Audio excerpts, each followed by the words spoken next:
Good morning, everyone. Live from New York City. My name is International Master Alex Ostrovsky. I am joined today by the amazing Jules Gambit, and we are super excited to be bringing you the show this week. And today we have Norway Chess 2025, one of the strongest, if not the strongest, classical events in the world. And of course, we have on the big screen round one, Hikaru versus Fabiano, the American 1 and 2 players. Jules, how are you doing? I'm doing amazing. Thank you for having me. This is my first time on the stream, so I'm very excited and we're gonna have a lot of fun here. I think this is gonna be a really exciting game. It's both the American heroes today, Alex. Absolutely. And yes, of course, everyone in chat, good morning, wherever you are in this part in the part of the world. And please give Jules a warm welcome. I didn't realize it is your first time, so very exciting and great time to join, right? We have, as you said, the two American heroes. There we have Fabiano with the white pieces. I believe in recent times, I've had the pleasure and opportunity to commentate several of their games, and I think every time I've done it, Hikaru has been the winner. But I will say he did have the white pieces in those games. This time we have Fabiano with the white pieces. We'll see if that's going to make any difference. But we have a lot of exciting matchups. Fabiano against Hikaru. We also have some other very esteemed players in the field. We have Magnus Carlsen, maybe you've heard of him, and he's playing the world champion Gukesh Damaraju. So that's a game we'll probably have also a bit of an eye on. And the field is rounded out by Arjun Erigaisi and Wei Yi. So I believe that is the world 1, 2, 3, 4, 5, and 9 players. So yeah, this field is as stacked as it gets. Absolutely. Like this is one of the tournaments of the year. You don't want to miss this because it's just so fun to see everyone go up against each other. Also, one of the rare occasions that we see some of the players playing classical. It's always very, very exciting. With the black pieces, it might be a little bit difficult, but I'm sure he has some tricks up his sleeve today. Yeah, we'll see. We'll see what those tricks are. It's also kind of interesting. The candidates are not that soon, but obviously the players have to also keep in mind which preparation to use and not use. But before we get, as the players are settling in, before we get started, Jules, do you want to take a stab at trying to decipher our format for this tournament? Absolutely. So this is a pretty fun format. We have, of course, the classical game as per always. And if someone wins a classical game, they get 3 points. If you lose, you get 0. Now, here's where it gets a little bit more unique. If they draw, they go to Armageddon. So the winner of the Armageddon, if they get a draw in classical, gets 1.5 points, where the loser gets 1 point. So, of course, the most lucrative thing to do here is win the classical game. But as we've seen sometimes in these top fields, it's a little bit difficult. Chat, you got that? That's the format. Great job, Jules, of course. I was also, reading it all the formatting last night. How many points? 3 points, 2 points, 1 point, but 1.5. 1.5 exactly. But here's what we need to know. We have lots of chess ahead. If it's a decisive game, very exciting. Obviously, hopefully for Hikaru. If it's not a decisive game, it's a draw. Don't go anywhere because they're going right back in it. They have an Armageddon game. Now, if you've watched some of the coverage before, you might be familiar with it, but it's a game where there has to be a winner because if the game ends in a draw, black wins. Black gets the draw odds, but as a consequence, white starts off with more time. So there's a classical game, then there will be an Armageddon portion, and that will be 10 minutes to 7. So pretty exciting. I believe last year, yeah, there was, of course, a lot of Armageddons. The top level events do feature a decent amount of draws, but those Armageddon games are always very exciting, especially because we're pretty sure they don't have increment. And when you don't have increment, things can get really spicy. Oh wow, yeah, we're gonna see people knocking over pieces on the board, reaching over very quickly. I think there's been some funny memes that have been born out of no increment there. But do we think either of the player has a advantage when it comes to Armageddon? It's advantage in Armageddon. That's tough to say. It's very specific. I mean, I guess the player who truly has the advantage in Armageddons is Magnus Carlsen. I think last year, if I'm not mistaken, he won like every Armageddon he was in, whether he was white or black. But we'll see if it even gets there as we have the first move on the board, D4 by Fabiano, D5 by Hikaru. I should also add, they're actually playing without increment for the first 40 moves of the game. So the time control is they start off with the 2 hours, and what you see is what you get. That's the time you have. But when you get to move 40, that's when the increment kicks in. So we're not probably going to see any king, queen versus king and flag drawn by insufficient material. They're going to have plenty of time to wrap that up.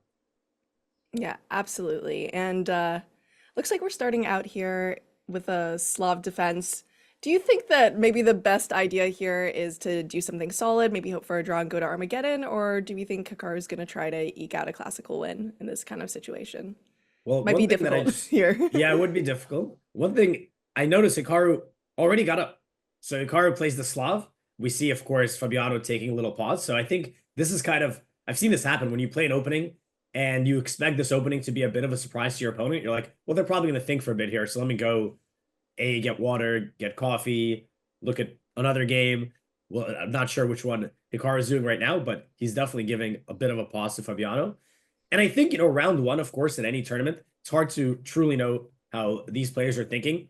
But I think, generally speaking, round one, you don't want to rock the boat too much, right? Obviously, players love to get a win, but you also just want to ease into the tournament, feel it out. So perhaps, not really wanting to take too much risk, but of course, that depends from player to player.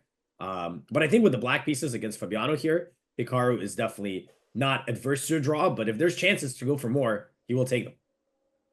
No, absolutely. So we'll see what will happen there. But also, Fabi is known for his high level of prep as well. I think Hikaru is also known for having some pretty good prep there, but it's interesting he's taking his time to think here. I'm wondering if he's just kind of remembering his prep or if maybe he didn't expect this. What's your thoughts on that? Yeah, it would be. I mean, the thing is about these guys, they play everything, right? So on one hand, you expect anything. On the other hand, you can't really prepare every single line. And Fabiano certainly has more than one idea he can employ with white here. But of course, I agree with you. I don't think it's something he expected for this particular game. I also don't recall seeing Hikaru play the Slav in recent memory. And, Fabi's just taking a pause. Okay, which line do I go for? What maybe could Hikaru be plotting? And while Fabi is known for his, amazing preparation, I think there's a lot of depth that we've seen him deploy in terms of preparation.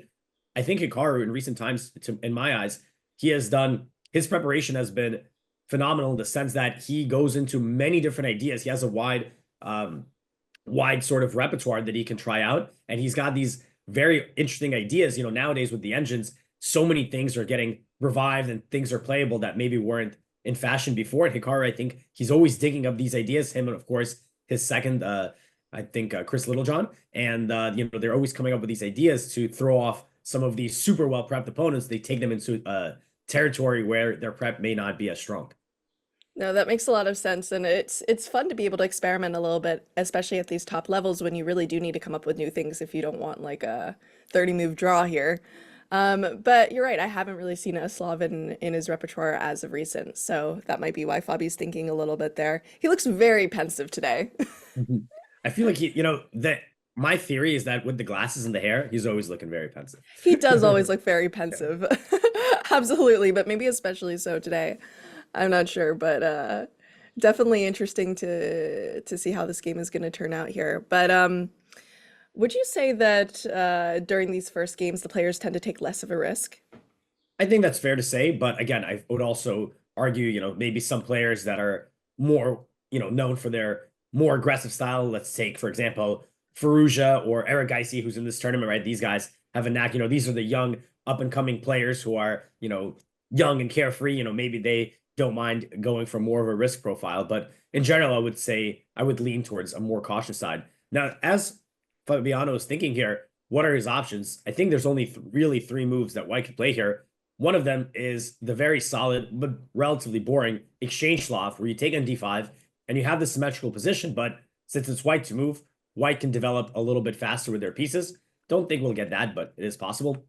And the other two moves are just simple developing moves. Knight f3, which is the main line, or knight c3. But it's not so simple as picking one move. For example, after the move knight f3, let's say Hikaru goes knight to f6. And again, Fabiano could play knight c3, he could play e3, he could play g3. So he's probably already thinking specifically about which line he wants to choose for the duration of the game. And he actually makes a very, you were asking, Jules, how's the safety profile in round one? Well, here you see it. Exchange Slav. Very safe No. choice. Mhm. I've heard people say the exchange Slav is the death of chess.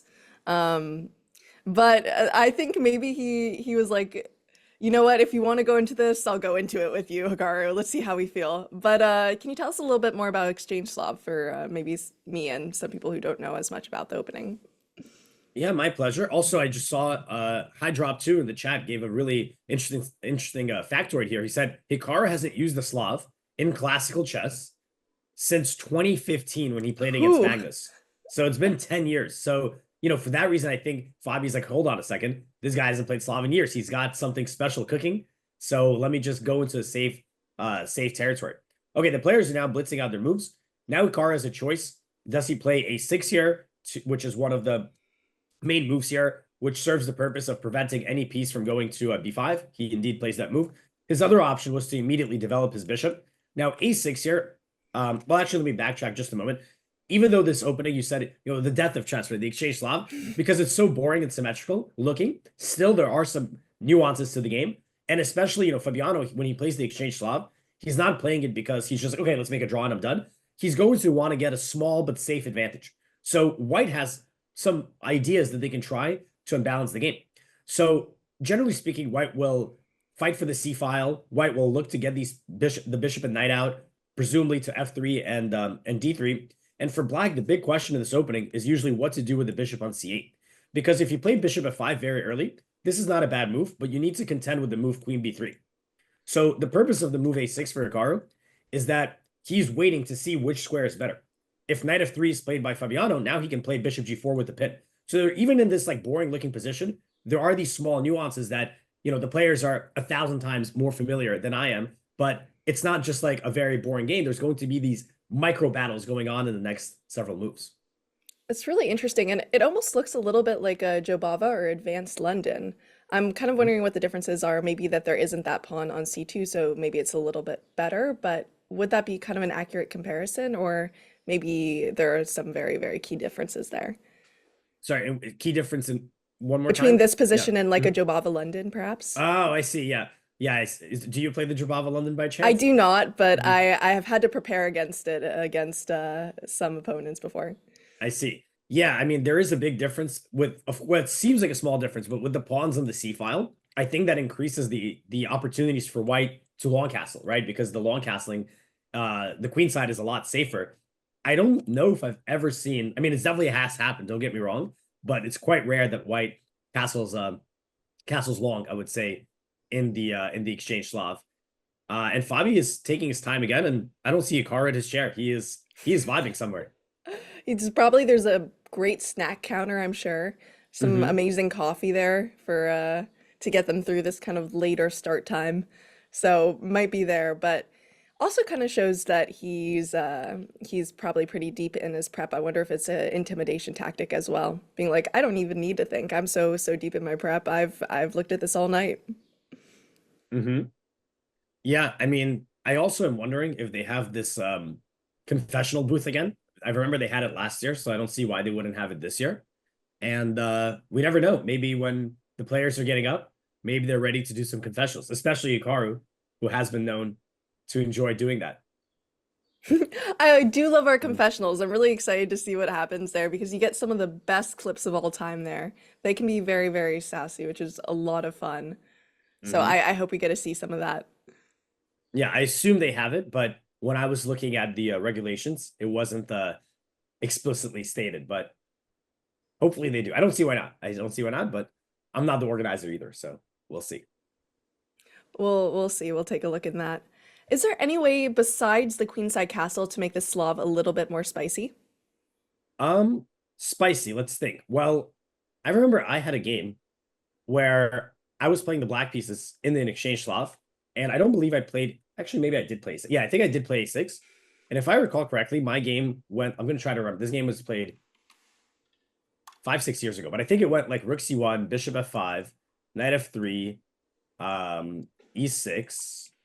I think my opponent played, it was something, yeah, I think it was something like bishop d3, maybe takes, bishop e7. It wasn't exactly like this, but something along these lines. And in this position, I played g5. It wasn't exactly Ooh. like this, but it was pretty similar. It was similar enough. And we actually went for an attack on the king side. And that game I was actually able to win. So this is maybe a little bit more spicy than standard exchange Slav. That's insane. Yeah, that is I guess it can get pretty exciting here, especially if you cook up something like this, but what a position. Imagine it's like 6:30 at night, it's your first day, you're still getting over jet lag Actually, and yeah. someone plays that. Yeah, actually, I remember now. I was like the bishops were still on the board, so I do believe it was something. Yeah, I think it was actually this very close to this position, either the knights in a4 or the pawns in a3. But this is actually not an unusual idea. And the funny thing about the exchange Slav is that I think a lot of the times it's if a player is a Slav player with black, they can fear the exchange Slav because if a lower rated player plays it against them, they're like, crap, how am I going to generate these winning chances? How am I going to avoid a draw? So I think there's actually, maybe I'm not exactly right about this, but I feel like there's almost more spicy ideas for black because black is so desperate to try to get away from a very drawish game because white can just play very, very simple chess. But of course, in this game, with the top level players and it being round one, not like round nine, I need to win the game. I don't think we're going to see very spicy moves from Hikaru. And as I mentioned earlier, I would expect bishop g4 on the board because now you can do with the pin. Next comes e6, bishop e7, castles. And unless white does something like very quick on the queen side, black is going to have no problems with his position. No, and that is a really interesting point here too, because especially in this format where you get the most points for a classical win, you could be behind if you're drawing a bunch of games and then going to Armageddon. Like maybe some of these players don't even want to go to Armageddon. So it could create chances just in the fact that, Fabi's gonna want to go for a win. Mm-hmm. Yeah, I mean, at the same time, losing in a classical game puts you at zero, right? At least if you make it to the Armageddon, you're gonna get a little bit of something, even if it's only 1 point. That's true, that's true. No, absolutely. But I don't know, we might see some risks being taken, but you're right, it is the first game, it is the first game, and we have this move that you predicted as well here on the board. Mm-hmm. Yeah, this was one of the big points of a6. It's kind of a useful move to control any incursions to b5, but it's also a waiting move. What am I waiting for? This is exactly what it was, making the pit. And I do see we have confirmation. There is a confessional booth, and it is being used. Now, you'll have to guess by who's being used, but it's there. Okay, so we do have the confession booth, and I see someone in chat asking like if we're not under the table like we are on the stream. No, we aren't, although maybe we'd be able to commentate a little bit quicker from under the table. But no, we are safe. I'm here in Los Angeles. Alex is over on the East Coast, so we're all tuning in from different time zones here. All right. I'm also keeping an eye on this confession, but we will have that up when it's ready. And yeah, we have, the moves, even though it's a classical game, we're getting a lot of moves pretty quickly here as we're still in the opening phase, but it will, of course, slow down as the players head to the middle game. We have a trait. Now, here we have h3 from Fabi, and Hikaru decides to give up his bishop. If he doesn't give up his bishop, by the way, here's a spicy example. Maybe not something we were actually looking for. After bishop h5, g4 would be a pretty big problem. Why is that? Once the bishop goes to g6, there's a couple ideas. First of all, there's always these queen b3 moves to target the queen side. Second of all, I don't know if it works in this position, but a common idea is to play knight e5. And the idea is that now I'm ready to target the bishop with h4 and h5. So for this reason, if you've ever heard grandmasters or top players talk about the bishops, they hold them in very high regard. But here, Hikaru just immediately swaps it off since retreating would be too dangerous. But also check this out. Next move is e6. And he's got, what is this?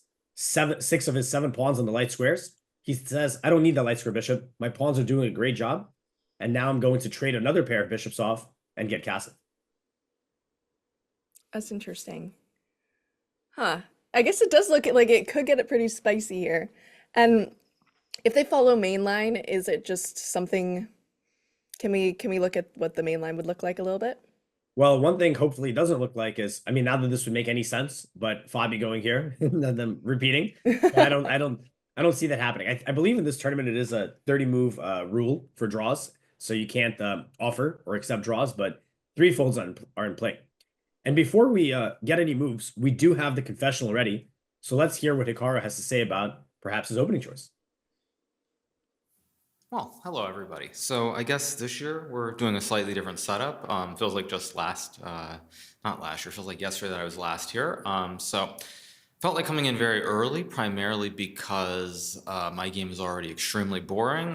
Pretty much it's going to come down to whether Fabiano is able to confuse me with a move order very early, or I think the game is going to be extremely dry and probably a draw. So remains to be seen. So I'm pretty happy with my game.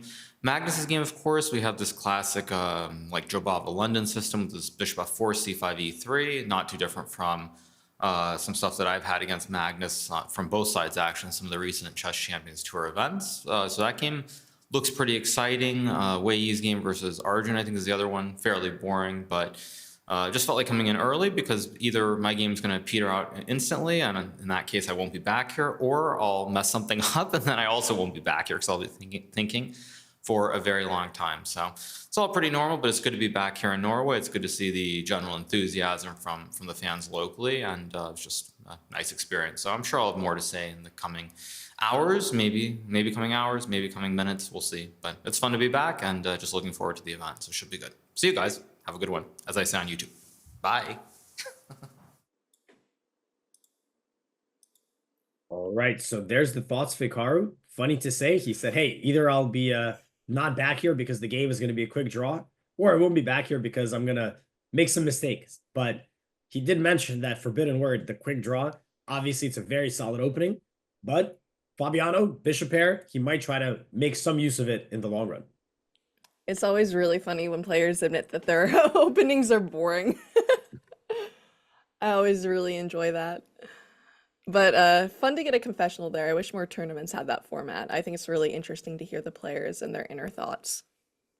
And I hope more players will use it, right? Because obviously Hikaru, we know he's going to be making full use of it. He is not shy to talk about chess in front of the camera, as you know, not to state the obvious. And yeah, hopefully it would be really cool to see, the thoughts. Imagine you get thoughts from both players during the same game, right? That can give you some insight that you normally would never have.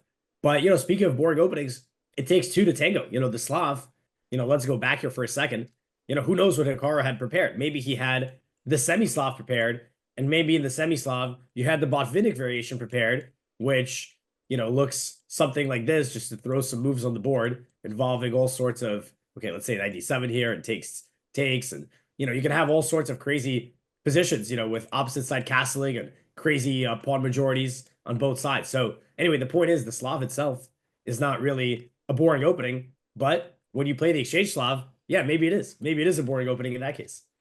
No, for sure. Especially responding with the exchange Slav, it did kind of feel like okay, I guess, kind of response there. But we can still get into some pretty interesting things here. But it looks like also, since there isn't going to be a lot of increment, this is probably a pretty good opening to save some time in the beginning. Mhm. Yeah, I didn't think about that part, but true. Yeah, you don't want to get into a low time situation with no increment. One idea for white here, if we're looking for things to get a little spicier, if I'm playing black, for Hikaru, he's got no weaknesses. Even though he doesn't have a light square bishop, his pawns do a great job covering all the light squares. He could also play g6, although he doesn't really need to. At some moment, he can try to exchange the bishop pair. Exchange the bishops, excuse me. One piece of advice is if your opponent has the bishop pair, try to trade one of them so he can try to move this knight at some point. But his source of counterplay is going to be on the queen side. He's got his pawn chain facing this way. He's got the c-file. He could try to double the rooks there. From white's perspective, of course, white can also fight for the c-file. But if I'm thinking very ambitiously, one thing I would maybe try to do is I would maybe move my queen and then open the way for my f-pawn. And this is not as likely, but perhaps even the g-pawn can move up the board. And it's not so much that I'm trying to mate you, although, maybe if I have the chance, I'm also trying to gain some space on that side of the board. So there's definitely ways for this game to continue that's not just like trade, draw. But for that kingside attack, would you say that the queen is pretty misplaced? Would it have been a waste of a move? Yeah, I mean the queen, if Fabi didn't have a pawn on h3, I can't even move it back. But if he could put it on h3, that could be pretty interesting because he's going to create some pressure on this h7 square. I think that would have been a nice, if you are trying to get an attack, that could be a nice place for the queen. But yeah, otherwise, I don't really see how it's contributing to the attack. We have rook c1 played on the board, and that makes sense because they only have one open file. So getting control over it could be a good idea. And I see Psycho Cloud asking a question. What opening did they play? For you guys who have just tuned in, A, you are late. I am calling your mother because you are late. Don't be late next time. But for you guys, this is a Slav and an exchange Slav at that. So that's kind of why we're seeing this structure. And as Hikaru said, it looks a little similar to Jabalova London. But as Alex has pointed out, we have a lot of interesting subtleties to this position. Yeah, we do have more moves. And I do see that we have minor technical difficulties where our board vanishes into a purple haze, but fear not, we do have our top technicians on the case, so bear with us for a moment, guys. It will be fixed. We are here for a long time and a good time, so all will be smooth shortly. In the meantime, Hikaru, he's at 156. He is blitzing out these moves. He's pushing the bishop back to h4. No way we'll see a trade here. And I feel like Hikaru might be not only familiar with the opening, he's probably very familiar with the best middle game strategy here. He might just very quickly play, 5 moves in a row because he'll be like, oh, I know what the right plan here is. Put my pieces on these squares. So I'm actually curious. I want to know what that plan is.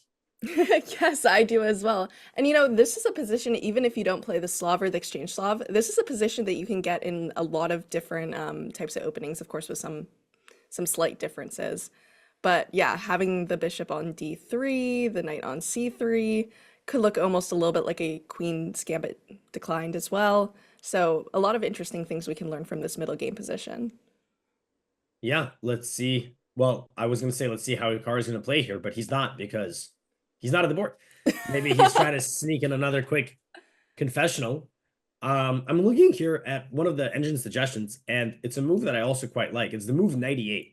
Now, I did mention potentially moving this knight, which would offer a trade of the bishops, but I was thinking about maybe going to d7. But e8 is actually a very nice square for a couple of reasons. First of all, generally speaking, white might not want to go for the trade. So let's say he tries to keep his bishop with bishop to g3 on this open diagonal.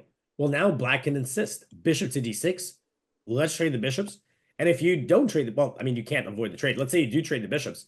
The knight in e8, even though it doesn't look that great right now, it can potentially go to the d6 square. And then later on, after I bring a rook to c8, he could even go to the c4 square, which would be a nice outpost for my knight. Not really an outpost, but a nice square for the knight.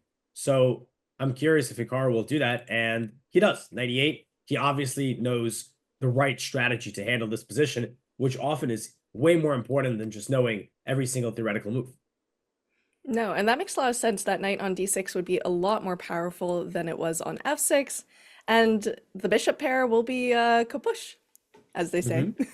Yeah. Yes, indeed. And I saw a question in the chat that's might be more and more relevant as this game progresses. Do they start Armageddon right after the game? And I believe, well, not right after, but there is a bit of a break, and then yeah, they go into it, which is nice, because I feel like sometimes, I don't know if I've seen this, but I feel like I did, where you wait for the Armageddons all to start at the same time. But I think, no, it's just like, oh, you're done? All right, 15 minutes. I'm making that number up, but certain amount of minutes, and then get back in here. We got some unfinished business to take care of. Yeah, I mean, it's probably not good if any of the players feel a little tilted, maybe if they missed a win or something. Then you have to get like right back into it. You have no time to think or really relax too much. So keeps the pressure up a little bit. But again, they're still going. It's move 14. I'm sure that for Fabiano, he's not going to, even if the players don't want to take too much risk and, maybe don't fully mind the draw, he is playing the white pieces. And I think it's going to be a little bit of a, not a little bit of a sour feeling if he's like, well, I didn't even try, I didn't even have any chances. So I fully expect he will make attempts to try to squeeze something out of the position. One thing I will add is that we've been talking about, or I've been mentioning, this bishop trade is something black wants to achieve. While that is true, it also does come with a little bit of a drawback, and that is the bishop's controlling squares in this f8 to a3 diagonal. And how that's relevant is that once the bishops are off, let's say we trade them off immediately, now white can play knight a4, and then c5 square is less guarded by black. And a nice idea could be knight c5, a3, rook c2, rook c1, maybe b4, and white will start building pressure on the queen side. So there's a little bit of pressure that white should be able to generate, perhaps on the dark squares. And Hikaru's position is fine, but he will need to show a bit of accuracy. Yeah, that makes a lot of sense, especially since, you can't ever really play, or at least not anytime soon, you can't really play a move like b6. It's way too weakening. So you really are just giving up that outpost on c5. But it is true that you do have a little bit of compensation for it. So if you're black and, white wants to move their knight to an outpost, what are your plans? Yeah, Do you counterattack? Do you defend? I think it's just all about defense. It's like a little, like, let's maybe slap some moves on the board. Let's say knight a4. Yeah, I mean, my first instinct is like knight d6 or knight f6, but let's see, maybe it's not the right thing. So knight d6, let's say knight to c5. I like the knight in d6 because it also covers b7. And then one typical idea is, let's say I'll play rook c8, then maybe I can play rook c7, rook c8, and even though this knight is quite strong, my pieces cover a lot of squares, and you just kind of buckle up and try to defend it. And maybe the one way you can get a quote unquote counterattack, counterplay is at the right moment there could be a central break with e5 to unbalance this control of the c5 square. But overall, I think it's just mostly about absorbing a bit of pressure and well, surviving is not the right word, but basically absorbing pressure and neutralizing white's slight initiative. So I don't expect there to be too big of a counterattack available in this type of game. Yeah, oh, I love e5. That move e5, that's like always the best break to get in this kind of position. It's hard to make it work, but also, it keeps the tension up. You're threatening, of course, to pin the bishop and the queen, which none of these players will fall for, but it just kind of forces some of these positions. However, as you pointed out as well, like it takes a little bit of patience to be able to play that kind of break. Yeah, it's definitely one of those things where it looks great. You finally get some active play, but you got to time it well so that your activity isn't just leading to weaknesses. So we have, Hikaru, of course, playing it at fantastic speed here, and that's because he knows the plans. He is insisting on a trade of those dark square bishops. And for Fabiano, I don't think he'll take, because in that case, why wouldn't he take earlier? Because now it just feels like you're helping black develop. So perhaps his idea will be a move like a3. This move is useful because you'll always avoid knight b4. Perhaps you can play b4 yourself. And your argument is that, well, if you trade, maybe my queen here will be a bit more influential. So what we're going to do is, while Fabi figures out how he wants to play this position, we're going to go on a short break. Obviously, as much as you guys are probably enjoying the purple board, we do want it to be mostly a chessboard. So we will make sure to get that sorted, and we'll be back shortly. So don't go anywhere, and we'll be with you in just a couple minutes. Made sure not to have us miss anything too important. Very, very nice of him to do so. Very polite indeed. Very polite. And as we see again, Hikaru is gone from his seat. Maybe we're seeing another confessional. Maybe he just has been really liking the cake pops. I don't know. Sometimes at these tournaments they have cake pops and they're absolutely fantastic, so we can't really blame him on that one. But it does seem like he's pretty comfortable in this position. Yeah, I mean, he has 155 basically on the clock. He's only spent 5 minutes. 4 of those have been just being away from the board. So obviously he has not had to really flex his brain too hard yet. This is the nice part about preparation, is that a lot of times if you've done your homework at home, it becomes a lot easier to play at the board. But yeah, as we mentioned before the break, the main idea for white here, for Fabiano, is going to be looking for ways to create pressure on the queen side. The typical way, of course, is that the knight wants to make its way over to the c5 square, putting pressure on the b7 pawn, which of course is supporting the c6 and a6 pawn. And in that case, Hikaru will just need to continue with the right approach to neutralize that pressure. Again, I mean, he seems very comfortable, very familiar with the plans for black. And the onus is on Fabi. He's playing the white pieces. He's the one who's supposed to be fighting for the advantage. He chose the relatively harmless exchange Slav, and now he has a really tough task ahead of him to create problems out of thin air. No, absolutely. And maybe that's why he's taking so much time. He's almost 30 minutes down on the clock, which doesn't seem too important, because if you're, someone who doesn't play a lot of classical chess and you're looking at this, you're like, wow, 2 hours to make all these moves. That's not even too bad. But the increment does not start till much later in the game. So they actually have to be a little bit careful here. So that might even be a time control they're not very much used to, because usually increment goes all throughout the game. Yeah, and I think it's a nice addition. There's been a lot of discussion about, transitioning more from the classic to faster time controls, right? And I think that, personally, I'm a big fan of classical tournaments. To me, it always has felt, this is like the big event one of the biggest events of the year. You got the very best players in the world. They're playing, with lots of time in the clock to show some of their stuff. And, but still, I think it's a good compromise where it's okay, we're still playing slow chess, but, not like with 2-3 bonus time controls and increment the whole game. It's like you got plenty of time, 2 hours, and that's what that's all you need, right? That's all the time you're going to get. But Jules, you know what? While Fabi is deep in the tank, we do have another board up on our stream, and I feel like it might be a good time to pay them a little visit. Of course, I'm talking about the matchup between Magnus Carlsen, the arguable GOAT, greatest player of all time, the highest rated player of all time against Gukesh, the youngest world champion of all time. So we have a very exciting matchup here. And check out this opening, something you were asking about not too long ago. Ooh, yeah, that looks like Magnus has come to Rumble. I'm very excited for this game. I know a lot of people are very excited for this game because honestly, we haven't seen Gukesh in a lot of classical since the World Championship. And he has faced up against Magnus recently, but it was in a much different format. Freestyle chess, he probably didn't do his best there. So we were all been kind of, thirsting to see Gukesh versus Magnus in some sort of classical format. Yeah, absolutely. I believe this is the first time they are facing off since in classical format since Gukesh has become the world champion. Of course, there are multiple other events, whether it's the freestyle or some of the rapid events going on. But yeah, we have nowadays quite a rare appearance for Magnus in classical. This is on his home soil. He is the defending champion of Norway chess. He goes for the Jabava London. We get c5, e3, bishop g4. I've never seen this move. I think usually from what I've seen, black always takes on d4, and then I've seen bishop g4 after, or a6, which also serves to prevent any nasty little forks. But, this guy's the world champion. He probably has a little bit more knowledge than I do, to put it mildly. He goes bishop g4. Magnus goes bishop e2. So, yeah, this is a trade. It's kind of similar to the Slav position that Hikaru's in, where a lot of times black needs to figure out, what do I do with this bishop? Where do I put it without getting into trouble? Because even when you go bishop g4, you need to contend, hey, am I going to, get these pawns pushing up the board against me? But Magnus goes bishop e2, trade, knight c2. This looks like, to be honest, like, I wonder if there's even been, I mean, there must have been, but I wonder how many games have ever reached this position. This looks like 5 games or something like that. Like very, very fresh stuff. And very quiet now. The Jabava London usually is leading to some aggressive stuff.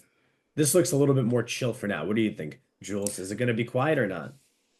I think it does look a little bit more chilled for now, just generally because there isn't sort of that aggressive action on the king side that you see as often. But that being said, Magnus is a little bit known for playing some of these moves that maybe don't seem immediately obvious and maybe have a little bit of a disadvantage on the valuation part in order to get his opponent in uncharted waters, especially someone like Gukesh, who again is known for having some amazing prep. I wouldn't be surprised if he pulls out something very unexpected here, but I really just don't see where any sort of crazy attack would be coming from. So it might be something a little bit more positional, which is an interesting choice for Magnus against Gukesh. Yeah, definitely something a little bit on the quieter side. Gukesh, a lot of players have lauded his impressive calculation skills. And, for Magnus, of course, he's lauded for, his universal skills, but notably his ability to squeeze out the most minute advantages into victories. And we see here, Magnus, he has really been taking his time. He's got 133. So obviously the opening was not something that he, was blitzing out. And we have this very solid, Hikaru played the Slav. This is a Slav structure as well. Of course, from the white side, you got the triangle or the pyramid if you want to go a little step further. So it's an extremely solid formation. Also, of course, in the London system, if any London players in the chat. But at the same time, let's look at Gukesh's position. No bad pieces. He's got full development on the board. He's also has great control of the center with the D and C pawns. And yeah, this knight in G3, that's not a piece you see every day in the London. Usually it's over here on D2. So I don't know if this will give some extra possibilities to white. I don't know if the knight can really go forward. And yeah, it seems like it'll be probably a bit quieter because for white, Magnus obviously needs to castle, and castling short looks very safe and solid. But let's say black plays a move like rook c8, a move like long castle. This just looks, you're asking for it. You're stepping into the c file. Also, since you've already played c3, this b pawn, like for example, after c4, b5, b4 is coming, and a5, it's just way too big of an attack for black. And notice how white's pawns there are like blocked by their own pieces. So this might be a little snoozy at first, but maybe that's what Magnus wants, and then squeeze it out from nothing. Yeah, he's great in those absolutely dead drawn endgames kind of positions. But you're right on that. A lot of times in those opposite castling, it's really who can attack first, and definitely Gukesh could attack first in that kind of position. So you're right. He might be just trying to go into, one of those more solid openings, get something in the end game, and then take care with his probably psychological advantage he has against Gukesh right now. Yeah, and probably, as he wants to prove a chess advantage as well. The we do have the ratings here, 2837. You would think that's a chess.com rating, right? But no, that is the highest rated player in the world. And yeah, we will check in on them when moves come in. But let's go back to Hikaru's game because we do have a move here as well. After a bit, let's flip the board. Wait, how's my chess? Here we go.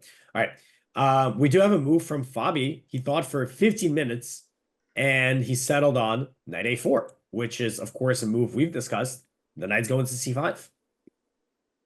Yeah, absolutely. And I'm wondering if you're here, do you want to keep kind of the tension on the board? Do you want to trade the bishop? Do you want to wait till white's forced to trade the bishop? What do you want to do here concerning our bishop? Yeah. I think that Hikaru doesn't have a huge choice because, this knight in e8 is not optimal.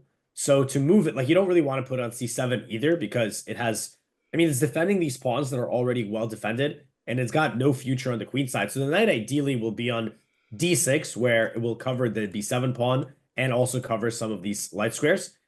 And the other thing is that you need to move this knight to activate your rook. So it feels like there's a very good chance Hikaru can maybe trade and go knight d6. I mean, one other thing I'm thinking about, well, it's not really possible right away. I'm like, he could play f5 and then use his rook on the 7th rank, but it could be possible later, but also just really not necessary. I think he takes, moves the queen, moves the rook. I would expect some setup along these lines from Hikaru could be best. Yeah, it makes a lot of sense. F5 could be spicy, but you're right. We probably won't see that absolutely immediately. And actually, rare sight, we have both the players at the table right now. Because Hikaru it's his first think, right? He has thought for 4 minutes, which is already as much time as he thought beforehand. And it's move 16, but okay, hold on. You saw that? He picked up his hand. He's ready to he does have a move in mind. He does have a move in mind. So his think may not be for long. And then both of the board may not be for long either. He does take. All right, and then queen takes back, not to ruin any sort of pawn structure, and we're probably going to see that knight maneuvering into c5 as well. Mm-hmm. Yeah, and this is for sure what Fabi was not hoping for, but he was thinking, okay, my queen on f3, not so great. On g3, maybe I get some eyeballs on these dark squares. But for Hikaru, yeah, I think knight d6, yeah, he plays it very quickly. That was the whole point. And yeah, I don't know exactly specifically like the next moves, but let's say we get knight c5 from Fabi. And actually, hold on a second. I'm seeing something. Got to be a little careful. I was gonna say queen e7, but there is this nasty little tactic. Knight takes b7. Even though the pawn is protected twice, you're actually in trouble either way. If you take with the queen, then you drop your knight. So you're thinking, okay, what's the big deal? I'll take with the knight. But then you drop this knight. So it's kind of a double whammy for your horses here. So yeah, that knight getting to c5 is a little bit annoying, but not the end of the world. You could, instead of going queen to e7, rook c8 first, overprotects the knight on c6, making sure that these tactics aren't going to be in the air. Yeah, that makes sense. You have to be a little bit wary of that knight on c6. Absolutely. But Hikaru, I'm looking at his face. He is, I was going to say bored. I was thinking locked in, but you probably know his expressions now better than I do at this point. Maybe this is his bored face. He's looking around a little bit. Yeah. I feel like he is locked in, but he's also chilling. It's not like, I feel like locked in is like super like tanking. Here it's like, all right, he knows the position is objectively very solid. It's just one of these things where you need to maybe solve one or two, small questions, and then you're in the clear. But of course, Fabi now, he will be, again, his plan, I think, is pretty straightforward. The knight gets to c5, try to double the rooks. Before you double the rooks, go a3, so there's no knight b4. So it feels like that's kind of the extent of his ideas, and Hikaru just needs to make sure that some of these tactics, like as you mentioned, the knight on c6, make sure it's not overloaded. The pawn on b7 is not overloaded, and yeah, you solve one or two problems, and you should be heading for an Armageddon. And that's why I think Hikaru is, he's looking pretty relaxed, and he gets up. He's chilling. And that's, you're mad chilling, yeah. That's so funny. And yeah, it definitely is on Fabi to prove that he can have the advantage as white here, to prove some sort of ideas. But this position, if Hikaru can keep control over it, he's probably pretty happy, honestly, to head to Armageddon as Black against Fabi, his first game.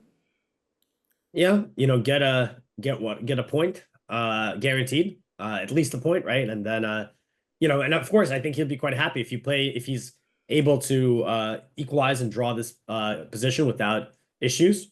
Why wouldn't he be happy to go into Armageddon as Black and do it again? And I don't know how much this plays a role, but you can see Hikaru 2804, one of the two players in the world, aside of course from Magnus Carlsen, who's currently over 2800.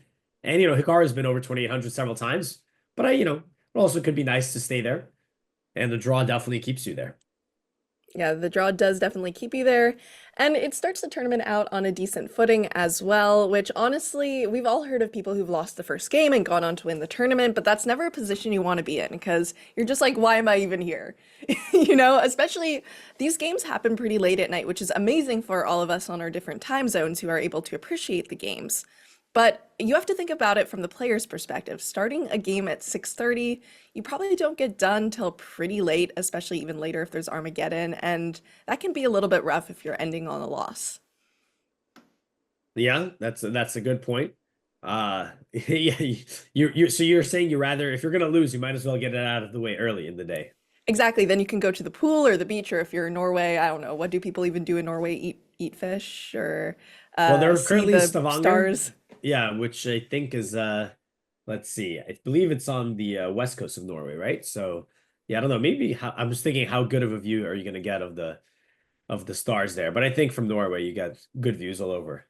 See some nature, exactly. Yeah. Like if you lose, be in nature.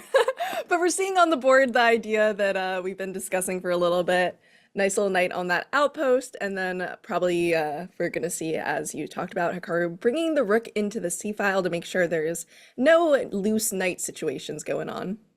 Very quickly played. Hikaru is not going to be blundering any tactics on b7. And again, now it's up to Fabi in order to come up with more ideas. But before we see what he's going to be playing, we have another confessional to share with you guys.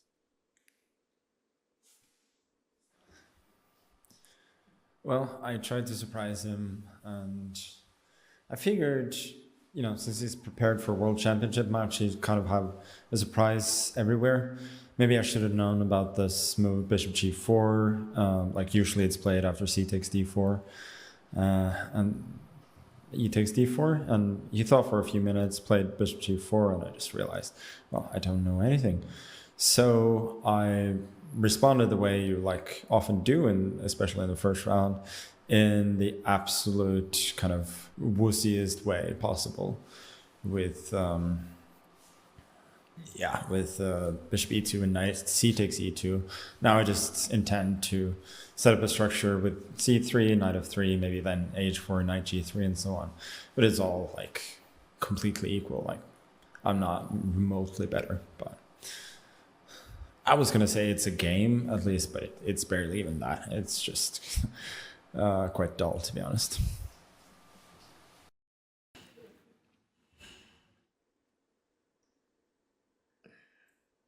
Right, Jules, I feel like Magnus's confessional there really goes hand in hand with some of the stuff we were discussing in terms of round one, in terms of who's risking what. I feel that was very insightful, actually. I love that term, wussiest way possible. I don't think I've ever heard that used before. But yeah, I mean, no one wants to start off with a loss, so it makes sense. But I guess that means the players are a little bit bored by their own games. Actually, though, that's when mishaps happen, right? When you're a little bit bored at the board and you let your attention wander a little bit, and all of a sudden you're forced to defend something you didn't see coming. Boarded the board. Love that one. And that's a good point, right? They're going to be they're going to be playing so safe that you kind of fall asleep and start making mistakes. That is of course something that I guess as spectators we'd like to see. But I also thought, I was thinking about what Magnus said, and it really tied in with what we're seeing in this Fabi game, because Magnus said, okay, Gukesh played Bishop G4, which was, not a move he expected. And, he's like, because it's round one, I responded with this ultra safe, boring way. And perhaps that's what we saw in this game as well. We got the Slav defense. Fabi's thinking, wait a minute, Hikaru doesn't play this. he's cooking something up here. Round one. I don't want to get, roasted in the recap. Time to play the Exchange Slav and, and play it in the wussiest way. That's what he did too. Yeah, exactly. And then, as a commenter said, then he can, finish his game, go moose watching, and eat some fish, or what they do in Norway. I mean, the Mhm. fish up there is fantastic. Sweden, Norway, great fish. But hopefully, also some great games as well. This is some very, very solid positional chess. Still a lot to learn from it, and anything can happen. I think that's one of the reasons Fabi is a little bit down on time, still about 30 minutes down, mainly just because he's trying to find the best ways to create some chances here. Yeah, I mean, he's kind of getting the maximum or near maximum of his pieces so far. We can look at the knight on c5. This is clearly the best spot on the board. It's not really an outpost, but it's a semi-outpost since b6 is very difficult to achieve since the pawn in a6 is hanging. The queen, I mean, you can maybe throw. I mean, the queen seems to be particularly okay placed, but I guess you could argue for being on the queen side as well, which is reasonable. The only piece I need to improve, I would say, is the rook. That's why, to me, one of the first moves I'm considering is a3, and then I can double up potentially the c5. I mean, one other idea I am considering is something we mentioned earlier, which is perhaps white can try to play at some point the move f4. Now, this serves to make sure there's no e5 break, and perhaps I can also play rook f2 and then swing over this way. It does come with some drawbacks, notably that if the pawns are all in dark squares, there are some light square weaknesses, sort of, or at least like this e4 square is not covered by f3 in the future. But yeah, I don't know how big of an issue this would be since white currently covers it. So yeah, those are kind of the ideas that I mean, I would think a3 is like the most natural one, but perhaps Fabi's thinking natural here is not enough. I need something supernatural to create some problems for black. Yeah, I mean, even though I think sometimes as lay people, we see the eval and we see it go down a little bit and we're like, oh, that's so bad. But honestly, sometimes even creating chances when you're putting yourself a little bit at a risk could completely throw off your opponent. So I think Hikaru might not expect the move f4, but I doubt it's that Fabi will play it either. Yeah, and it's also hard to imagine that Fabi will be keen on taking too much risk himself, considering that he seems to be quite content with a pretty chill game. I'm also looking at the engine for inspiration for some ideas, and I'm noticing that one of the moves that pops up is Queen G4. And it's a little bit of a weird move because you kind of assume that the Queen on G3 is having some decent job here, but this move is also sensible to reroute the Queen to the Queen side where where she started the game, and that can add some more pressure on these pawns. So let's say again, I think this Queen E7 is going to be played at some point to link up the rooks. I mean, it's hard to imagine this can actually cause any problems, but yeah, rook c7. Again, this is, I think, the dream, maybe not dream, but a very, very sturdy setup for Hikaru because everything defends everything, right? Like everything is super well. I can't even draw the arrows enough. And then my other rook is coming in as well, potentially.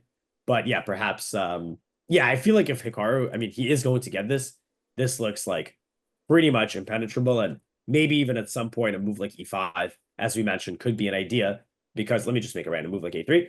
Let's say e5, because if I can get this structure sometimes, even though I have an isolated pawn, my knights can be very active. I can also undermine the knight in c5. So that could be perhaps at some point a more active way of solving black's slight, I don't know, pressure absorption situation, for lack of a more intelligent term.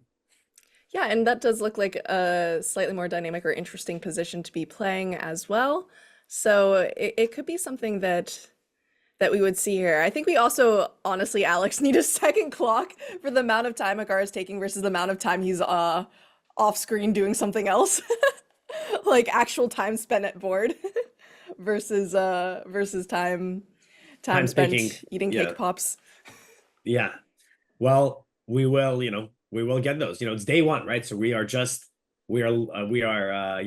to get off to the best start we can, but we're also learning and improving. So we'll work on all these gadgets for the upcoming games.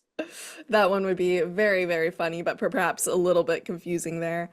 But it is pretty interesting. I love the idea of confessionals to be able to give some of this downtime, see what the players are thinking as well. And I mean, honestly, too, this position, do you think it's gonna stay very solid, or will it transform a little bit? Yeah. What are Mhm. your thoughts on that? Yeah, it's hard. Again, I think that for both sides, like they're both looking at that queen side. That's the area where the battle takes place. So we should see in the next 5 moves or so, both sides just really strengthening that side of the board. Whether it's Fabi just doubling the rooks. I think for Hikaru, like I said, queen e7, rook c7 is very likely. Another common idea is that at some point this knight on c6 will move somewhere, and then you can try to open them. Like you can try to actually achieve b6, but you need to do a little work. So for example, maybe I move these guys out of the way, bring the rook in, move my knight, move my pawn, and then I'm finally ready to play b6. Of course, this is the main issue. This a6 pawn, why b6 is hard to achieve. So perhaps we'll see Hikaru trying to accomplish that. But yeah, I think it's hard for this game to really spice up because both sides will just be powering up on the queen side. King side, don't really expect any attacks. But, one of the reasons that Hikaru is not on the board is because he's, spoilers, giving a little bit of confessionals. We will have that one ready for you guys in a moment. And then we can hear what he has to say. But for now, we do have a3 on the board. Again, very normal move, primarily because I think I want to double, and I don't want to go rook c2, allowing knight to b4. That makes a lot of sense. And I wonder what he was considering, because I'm sure a3 was the first move that popped into his head, and maybe he was looking at something else as well as a way to kind of increase pressure. But it looks like he decided on a3, which, as you said, super solid move. You're going to be able to double your rooks. Something that's kind of helped me personally with my chess is someone who said, when you don't know what to do in a position, especially a position like this, just try to improve your worst piece. And that's kind of what we're seeing here, but of course on the pro level. No, it's great advice. The what's that quote? One bad piece is makes your whole position bad. Excuse me. I think that's the Tarash rule or something like that. Which not always true. You can be giving checkmate with your knight on the rim or whatever, but generally speaking, I think that's excellent positional advice. And speaking of advice, we do have Hikaru's confessional ready, so let's see if we can learn a thing or two from him. So I said it might be a matter of hours or minutes. I have a feeling this will be the last time that I come back here, barring something crazy happening in the game. This whole position that I have right now, or this whole system, this exchange Slav was what I had in the candidates about, 14 months ago against Abasov in the third round. It's kind of funny that I have this against Fabiano because I remember at the time Fabiano did a podcast, hashtag not an ad, and he spoke about how he thought I wasn't very serious about the event because I lost a bit in round 2, and then in round 3 I played the Slav against Abasov. The game ended in a very boring draw, and it didn't look like I would be in contention to win the tournament. So it's kind of funny that Fabiano made these remarks, and now he's playing this exact same variation from the white side. Unless I forget something or confuse an order, I have absolutely no problems in this game. In fact, I think there's a very decent chance it'll be a fairly quick draw, but remains to be seen. Nonetheless, in the first round, it's always good to get a comfortable position with the black pieces from the get-go. So I'm pretty happy from that standpoint. On the other hand, I would say that I'm also already kind of bored out of my mind because unless something insane happens, the game is just not really interesting. But it is what it is. The Magnus game, however, is the interesting one because Magnus, it would seem, is maybe out-prepared or perhaps not familiar with the specific line because Gukesh played c5, bishop g4, and Magnus has already used a little bit of time. So maybe Magnus is trying to be a poker player and just overuse the time to confuse Gukesh. Well, I don't know anything. That game should be really exciting because it would appear that Gukesh is in prep out of the opening, and it should turn into a very sharp game. But that actually will have the most action in the opening. The Wei game versus Arjun looks very, very balanced as well. So the Magnus game is the one to watch, which probably isn't that surprising because it's the hype game that everyone wants to see. So I think for the fans out there, my game is boring, Arjun's game is boring, but Magnus's game will have action. So that's what you want to see, and that's going to be it for now until something happens in my game or one way or the other. But I won't be back anytime soon. All right, see you guys. And huge shout out to the. All right, we're back. Jules, what do you think about these edits? Oh, they're so funny. I love the team for doing that. Hashtag not an ad really got me there. And I honestly, now we know where Hikaru has been most of his time, probably looking at the Gukesh Magnus game. But I love that. I think that's absolutely hilarious. Yeah, absolutely. I think it's a nice touch, and it explains, why it takes a moment to get these confessionals out to us because the editors and producers are busy cooking up some heat And yeah, of course, very fun to see that and very cool to hear Hikaru's thoughts. He's saying round one, solid position like this, very comfortable, very boring though. Keep an eye on Magnus's game, who he thinks was out prepared. And as Magnus himself said, he's like, hey, what is this? Wasn't sure. Time to play solid. And interestingly, he does think that game will heat up. So we will definitely keep an eye on it as well. For sure. And you know what? I love that we're seeing a lot more chess productions that are really taking the time to do these edits and to make it more broadcasty. Like you see this in a lot of other sports and even esports. And now finally we're getting it. And I think Norway Chess especially has always been on the cutting edge of some of these ideas and edits. I think they were one of the first, if not the first, to do the confessional booths here. So always love seeing that. It definitely adds another layer to kind of the whole chess watcher experience.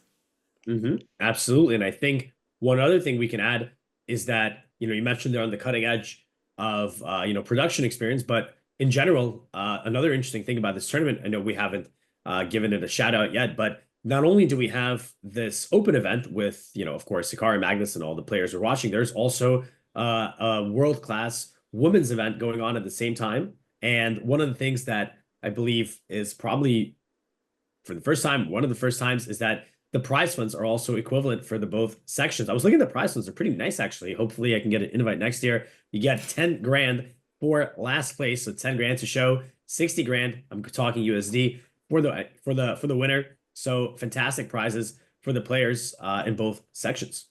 Yeah, absolutely. And I saw that too as well. It's huge to have some equal prize fund. It does a lot also just to promote all the sections and to make everything just as encouraging for people to watch and play as possible. So Norway Chess is definitely doing a lot on that end. One of the reasons it's one of my favorite tournaments, not only to watch, but just in general how they run it. Although there are lots of great tournaments out there, but definitely a good shout out there. And hopefully you will receive your invite in the mail next year as well. One day, one day, Yeah. I would love my last place $10,000. That'd be great. We could buy so much fish, watch so much moose with that. It would be amazing. Great motivation for us. And in the meantime, we do have Hikaru at the board. I don't think Fabi has gotten up, by the way, a single time. I mean, he has been having to think almost every move, it feels like. But even now, when he has a little bit of a breather, he is still at the board. And keeping a small eye on him, he's looking like pretty stoic. Hikaru, again, as we mentioned a couple times, this is a position where he's very, very solid, but it is still white. It is still Fabiano who's going to have the more quote unquote aggressive tries. Again, the simplest idea here is just doubling the rooks. What is the point of that? Well, as you mentioned, rook at f1. That's the only piece from white that's not developed. You develop the rooks on the c file. You add pressure to c6. That could set up some tactics against these squares. So yeah, no-brainer idea from white. And Hikaru obviously is well aware of that. He is just thinking, all right, what is the setup I'm going to go for in order to make sure that this pressure can't actually materialize into any meaningful threats? Absolutely. And you know, Alex, you know what I would love? I wish we had a camera inside the players' heads. I know we have the confessional booth, but I wish I could see inside Fabi's head because I feel like, okay, this is going to be a very niche reference, but do you know that meme with the guy, I think it might be from the movie The Hangover or something, and he has the math in front of his Yeah. face, and he's like Yeah. calculating cards in Vegas or something. Yeah.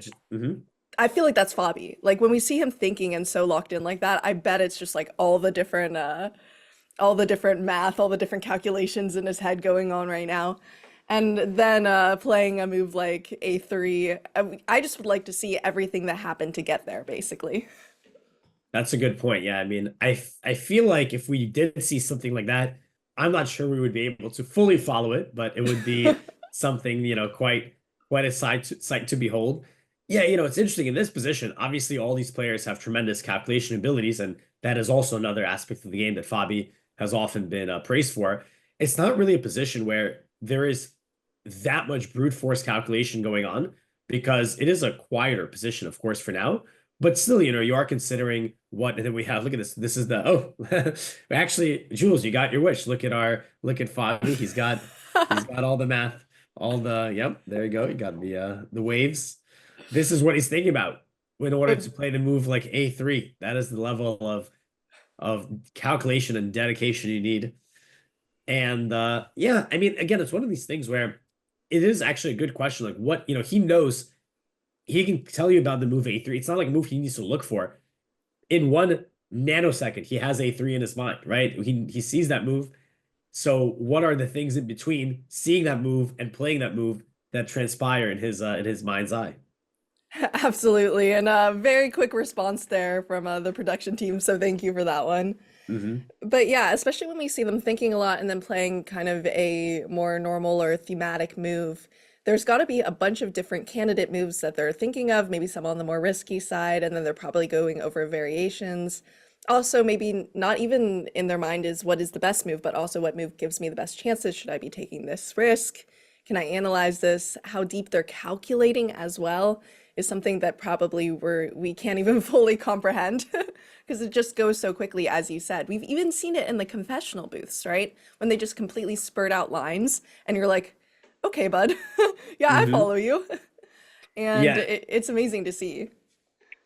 No, of course. I was thinking that too. Not only like, I mean, I don't know if you've seen this, but sometimes they're like rattling off these moves like in the freestyle events, and like I don't even know where half the pieces are to start. And they're just like boom, boom, boom, boom. And what about this other, not even my game, this other game I've been looking at, boom, boom, boom, boom, right? All these crazy, crazy deep lines. That's just, sometimes, you watch the players play because they're always playing each other. You don't fully appreciate, or some player, the viewer might not fully appreciate how monstrous some of these players are, but then that's like a way to bridge the gap between their of course extremely high level abilities and our ability to perceive them. And speaking of them, calculation and math meme, Hikaru himself is going for a bit of a think. We were talking about how he could kind of copy Fabiano. Fabiano wants to double, maybe he'll want to double as well. Start with the queen, rook c2, maybe some rook c7 move to bring it over. Looks like in this particular case, you still have to, just doubling these rooks actually could allow a very interesting possibility. I don't know if this works or not. Let's see. If rook c8, is there a knight takes a6 here? Hold on a second. So knight takes a6. I hit your rook. I take a pawn. I sacrifice the piece. Then bishop a6. Now your rook is hanging. But the problem is if you move this rook a8, let's say, then you drop the knight on c6. So apparently this is still okay. It looks very dangerous, right? Because white has 2 pawns and there's a lot of threats. But it looks like there is some counter tactics. Knight takes d4. So this also, in some cases, I guess not really because the bishop covers it, but I was going to say, is there some kind of knight e2 in some position here? So then we got rook takes c7, rook c7. Here. What is going on? What is this line? Okay, this is ridiculous. Queen c1 check. Okay, I'm down. I guess I'm only down 1 pawn though, but my knight's hanging. So let's say king h2. Now we go knight e4. Hit the queen, hit the pawn, hit this other pawn. So yeah, when these guys are sitting there, even in a quiet position, this is the type of stuff that could be going through their minds. Oh boy. And also, even just looking at this position, you're like, okay, even if you can get one of those passed pawns back, you also have to deal with that other pawn, but then you have the knight and it could take the f pawn and there's all these threats, and just having to evaluate all those positions, it really shows the reason why they're pros and why, I'm here sitting watching at home. But I think you it can learn so also, much. yeah, no, it shows you like the complexity of the game, right? Because you look at this position, so boring or boring looking, and then we see, wait a minute, there's like all these tactics, right, in the position that could arise. No, absolutely. And there's always those tactics, like even the most boring of positions. Like when you look at a classical game, that's why classical is so beautiful. What you don't see in scrolling through all the fancy tactics and everything is you don't see all the different positions that were calculated that were also discarded. And every single move has probably, I don't know, 10 different variations behind it that the player decided not to do, which is why they settled on the move they did, which is one of the reasons you can look at a game and the better you get, the more you see. So, what is boring for these players might look completely different to us. And vice versa. And vice versa. Yeah. Good point. Yeah. So yeah, not maybe as completely quiet as it looks. There are these tactical ideas below the surface. I'm seeing I'm checking the engines, at least this engine that we have here, recommendation. And it's quite interesting. So it starts with queen e7, which I think is the most natural move. You want to link the rooks together. The queen also continues defending some key squares. Now we get rook c2, and the move here the computer gives is actually knight a7. So this knight, as we saw, was a source of some tactical ideas. So you move it away. Of course, a7 is not really the most exciting square, but it does have a purpose of perhaps defending the rook. And now after rook c1, again, looks like white is doing really well. Like all their pieces are going exactly where they belong. And here comes a very nice move. And we actually did mention this idea some time ago, a5. So what's the point of this one? Well, I want to play b6, but I just don't want to lose that a6 pawn. So looks like a very, like it looks a little weird. Like the knight goes to the edge of the board and you push this pawn. But this looks like black would be well in his way of solving issues because, okay, let me just make a random move, like move the king. After a move like b6, we might just have, in a dream world, something like this where, whoops, not rook b8, rook c8. The rooks get traded off. And now it's like, well, you're completely fine. Everything is completely well protected. So yeah, I'm sure there's more than one such idea in the position. Like I said, white has micro pressure and Hikaru just needs to play maybe one or two precise moves / ideas, and then that pressure will be dissipated. Yeah, and we kind of see Hikaru cosplaying as Fabi right now, looking very, very focused and just kind of debating what's going on. Also, I love it when the players close their eyes at the board because you know they're still calculating, which is kind of kind of crazy. But yeah, there's definitely a lot of considerations in this kind of position. The 97 move is very, very, you assume that like things are not going very well for black there, but it just shows how quickly quickly positions can change. Mm-hmm. And wait, hold on a second. I thought we were getting a move, but because I thought Hikaru was writing his move down, but I think he was putting down a piece he was juggling in his hands. But I think that's a good moment, right? Like for Hikaru to invest his time. He started the game off, just executing his opening and middle game strategy. And now it's like, this is the moment where rook c2, rook c1 is coming. Bobby's going to have his first threat potentially. So how do you neutralize it? Okay, I'm thinking that while Hikaru, again, we've seen that queen e7 is a good plan. And then while it is possible to double the rooks, which is kind of maybe one of the more natural ideas for black, you do need to be aware of these tactics. Even though they do work out, it is something to consider. We did see the engine also recommends this knight a7, a5, which is actually quite deep, but also quite effective. So while Hikaru ponders that, I'm wondering, he told us himself, he said, hey, keep an eye on this game between Magnus and Gukesh. So let's heed his advice and see what we're missing here. Okay. All right, so it looks like Not we're not much. going to get that queenside castle. Yeah. Unless he does it by hand, yeah?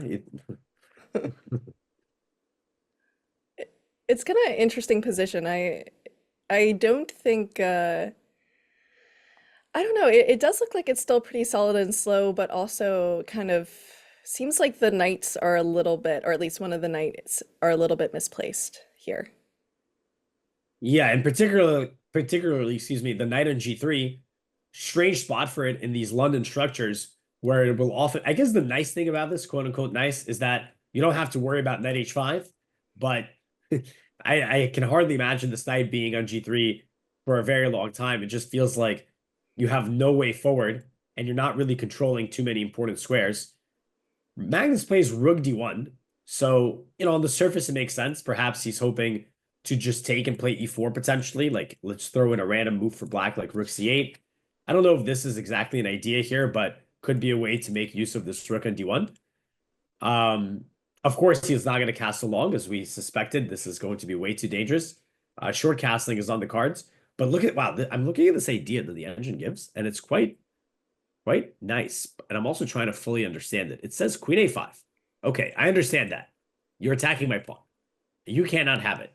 And now the engine says, let's trade queens with queen a6. And not only are you trading queens, you're doing so at the cost of your structure. Now, I would think, hey, you're opening up the b file, but you can't even go there. You can't even go rook b8 because there's a bishop in f4. So, I don't know, is what I'm trying to say. I am a little confused why this is the top recommendation, but it is, and I wanted to share it. It's interesting. Maybe it's because the pawn structure is pretty weak, but it would take so many moves to be able to exploit that since there's no light squared bishop or anything of the sort. And maybe in that time, the rook can, do that long maneuvering over to b7. But I agree that it doesn't seem like, trading queens and ruining your pawn structure at the same time would be the top recommendation. Yeah, that's what I'm thinking as well. And I also do not think we will have that on the board. But at the same time, the move queen a5 is somewhat logical because, hey, if you're going rook d1, we call this the X-ray. Even though the rook is not attacking the queen, there is some, potential in the future for that to be somewhat of a threat. Makes sense to remove the queen, something like queen b6, maybe even. But for Magnus, yeah, I don't know what his plan really will be. I mean, of course, it would be nice to get a pawn break. Well, he needs to castle as well. In these London structures, a lot of times you try to put the knight on e5, but nothing that black's position can't really handle.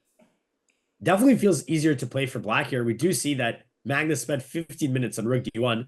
Perhaps his time usage is an indicator that he is himself not completely sure of the right plan in this situation. And Alex, I am a Magnus fan. I love Magnus. He's great. But serves him right for playing the London. Honestly, anyone out there who's like, I want to play the London. London's so cool. OMG, London. Yay. Look at this position and see how you feel. Yeah, do you still want to play the London? I feel like, sorry for all my London hate. We have a lot of London books in our household here.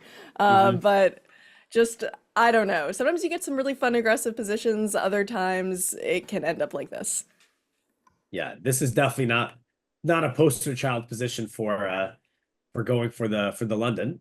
But let's jump back. Hikaru has made a move, and it's not a move we said he would play now, but it is a move we said he might play in the future. So we'll take partial credit. That was the move a5. And that was an 19-minute think really on this a5 move. But the move makes a lot of sense because Hikaru wants to play b6, and he doesn't want to be dropping that pawn on a6. So let's say Fabi plays rook c2. Now, if we start with b6, let's see. There could be, I don't know. I was going to say, is there any knight a4? I mean, you have to move the knight somewhere. Knight a4, maybe add some pressure to b6. Yeah, maybe he just plays b6 immediately. So a5, Hikaru felt this is the moment. Okay, I just need to solve a little bit of problems here. And it feels like a5 is a great step in that direction. Yeah. No, a5 is really interesting for the reasons we talked about, not to allow any sort of takes a6 tactics at any point as well. Yeah, and if you can play b6 immediately, you're pretty happy, especially before the rooks are able to double up and all of a sudden you have issues. Yeah, absolutely. No issue. If the rooks aren't double, then even the knight on c6, there's no tactical threats there, right? Because if you dilly-dally just for a moment, let's say you play king h8 for touch move reasons, you grabbed your king, got to move it. Now a move like b6 will just be instantly losing after knight e6, for example. That uncovers a threat on c6. So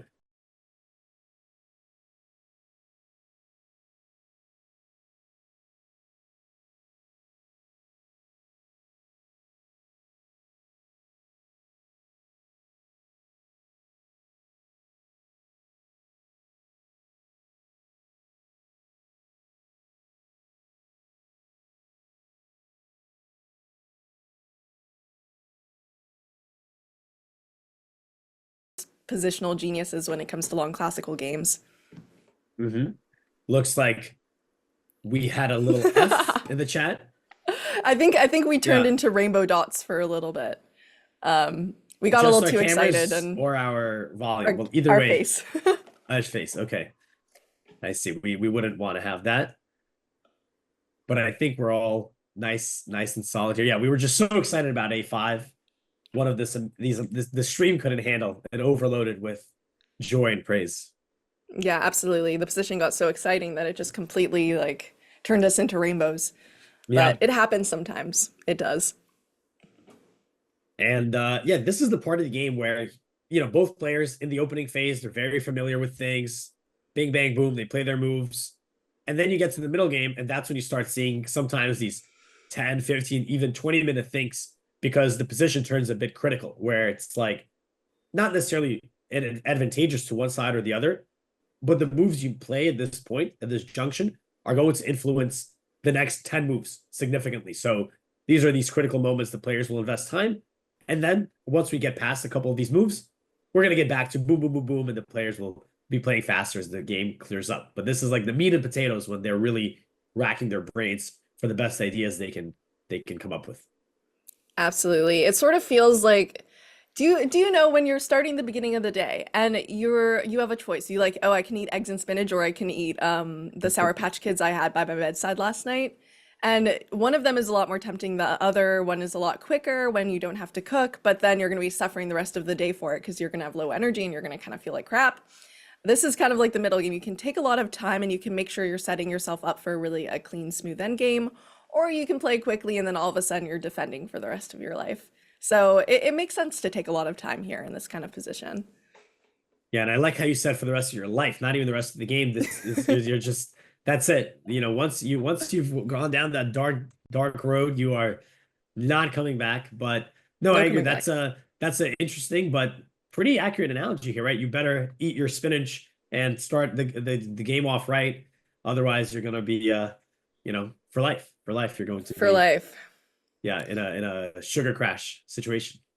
And I don't know if you feel this way, Alex, but when you're playing a classical game, it almost feels like you become the chess game while you're playing it. So it does feel like your life. Like when you get attacked, it almost feels personal, although you know it's not personal, but it does feel like you're kind of embodying the pieces. And I don't know if this is very weird and you're gonna be like, no, I have no idea what you're talking about. But it does feel like your life in some way. I will say that when I'm at a tournament, especially a travel event, I very often don't know what day of the week it is. So in that sense, I feel like that I can sympathize. I don't know if I've ever fused metaphysically with my board, but that just perhaps shows that I just lack the focus that you are exerting at the board, and I need to step up my my game. You need to become a bishop, you know. Yeah. You need to become one of these knights Whisper to the here. rooks. Exactly. And I'm sure your opponent will be very, very concerned as well, which could provide you with an advantage as well if you start whispering to your pieces. I actually had a opponent once who would repeat all of his moves in like a whisper tone after he'd make them, and it did kind of throw me off a little bit. So there's always new tactics at the board. To himself or to you? To himself. Mhm. To himself. And he'd whisper in German as well. So What was that the added a result of little. the game?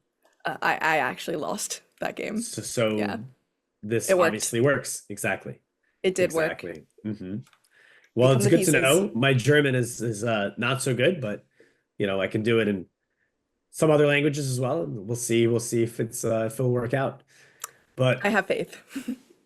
absolutely. But in the meantime, yeah, now it's like one of these things, you know, once we had a 19-minute think for Hikaru to play A5, and now Fabi's thinking, wait a minute, like this is actually quite an effective solution. Like B6 is coming. That's going to kick out my knight at C5, which I think is very clear is White's best piece. And once that knight is removed, the pressure really is starting to not exist against Hikaru's position. So this is why Fabi, it's like, again, for Hikaru, it was a big moment to make sure he doesn't get into any sort of unpleasant middle game. And for Fabi, it's now the reverse. He's like, okay, this is where I need to, if possible, come up with some way to pose problems. Otherwise, we're heading for Armageddon. Yeah, and he's definitely thinking a lot. I'm wondering also if time could play an issue, but in a position like this, even if you get into an end game, once you start to be able to gain that 10-second increment, I'm pretty sure you're okay, right? Yeah, absolutely. I mean, even now, right? Obviously, the players were on move 20, even Fabiano, even though he's down 30 minutes, he just does have an hour. So I wouldn't expect the clock in this particular game to play significant role. But yeah, in general, I mean, I think actually, I hope I'm not getting this wrong, but I saw that the increment, I think it's only 10 seconds, which is very interesting because, and I think that was the case last year too, to be fair, but because normally you have 30-second increments. So 10-second increment is really not a lot. You got to write down the moves and everything. So it goes fast. Yeah, 10, you still have to write down the moves with 10-second increment? That's a good question. I assume you do, but maybe I'm wrong about that because I've never played ever with 10-second increment. It's crazy, especially writing down the moves. Like you pick up your pencil, you write it down, and then immediately you have to move and hit the clock. Maybe you don't. Maybe that's one thing that I didn't. I wasn't present at the technical meeting. You know, before these events, there's always a technical meeting where the arbiters and organizers they outline all the regulations and all these technical questions that we are posing each other, and the players can ask him stuff, and we weren't there, so we don't know. We don't know yet. We don't know, but even without writing down, it would still be a very, very difficult experience to just rely on increment, especially if you're not a huge blitz player. I know Hikaru loves his blitz, so he'd probably be okay with that, but still not a lot of time. Yeah.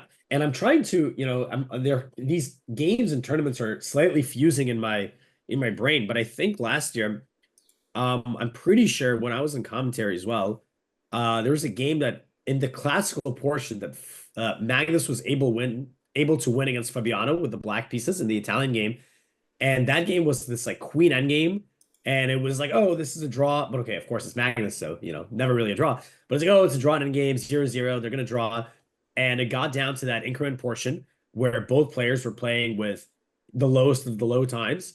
And Magnus, as he has done hundreds of times in his career, turned the 0-0 endgame against the world's best players into a victory. But I'm pretty sure like it was in this tournament, and I'm pretty sure the 10-second increment was definitely not something that made Fabiano's life all that much easier. No, I can imagine. Yeah, especially against someone like Magnus. And we see the move that was actually discussed before, Queen G4, probably aiming at that reroute on the queen side. And we might get into some of the lines you looked at. Yeah, I guess this queen might be trying to swing back. I'm also wondering if there's any point where you could see a 96, right? So for example, actually, that is maybe exactly what you could see. If you get pawn to b6, knight takes e6 is the idea, because now, okay, you're obviously forking the rook, queen, and checkmate, so not much to be done except capture. Queen takes e6, check, and now the d5 pawn is hanging. Also, this diagonal is quite weak, so queen g4, a little bit of a sneaky move. Let's say you go king h8. Now, there's also queen g6, by the way, which threatens mate, but let's say queen takes d5. And here I'm attacking the knight. I have 3 pawns for the piece. So queen g4 also does have some tactical implications. So it's actually an anti-b6 move. b6 now is probably not the best that black can do, because this looks pretty fun for white. Gosh, if I saw that move show up on my board, I would never even think of that in a million years, and I would immediately have a heart attack. Like, that is not what you want to deal with. Even if it says it's still even eval, I don't know. It looks very, very scary. Like any kind of wrong breath or wrong look in the wrong direction, and all of a sudden you lose. So that's kind of a crazy continuation there. Yeah, I do not. I mean, obviously, Hikaru is going to see this, and I don't think he will allow it. It just looks very necessarily dangerous, and it looks like all the fun is with white in that position. But Hikaru is not forced to play b6, right? He hasn't laid all his cards on the table. Now, I'm wondering what about queen e7 here, which again kind of is the move I've been talking about for the whole stream. The queen here supports these pawns, and yeah, maybe now I'm ready for b6. So again, let me just throw in rook c2 just as like a potential move. So can I start with b6? Actually, if b6 is there, knight a4. Let's see, b6, knight a4, attacking the pawn. Beam b7, rook c1. Still, a little some pressure from white, but I don't know. Knight e7 should be able to trade off all the rooks, I think. So queen e7, I think, is possible. The engine gives something else here. What does it want? It wants knight e7. Okay, so knight e7. And I guess the point is that now the knight in e7 has a couple functions. First of all, if you want to make this capture, it no longer is as effective. d5 is protected. Also, you don't have queen g6, right? Queen g6 is also covered. So knight e7 is a nice idea as well, where I keep b6 ready to go, and I neutralize knight takes e6. No, that makes a lot of sense. It seems like that could definitely be a possibility as well. I don't know. Queen e7 seems to make a little bit to seem more like the natural move, but now that's all explained, knight e7 seems like it would be doing a good job protecting along all the squares. Yeah, and also with the knight removing itself from c6, that would be neutralizing some of white's potential tactics on the c-file. So yeah, I'm sure more than one solution. I see in the chat you have a question, why not f5? F5 would be a little apprehensive of playing, just because the queen will dodge. And now you've it's not really a indefensible weakness, but it seems just not necessary in this current moment to give white a target on e6. But yeah, I think that Hikaru will be a little bit more solid than pushing that pawn here. And also, I don't know if you noticed, Jules, but our very eagle-eyed chatters did say, look at Fabiano's clock. 1 hour, 0 minutes, 0 seconds on the dot. He couldn't have timed that any better. I mean, Fabi is very precise, so maybe not just on the board, but also on the clock. It looks like almost an error, but no, that is the actual time he has. Yeah, it looks like that's the starting clock time, right? Oh, he's got an hour, started the game. No, it's just how pro he is at timing his moves. And yeah, Hikaru is thinking. He does have a wealth of options. Again, obviously by playing a5, he very well wants to play b6. Just needs to come up with the right way to defend this 96 idea from white. No, absolutely. And I love the way the cameras are zoomed in on Fabi and then zoomed out on Hikaru because it looks like we have like the giant Fabi head in space. And yeah, and I bet it's also hard to keep in with those cameras when they keep leaning forward and moving around like that. But Hikaru looks in a deep think, probably looking at that knight e6 as well. I mean, honestly, I believe we're gonna get queen e7, but which move would be a little more dynamic? Oh, okay. There you go, full credit. Predicted. Right, right on the money, and right before you played it too. So perfectly timed, just like Fabi's 1 hour on the clock. And yeah, absolutely right. This is the move. It feels a little more natural because you link the rooks, you develop the queen slightly. Looks like a nice idea. And yeah, now the b6 move is very well back on the menu, right? Get that knight out of there. The only thing is, I mean, it doesn't really matter, but just need to watch out for some like bishop a6 and the knight a4 attacking b6. But again, black's position, no weaknesses, very solid. All the pieces are defending each other. The queen defends the knight defends the rook. This rook defends the knight, which defends the queen, right? It's just like everything is interconnected. Zero weaknesses in Hikaru's position. Yeah, the pieces are very harmonious right now. Everything's working together. And would you say it's pretty equalized? Yeah, I think that especially, Fabi, we were thinking, can he double the rooks, create a threat? It doesn't seem like he's in time. And the key thing is that once b6 is on the board and this knight is chased away, Hikaru will also move his knight from c6, and that will induce the trades of all the rooks. And, the more the pieces get traded off, the more sterile the position becomes. Again, the regulations say that the players cannot agree or offer draws before move 30. But if the game continues, in this way where, chop some pieces off the board, head to the end game, we might see just that when they reach, past that threshold. It's definitely possible. And it's another thing about like these players in these kinds of positions, they're very, very patient.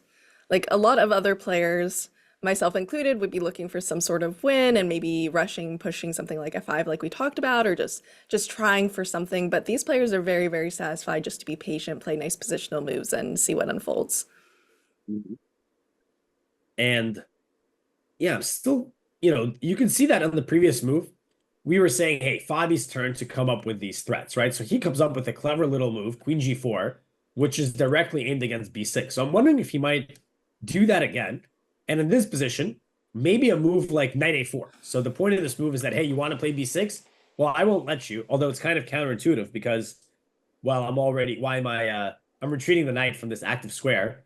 But the idea that I had, which I guess probably doesn't work, is that if you go knight a7, right, trying to just, hey, let's trade everything, can I put this rook on c5 and try and attack the pawn and trying to double?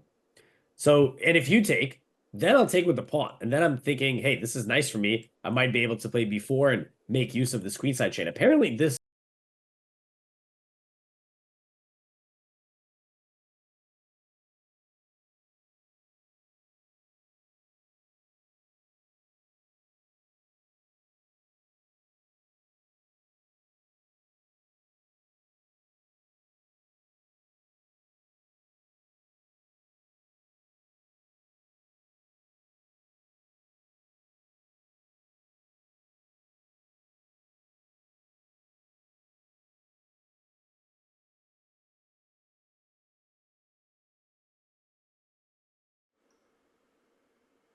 And welcome back, everyone. Jules, we are doing a great job timing our breaks because we go and break again and there's no move. So perfect. I mean, it's because we have an earpiece in each of the players' ears, right? And we're telling them when we're going on break, and that's why, of course. Right, Alex? Yeah, exactly. So nothing illegal about that. Not one bit, not one bit. But here, looks like they are in the tank, taking a long think. Maybe Hikaru equalizing time a little bit with Fabi. He's still up about 20 minutes here, so he has a little time to lock down and think some. Yeah, and his big sort of, I think, what, and okay, it looks like he's gearing up for a move. I saw him nodding and hand over the board. He looks like he's charging up a move. As we kind of alluded to several times, and of course Hikaru himself with the move a5, the question is he going to play b6 here or not? And it feels like, yep, I was going to say, it feels like he will, because as long as there's nothing concretely wrong with that move, it is the move you want to play. You want to get rid of this knight from c5, where it's putting pressure on your queen side. And if that knight gets booted successfully without any consequences, Black's position will have absolutely no faults whatsoever. Yeah, and looks like, yeah, kick in the knight. Knight is gone. You want to make sure not to be creating any more weaknesses for yourself, especially with that queen's ability to maneuver over to b3 now. But it looks like it could be solving a bunch of problems. Yeah, I mean, again, the only question is knight a4. What are you going to do about that pawn on b6? And apparently the engine even says b5, which to me would be a little scary to play, because I'd be like, wait, what am I doing? I'm allowing this knight back to c5. My whole idea was not to allow that, but apparently this is actually quite fine after a5, excuse me, a4. And what this does is now white can never use his b pawn to support it, and black is the one who might find his way to using some outposts of his own, right? This knight can come over maybe to the c4. This is actually a pretty nice idea. I don't know if we'll see that from Hikaru. It does look really, really solid. The idea that I was considering was, can we just defend the pawn? White can renew the threat, but after rook b8, we're in that same territory. Everything's defended. My last piece is going to get developed, and then I'll be ready to potentially include some trades in the position. So it looks like, there's probably several ways for Hikaru to neutralize all the pressure, which is great, right? Because that means his position is quite safe. And we'll see which one he goes for, because I think Fabi has to go knight a4. Everything else is knight b3 is passive, knight a6 is ill-advised, so knight a4, process of elimination. Absolutely. And the action is happening on the queen side. In a lot of these games, either the action is happening on the king side, center, or queen side.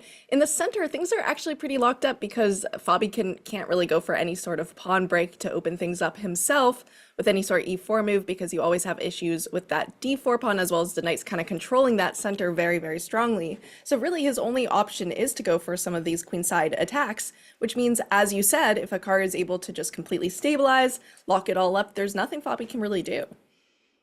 Yeah, absolutely. The fight is on the queen side. Fabi has charged in with his galloping knight, and Hikaru is having none of it.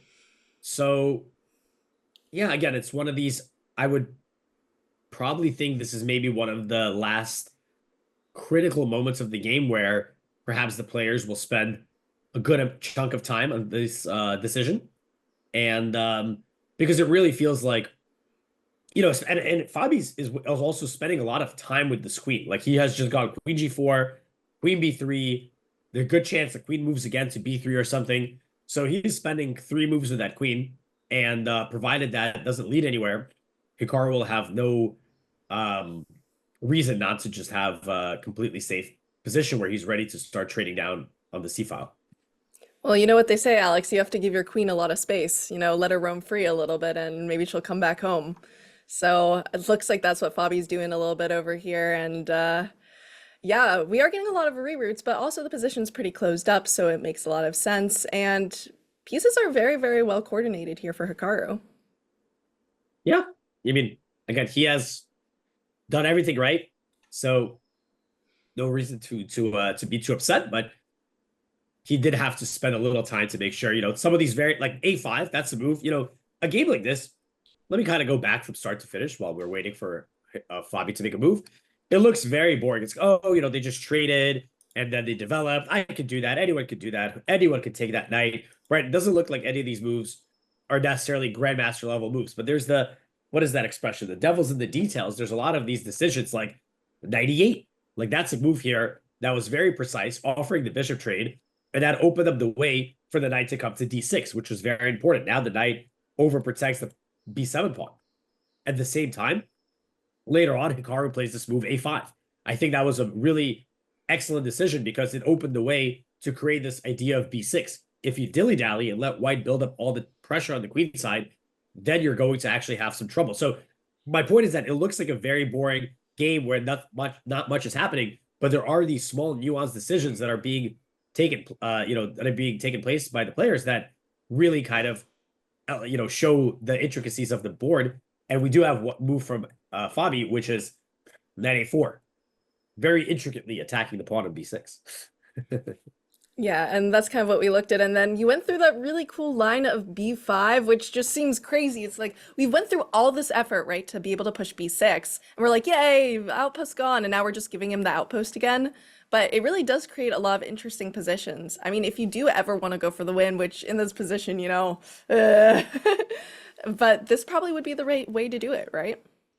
Yeah, I mean, it's something that I don't think would occur to me whatsoever because, like you said, all the effort is to play b6. But yeah, b5, even though you're giving up the square for the knight, you're saying, well, I can live with it. I can, the knight's not even attacking anything anymore now that my pawn is up the board. And, let's say you play, just play like a random move. I can either play knight c4 right away, or I was thinking perhaps first I can play knight a5. Oh, sorry. Wait, there's a tactic here. Oh, wow. I blundered, but that's a cool blunder, actually. Bishop takes b5, knight b5, queen a4. Nasty. The knights are dropping off. That's pretty nasty. But okay, let me actually, I'm going to avoid that tactic and I'm going to put the queen on f3 just to make my move work. Now I want to play knight a5, and perhaps it's this knight that will make its way to c4. But yeah, pretty cool idea. I wonder if Hikaru will go for that, or again, you could just defend the pawn with something like queen to b7. Yeah, and I'm honestly that's probably the safest choice if you just kind of want to lock down, go draw. But b5 is very, very interesting, very tempting. You can probably see now maybe Hikaru's the one who has all the math going through his head right now, trying to figure out what to do there. He plays it. Oh, yay! Kind of excited for that one. And it's a very active move too. Yeah, no, I really like that move for sure. Knight c5 is the most natural move. Of course, you can go back to c3, which is also attacking the pawn, but then black would be like, all right, what are we doing here? Like you literally went knight c3, knight a4, knight c5, and then knight a4, knight c3, right? So that could hardly scare me into anything. But yeah, I think a really nice point here is that after a4 arrived, I mean, you don't need to play 4, but it feels like a nice move to play because, again, all the pawns are in the light squares, neutralizing the light square bishop. Now you're ready for this beautiful outpost, and you don't need to worry about b3. One of the ways the engine goes about this position, it recommends b3 for white. And now things are really starting to peter out because we're going to trade these pawns. Now my knight jumps into a5. You can move your queen to b4, knight to c4, and a4 takes. A position like this is one of the variations. I mean, I think there's many moves for black here. Rook a8 comes to mind. Knight b2 maybe comes to mind. And we're trading. This is just handshake it's kind of nice because this is move 28. So handshake would be coming right up on move 30 in that case. Yeah, I mean, there are so many different variations here, and it's also kind of nice to point out that if you're Fabi, you almost want to have two knights in this kind of position if the pawn is on a4 to take advantage of some of the outposts. But the bishop actually, even though it has that nice diagonal, isn't really doing so much.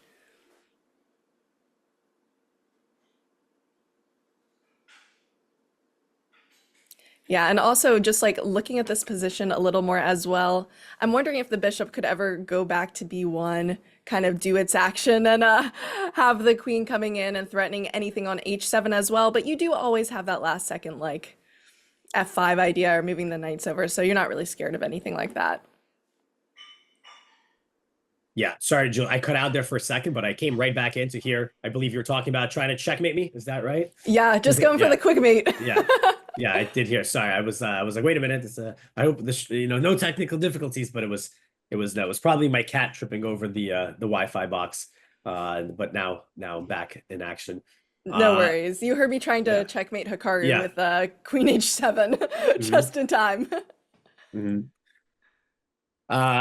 Yeah, I mean, I think here, I'm really, it doesn't seem like a major thing, but to me, this whole A5, B6, B5, these moves I think they're quite impressively solving any potential difficulties to Hikaru's position. And again, like as you said, I don't know if he's necessarily playing for more, but actually it does feel like now he's the one, going forward and making a little bit of I don't know if threats is the right word, but just feels like he's the one starting to push. And now it's like, to me, it feels like, okay, like White's plan is just, what is even the plan, right? Like knight c5, a4 looks to be very, very solid. Yeah, knight c3 is actually the edge's top move, which is kind of funny, like I said, because the knight is just going back. And, now the queen can swing over to defend these pawns. I mean, it's just impossible for black to face any danger here. The knights here are perfect on c6 and d6. There is options to, potentially still go for some kind of a4, knight a5 ideas in the future. And yeah, Fabi has also spent 1, 2, 3, 4 moves just to bring the queen back to d1. Shouldn't be any universe where that could be troublesome for black. And if you're just looking for kind of last minute ploys for a win here, is there any sort of setup that Fabi could possibly try to be able to get e4 and take the isolated pawn and just try to attack? Or would that just be far too much of a weakening move? Yeah, I think Hikaru is very well prepared here for any potential e4 ideas. As I mentioned, these knights, they're eyeballing the center very effectively. And as you mentioned, right, White can play e4 at the cost of an isolated pawn.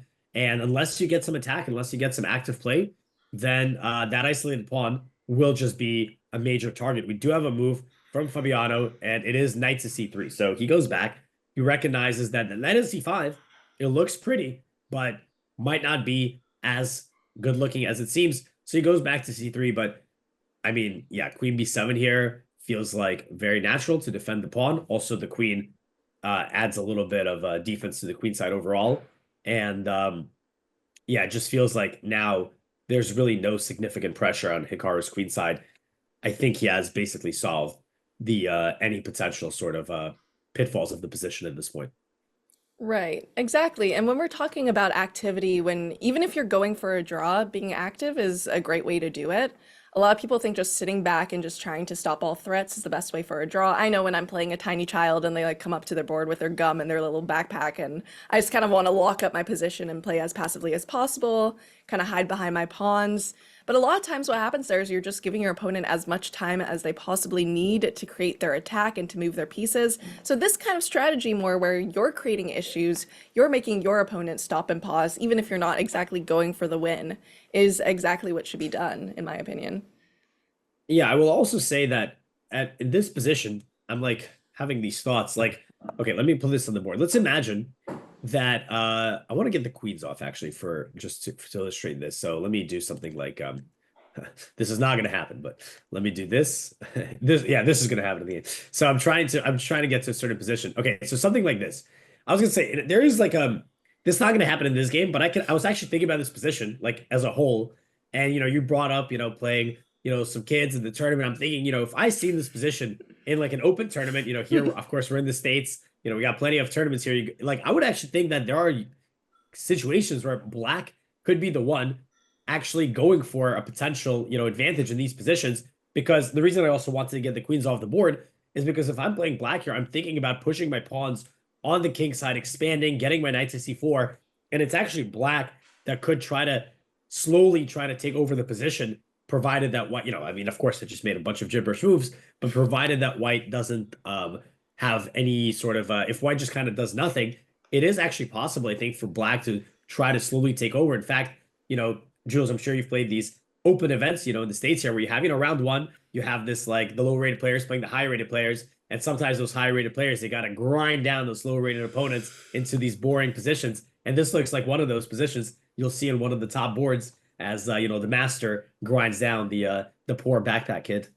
No, exactly. And that poor backpack kid's not feeling good too here because a lot of times you're told just bring it to an end game, you can create a draw, but these are exceptionally complex and those knights are looking really good in this kind of position where there's so many outposts and all of a sudden this bishop really just isn't doing anything. It's very hard to make it do anything at any point as well. So, I mean, having the knights here is gonna be a pretty nice advantage, but I have seen those grandmasters grinding down the sad lower rated players many a times here in these kinds of positions. Yeah. Mm-hmm. Yeah, again, this is we're far from the position on the board, but yeah, just like I was even thinking about this, I was like, hey, I actually could see myself preferring to play black here, provided a couple more tweaks are made to the position. Maybe if you give me queen b7, a4, knight a5, and knight c4, then I'll be like, hey, why not? I'll go f5, I'll show some ambition. So definitely can see Black even potentially taking over with some careless play from White. Overall, Yeah. though, right now Hikaru needs to defend the pawn on b5, and he does it with knight a7. Interesting. And knight a7 was a move we looked at, but in a very, very different position here. So how does this position kind of change the ideas behind this move, knight a7? I think the main point is that Hikaru wants to open up the rooks, right? We have one file on the board, the C file, and he might be thinking, let's go rook c7 and rook c8, or rook c, or even watch this, rook c6, rook c8, queen c7. Maybe that's even stronger, tripling up on that open C file. I don't know how effective the triple here would be, but the point stands. One file on the board, let's fight for it. And knight a7, it's not the most active place for the knight, but it does defend the pawn, and it does give me that open C file. Yeah, I mean, it makes a lot of sense here. And if you're White, do you want to stop any sort of queen trade not to create the kind of positions that we looked at before? I mean, the queen trade here is very difficult to achieve realistically, right? Like, where are the queens really getting traded? I think they're going to be kind of hanging out in their own territory. But overall, I don't, it's hard for me to say off the top of my head who the queen trade really favors. I feel like it's probably chill either way. I feel like, yeah, it's hard for me to say. I'm not smart enough. We need to get Hikaru back in the confessional to explain it. I think actually he would use the exact same words. Ah, it's probably chill either way. Perhaps, No- but I no think, yeah, pressure the queen there. trade is hard to achieve here since the queens are not really coming into contact. No, absolutely. And looks like they'll probably be staying in their own zones as well. Although it does seem like Black's queen is a little bit better placed, but White's queen is still doing some finagling. And I guess we'll never get my queen h7 threats, huh, Alex? Yeah, I mean, that is, I mean, you could threaten it, why not? But yeah, I think that is, as you mentioned as well, it can be very reliably, even by f5, right? Even f5 could be a move Black considers to grab space in the center. So it still feels like, for the most part, the action will be oriented on the queen side here. Could Black even consider f5 regardless to have just another outpost for the knight? I know the knight is just so beautifully placed on d6 and it can never really move, so it's probably a waste of a move, right? Yeah, I mean, the nice thing about this position is that I feel like you can afford to quote unquote waste moves, since it's not super tactical, but at the same time, of course, you stack up enough of those decisions and, wasted 5 moves will have real consequences here. I'm actually not completely sure what Fabi will do here, right? Because this b5 pawn is now covered. We were talking about this rook for the longest time. I feel, hey, double the rooks, double the rooks. Now it's like, how are you going to do that? You're not, right? So yeah, I feel like Black's plan here is more obvious. Like, hey, bring the queen in maybe, or just bring the rook, double the rook. At some point, try to jump to c4, maybe grab some space. Kind of feels more fun to play with Black here. Yeah, I mean, does White even have time for a long reroute for the rook to finally make its way, make its side quest over to c2? Maybe something along these lines, but the thing is, in this particular case, the c file I feel like is no longer, this crown jewel of the position, since Hikaru he's kind of getting there first, right? He's ready next move, rook c7 or rook c8, 6 and rook c8. So it's more like, yeah, you're doubling up to trade everything off, as opposed to doubling up and creating big threats. That's Yeah. why Fabi's thinking here. He's like, wait a minute, b5. This guy's pretty good. I didn't expect this. Yeah. And he is down on time, but as we said in these kinds of positions, it's not like if he gets under extreme time pressure, it would be that catastrophic. Although he'll probably keep time up a little bit more, but we're already getting closer to that 41 move mark. Interesting question in chat from Simply Rise. If the game were 3 to 10 minutes instead of hours long, how many more mistakes would be played? We might have a chance to see something like that when it comes to the Armageddon game, if there is in fact a draw. But a lot of these players have very, very strong positional intuition. I'm wondering if you can answer that question, Alex. Well, of course, as you said, we could be in for exactly that, right? In a maybe with the Armageddon game where they start 10 to 7 and then they'll make their ways to 3 minutes.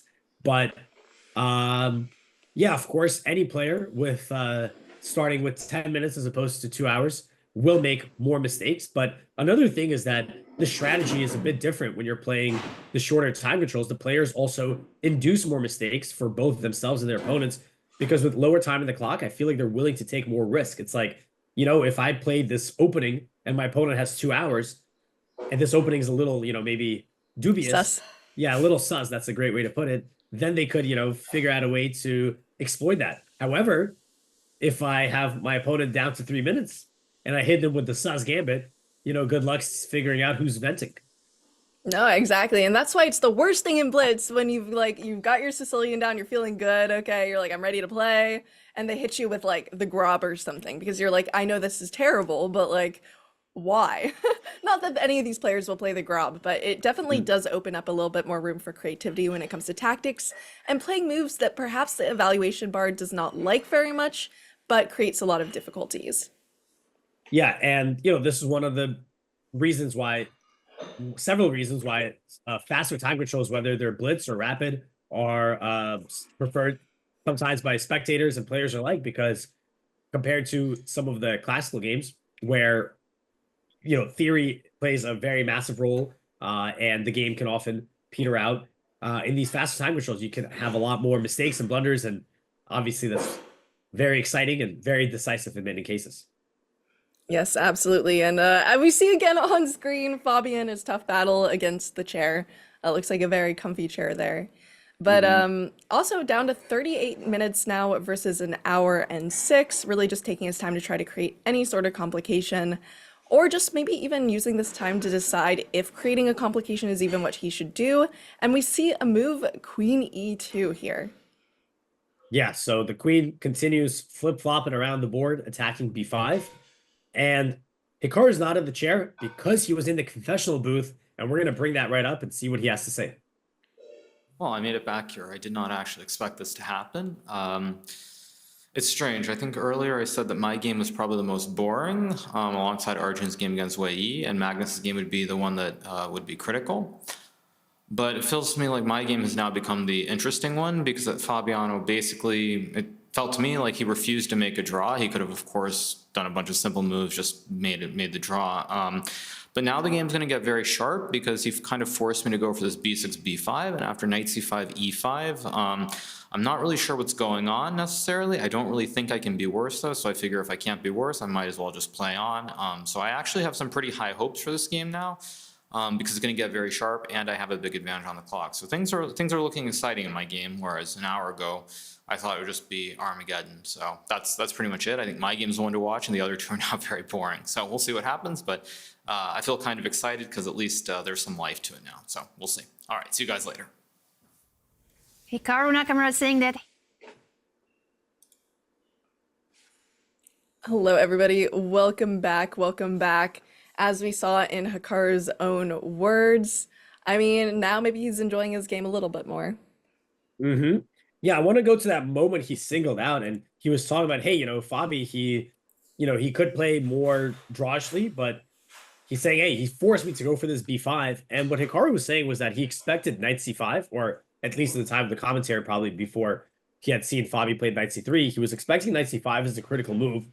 We were saying, hey, a4 looks like a nice idea that was recommended by the engine, but Hikaru is also saying, he could have played maybe e5 here, which really does set the board a lot more, maybe not on fire, but a lot more tension and excitement is now happening. The pawn on d4, of course, is hanging, and if you take on e5, apparently knight c4 is the best move, but regardless, like this knight on c5 is now all of a sudden, let me change these colors, all of a sudden black is generating lots of threats. So obviously Hikaru thought knight c5 was the critical move, but Fabi doesn't want to be any part of that. He goes knight c3, and maybe we heard Hikaru is getting a bit ambitious. He mentioned the time advantage. He mentioned that the game could be more prospectful in his view, and yeah, I mean, certainly he has no problems, and let's see, now his pawn needs to be protected. I'm curious if he'll try to push it at some point or try to just double in the c file. Maybe there's still some point to push f5 to further take away squares from the bishop.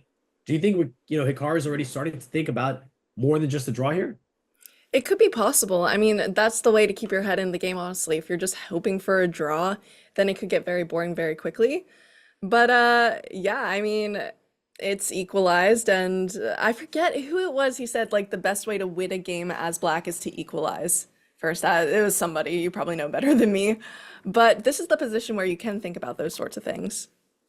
Yeah, I've definitely heard of something like that. It reminds me, I think, of a of a story I think my dad told me when I was a kid, and I don't exactly remember all the names of the players. I think one of them was, I think, Tal, if I'm not mistaken. But this was back in the good old days where, the games, if they ran too late, we just adjourned them. All right, guys, you go just play tomorrow or in 3 days or whatever, right? We had adjournments, which is, of course, a thing of the past. And, this is a little anecdote, but I remember it, thought it was kind of funny where there were these world top players that were analyzing this endgame, trying to figure out, how do you win? How do you win in this endgame? And then I think it was Michael Tal who like stopped by and he was like, "Oh yeah, you just make sure you find the draw first." And they were like, "What are you talking about? Like we're trying to win this. What do you get out of here?" And then they were like, "Wait a minute, we can't find the win." And they were like, "Hold on a second, like where's the draw?" So I don't remember how this all resolved itself, but yeah, before you win, you got to equalize, especially with black, and have the battles already done in this game. I love those chess stories. It's always really, really interesting, and you find some hilarious ones as well. And it looks like we have a move on the board, which I wasn't even looking at all. Were you? It looks like there was B3 played. Yeah, we had Queen D7 from Hikaru to defend the pawn, and now B3 from Fabiano to restrict the knight from going to C4. Yeah, I wasn't fully considering this specific move, but of course, it makes a world of sense. And now Hikaru, I mean, he probably should consider, now the shoes on the other foot. That's the expression, right? Yeah, there it is. The rook on F8 is the only piece that is not developed for black. I mean, I don't know if you would count this piece as developed, but can't really move it anyway. So the kind of obvious plan is let's bring it over to C8 and double on the C file. Yeah, it makes a lot of sense. Just doubling up the rooks can never hurt. That's where they're most active. And then you have that beautiful C file. Maybe you can restrict some movement here. But we have this kind of funny pawn structure, which kind of puts you at an impasse because there isn't really a super easy way to advance any pawns forward. You're just going to keep them protected and try to improve your pieces slowly. Yeah, and honestly, even for the pieces, it's kind of a little difficult to get them much more improved than they already are. We saw that Fabi, he had a journey with the knight that ended in a failure. I don't know if that's a little harsh, but kind of feels like it did, right? The knight made it all the way to C5, and now it's back on C3. So I don't know if that's a success. Yeah, maybe again with only one file on the board, there's always a high likelihood of some kind of trades occurring. So let's say we have like rook C7, queen D2. Actually, queen D2 maybe will be somewhat annoying to tickle that pawn, but regardless, let's say rook C8, 92. And I wonder if, just to illustrate like trade, something like this. Again, not fully forced to make the trades in this order, but this is an example of how things can really, let's even trade the queens potentially. Okay, here there's queen C5, but let's say there's just takes, and a position like this will be absolutely harmless. Most likely to both sides, but certainly for Hikaru. So yeah, with this one open file on the board, that's where we can see lots of the heavy pieces get swapped off. Yeah, I mean, honestly, if you're going for the draw, that's probably the best way to do it. I'm wondering if Fabi is still trying to consider avoiding the draw, avoiding going to Armageddon as well. But yeah, I'm not sure there is any way to avoid really swapping the pieces if Hikaru wants to, right? Yeah, I mean, I feel like, they both, I don't know if they want to, but not really, because where else are you going to put the rooks, right? You can't be like, well, you know what? I don't want to trade them. So let's go, boys. We're going to go on B8 and B7, right? And then it's like, wait, what? Like I just gave up the entire file. So might not be easy to do so. But what's an idea for Fabiano if he can somehow do this is that let's say he sneaks his rook to the C5 square, right? And then if Hikaru ever takes it, then that could give him a pass pawn. So that could be something that he tries to do. But the nice thing for Hikaru is he's first. He's first to get on the file. Let's say he can go rook C6. So there's no reason for him. Let's say we get something like this. There's no reason for him to allow the rook coming to C5. And I see here, for example, the engine also suggests queen D8 to just simply defend the pawn. And the point is that, you want to take. Can even take with the knight here. I mean, I'm sure taking with the rook is reasonable as well. Rook to C1, queen B6, just denying you the access to that square. Hikaru makes a move, and that move is rook C6, fighting for that open C file. Yeah, absolutely. I see in chat, someone says draws are half a point, right? This is a slightly different structure where it's 3 points for a classical win, 0 points for a classical loss. And if it's a draw, they go to Armageddon, where they're fighting for 1.5 points for a win and 1 point for a loss in Armageddon. So it's a slightly different structure here, but still going to Armageddon, you know, you at least are given that 1 point at least. Yeah, and then that fast time control game with, you know, it's so imbalanced, right? You have the Armageddon, of course, and that means in this particular tournament, it's 10 minutes to 7. So, of course, it's much faster. Black has draws. You know, I doubt that, you know, again, I don't have much experience myself playing any Armageddons. I do have experience watching them, but it does feel, I wouldn't say random, but I feel like no one counts themselves out of a one-game Armageddon. You know, whether you're playing white or black, you can always talk yourself into it. Hey, I'm black. All I need is a draw. You know, why not? And you already drew the game, right? If you're in the Armageddon. And then if you're playing white, it's like, I got 10 minutes. He's got 7. You know, I'm going to flag him. So either way, you can feel optimistic about your chances. Sure, yeah, and also there's a little bit more variance when it comes to those Armageddon games. But draw odds is always kind of a nice thing, right? Like you can just play solid, and I've seen instances where people like play the Berlin with these draw odds, and they're like, "Okay, come at me. What have you got?" So you do leave white in the uncomfortable position of having to fight for a win no matter what. Mm-hmm. Yeah, and we should also mention that if the games, whichever games go to Armageddon, the players keep their colors. So if this game ends in a draw, the players go to Armageddon, and we still have white for Fabiano, black versus Hikaru. And I saw in the chat, you know, someone said, you know, the Hikaru, your biggest thing he says is maybe maintaining his world ranking, right? Number 2, not just, you know, for flex purposes, but also, of course, there is the candidates qualification. Now, I know there's been multiple instances Hikaru has addressed and talked about his ambitions for the candidates, but my 2 cents of contribution to that will be, as far as I recall, the rating spot, you also need to meet a certain activity requirement in terms of games. I don't remember all the regulations, but of course, this happened also in the past where Dingleran, you know, when he became world champion, there was a whole mad dash to make this minimum game threshold. And anyway, I don't know what that threshold is. I know that Hikaru is like pretty close, or, you know, to get there. So I'm sure there's all these candidates possibilities swimming in you know, in the background, but I'm sure at the time of the game, you know, you're just trying to play your best chess and not really overthinking those details. No, absolutely. But yeah, it does make sense that there are a lot of different considerations, which is why sometimes you see tournaments like this where all the top players play, and then other tournaments where you don't expect the top players to play, but they still show up, hoping for some sort of candidate's advantage there. But it is definitely something interesting to think about, and is at the peak of his game as number 2 in the world. That's I mean definitely the peak here. So it'll be interesting to see what he does with that as well, and how much he enjoys this kind of classical jaunt as well. In the meantime, Rook C2 on the board from Fabiano. Finally, you know, we've been preaching the Rook C2 gospel for quite some time. And I think this signals that, you know, obviously with Rook C6, Hikaru's most natural follow-up is bringing in the Rook to C8. Fabiano's most logical follow-up is bringing the Rook to C1. And I don't know what we want to do here. I mean, you could still do the triple stack, the bazooka stack here on the C file. That looks pretty fun. But the Rook on C2 is very well protected. So at any point, the white knight can move. Yeah, I don't know where, maybe even back to B1, you know, all the way home. And again, it's not unlikely that some exchanges could occur like this. I would think that if we continue trading things, you know, perhaps in this endgame, something like F5 and bringing the king up and knight C6. Yeah, I guess this is just very, very close. The quote-unquote advantage of the bishop is completely not there, since my light square pawns are just so strong and covering all that up. So perhaps we will just see a vacuuming of the pieces in the C file. But Hikaru is up 20 minutes, 22 minutes, so perhaps he will try to look for ways to, if possible, keep the game going so that he can utilize his time advantage in some endgame. Yeah, I mean, but even with an endgame, Fabi is a really, really deep calculator, but the time advantage could be nice. It's 35 minutes to 57 minutes right now, and that could matter if the endgame gets a little bit complicated here, but it does look like we're going to see that natural kind of rook stack up. I wonder what he's really thinking about here. Maybe just kind of predicting in advance, bringing the queen to c8.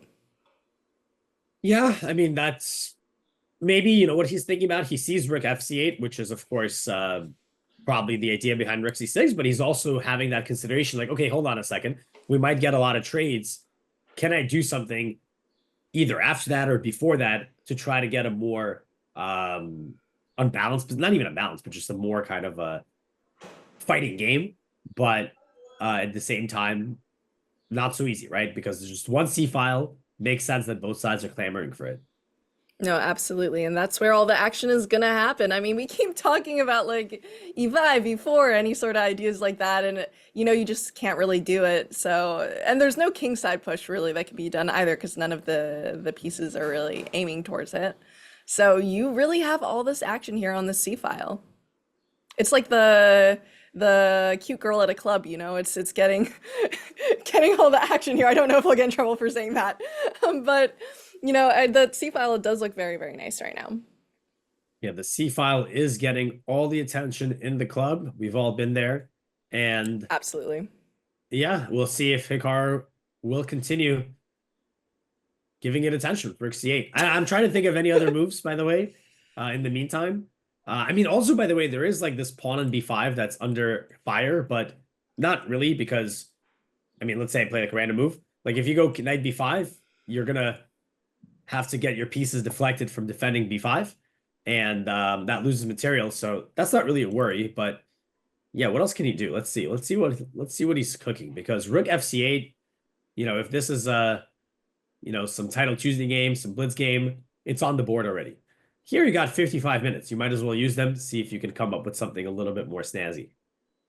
No, absolutely. And that's actually something that people, especially slightly lower rated players, say a lot is like these positional games, you know, there aren't a lot of tactics on the board. But as we just saw, this position is literally defended by tactics.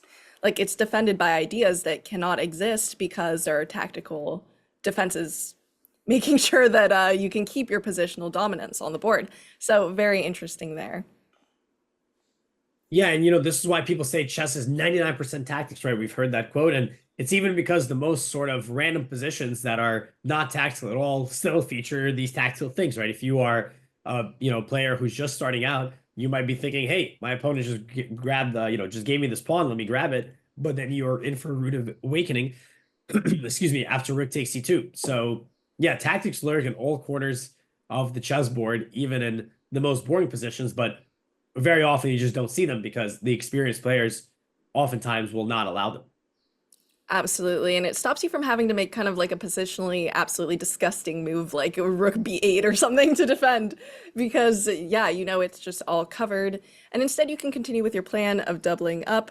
But he is thinking, he's in the tank for a long time, which makes me think that maybe there's something else he's considering besides rook c8. Or maybe he's looking at something in advance. What could it be? Yeah. I mean, what's he gonna do? I mean, White's next move is rook c1.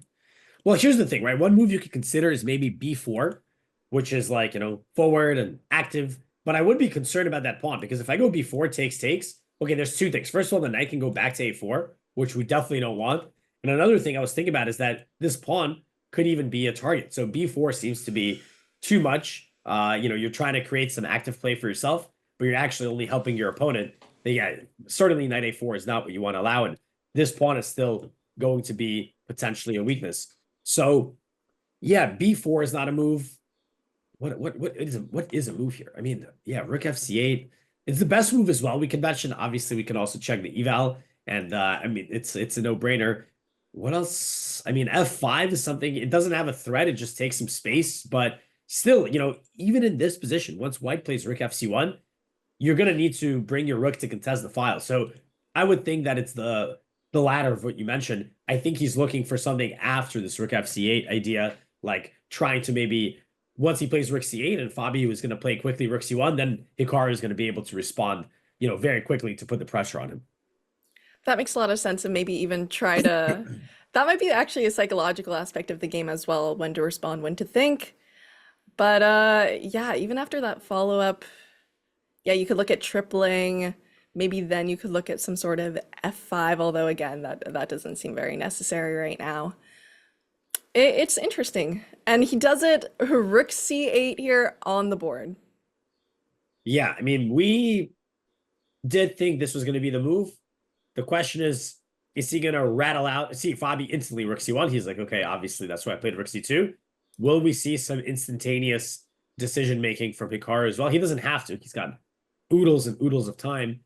But does he really? I mean, yeah, this looks pretty nifty, like a little bit of a triple up. Or does he have something else up his sleeve? I don't know. With Hikaru, he always has something else up his sleeve, so we'll see on that end. But now it is his turn to think again, maybe calculating what he was looking at. I wonder, I really wish we could have an insight into their head right now and see what candidate moves he's considering. Mm-hmm. Yeah, I mean, we do have a bit of an insight when they go to the confessional, but when the players are rattling off their moves, then they just are not giving us not giving us that opportunity to see it. But okay, ooh, G6. G6. Mm-hmm. Okay, let's see what this is all about. Maybe Hikaru wants to play H5 next, just to, he's liking having the pawns on the light squares.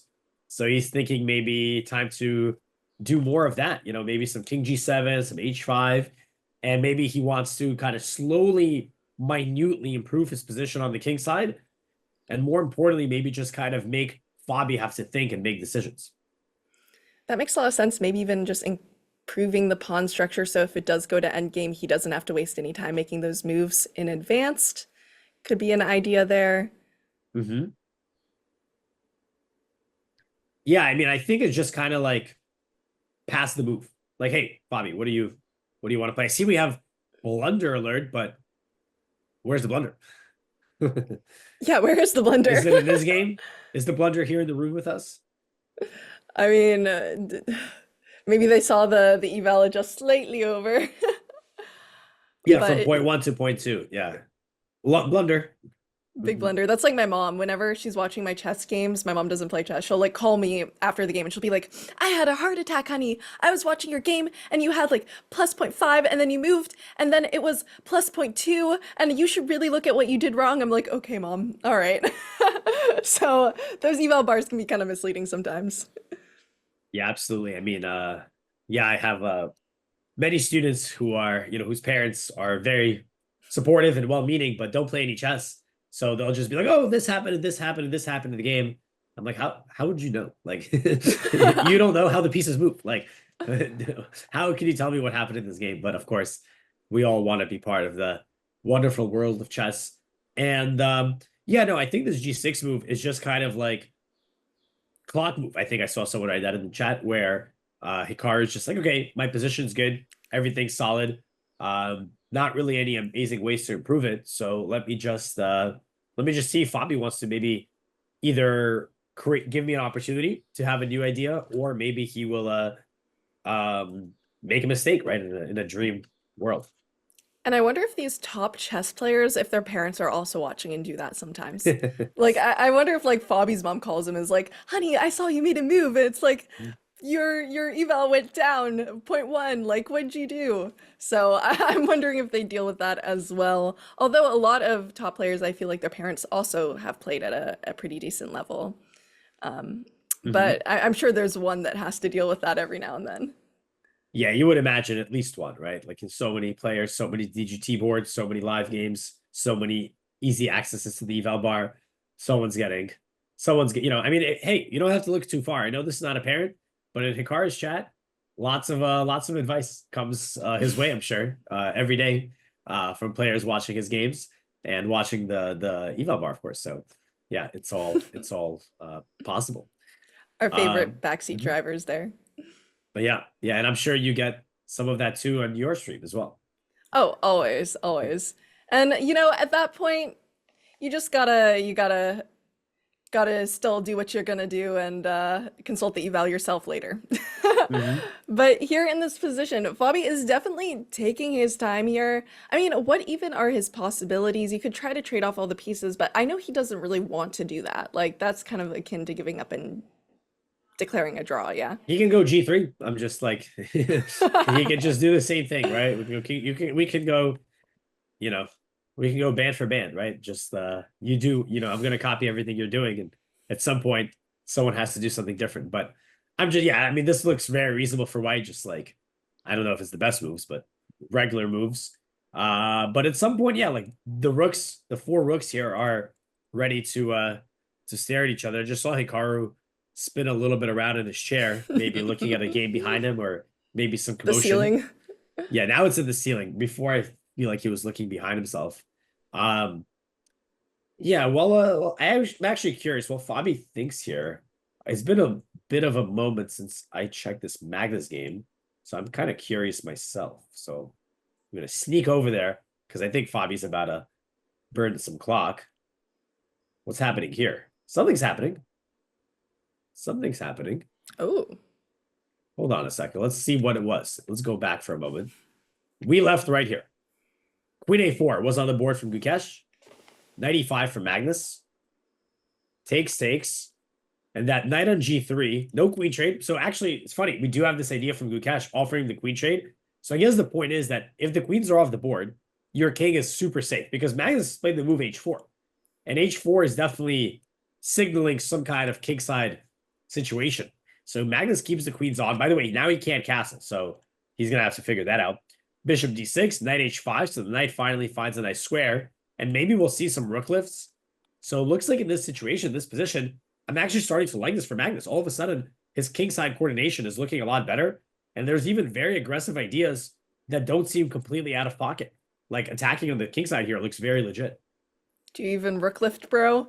Like it does look a lot better, and you've got the whole knight sitch kind of figured out here. And trading allows for more space. Traded a lot of pieces, there are more space.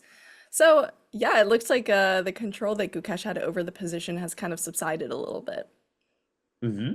Yeah, I mean, this now you were talking ill of the legendary London, and now it's like, hey, wait a minute, maybe I got a place in London. Look at this nice and safe position. I got this attack. So yeah, but well, warning on the label is that you're not Magnus Carlsen. You get in that position, you might just lose it immediately. Magnus Carlsen, he's gonna whip up some magic coordination. Speaking of magic, I'm looking at this engine suggestion, which is so ridiculous. It's takes.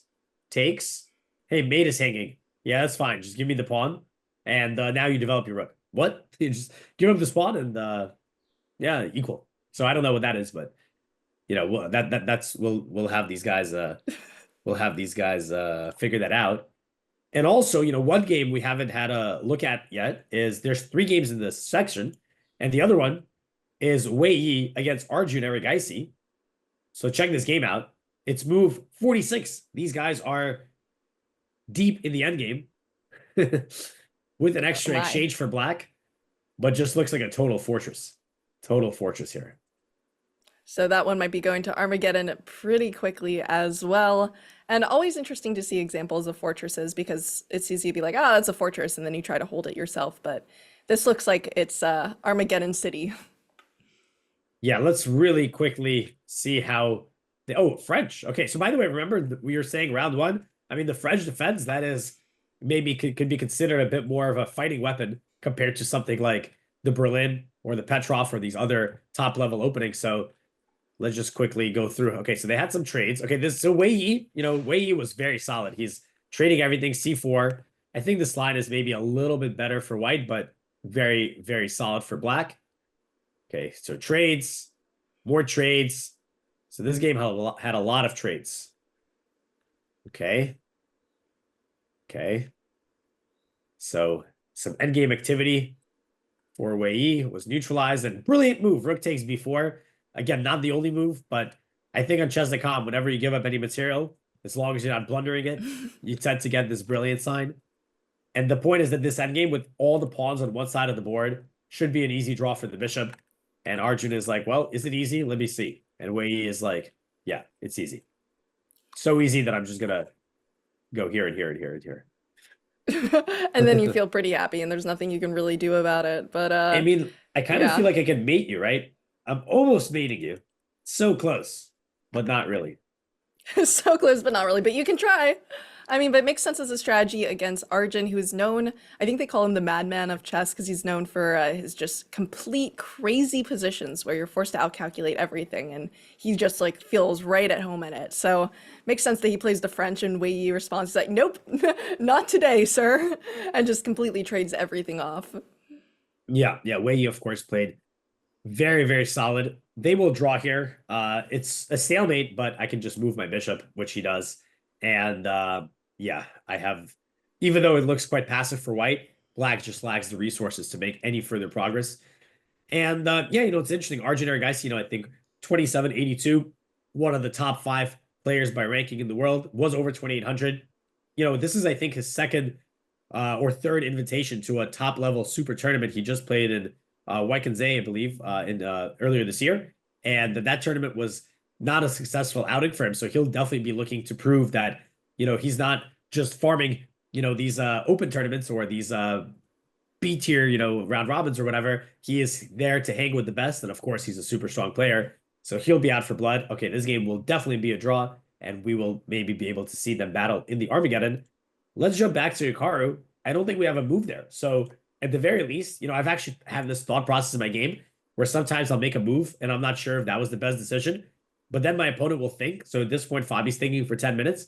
And at that point, I think, okay, it was a good move. Even if it wasn't the best move, the fact that I made him think for 10 minutes here is makes it a good move automatically. Yeah, it does make it a good move automatically, and maybe he's still trying to find some sort of continuation. Sorry. Sorry. Oh no. I told you this was gonna happen before the stream. Yeah. Okay, hold on a second. I gotta figure it out there. Wait a second. Hold on. Is this how I do it? Oh no. Hold up. Wait, how do I? Oh, can I got this new camera and there we go. Okay, hold on. How do I wait a second? The pressure's on. I remember it's like I gotta move my fingers to unzoom it. It's very come on, hold on a second. Well, let me do this first. I have to master this. I don't know why it started zooming either. Okay, hold on. I was just looking at some there we go, pawn structure, and Alex just goes like, "Whoop!" All right, I'm that's here. pretty good. Yeah. Welcome back. Welcome back. Thank you so much. Slightly smaller Alex. Nice to see you here. Talking about Fabi trying to find some sort of continuation that's just not trading off all of the pieces, but I mean anything that would be not that will take some risks, and he'll probably have to trade the pieces anyway eventually. Yeah, and lots of exciting things to watch out for. Will I zoom in or out? How will this game continue from here? But yeah, I mean, for Fabi, like, okay, he's obviously, again, the clock is not still, 22 minutes. That's time, but no increment until move 40. So you spend 10 minutes a move. In a couple moves, you're going to start regretting that. Yeah, is he looking for a way to does he think should he simplify the position right away? I don't know. He must be calculating something very concrete, because if he needs to make a move fast, like I said, even G3, I would assume, is quite sufficient. Or if you try to do something forcing, you move the knight away and start maybe trading the rooks. Yeah, it makes a lot of sense. And that 10-second increment, as we said, you can't really rely on it because it is so quick. News in the chat from Casey that Arjun drew and Armageddon is coming up for him. That will be very, very interesting. And yeah, makes sense with that draw from what we were seeing there. I wonder if we'll see Armageddon on every board today. Yeah, I mean, it's not impossible, right? The round one, everyone's a little maybe cautious. Players are all super strong. Mistakes aren't easy to come by. So there will certainly be several rounds with all Armageddons, but I'm also positive we will have many rounds with decisive games. Maybe this one, who knows? It's definitely possible. And I'm seeing a lot of people in chat suggest queen g4. I haven't looked deeply into it, but it does seem a little odd to be moving that queen back and forth a lot, but maybe we could look at the concrete ideas there. Yeah, I mean, we saw the queen there earlier, perhaps trying to make some magic happen with some sacrifice, but I think even king g7 which is, oh, we have a move, by the way. We'll check out what it was. King g7 just very solid, and the queen probably, I mean, it's not a bad move, but black can beat the thread. And we get h4 from Fabi. Makes a lot of sense. What if Hikaru just goes h5 here, let's say? Yeah, looks fine. I mean, perhaps this is one of his ideas, just putting the flying V, right? Put the pawns in the light squares. And if you're really, feeling excited and you want to make a move like g4, maybe that's possible, actually. After takes, like h5, f4, bring the rook over. Is this fairy tale or is this real? I don't know.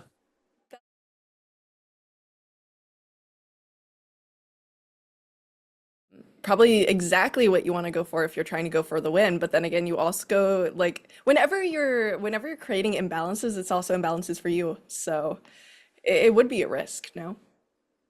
Yeah, I mean, is this what I mean, he has spent a lot of time. We get King G7 instantly from Hikaru. The reason I was saying H5 is that, perhaps that's what Fabi wants to do. He wants to play H5 himself, but perhaps G5 is, even though it weakens the king, all these pieces are quite far away. I mean, the bishop is kind of staring in this direction, but at the same time, by itself, the bishop is harmless. So perhaps H5 is not really a threat, and definitely Hikaru is, he made that move in 50 seconds. He's definitely thinking about hopefully playing for more by putting pressure on Fabiano with the clock. Yeah, it makes a lot of sense, and it would be a very, very interesting position with any sort of pawn push here, but probably not what Fabi's gonna go for, especially with 20 minutes on his clock. So that's another thing you need to think about when you're trying to create complications and you have those really fun positions like we looked at before. Are you really gonna want to play it with 20 minutes on your clock versus 50?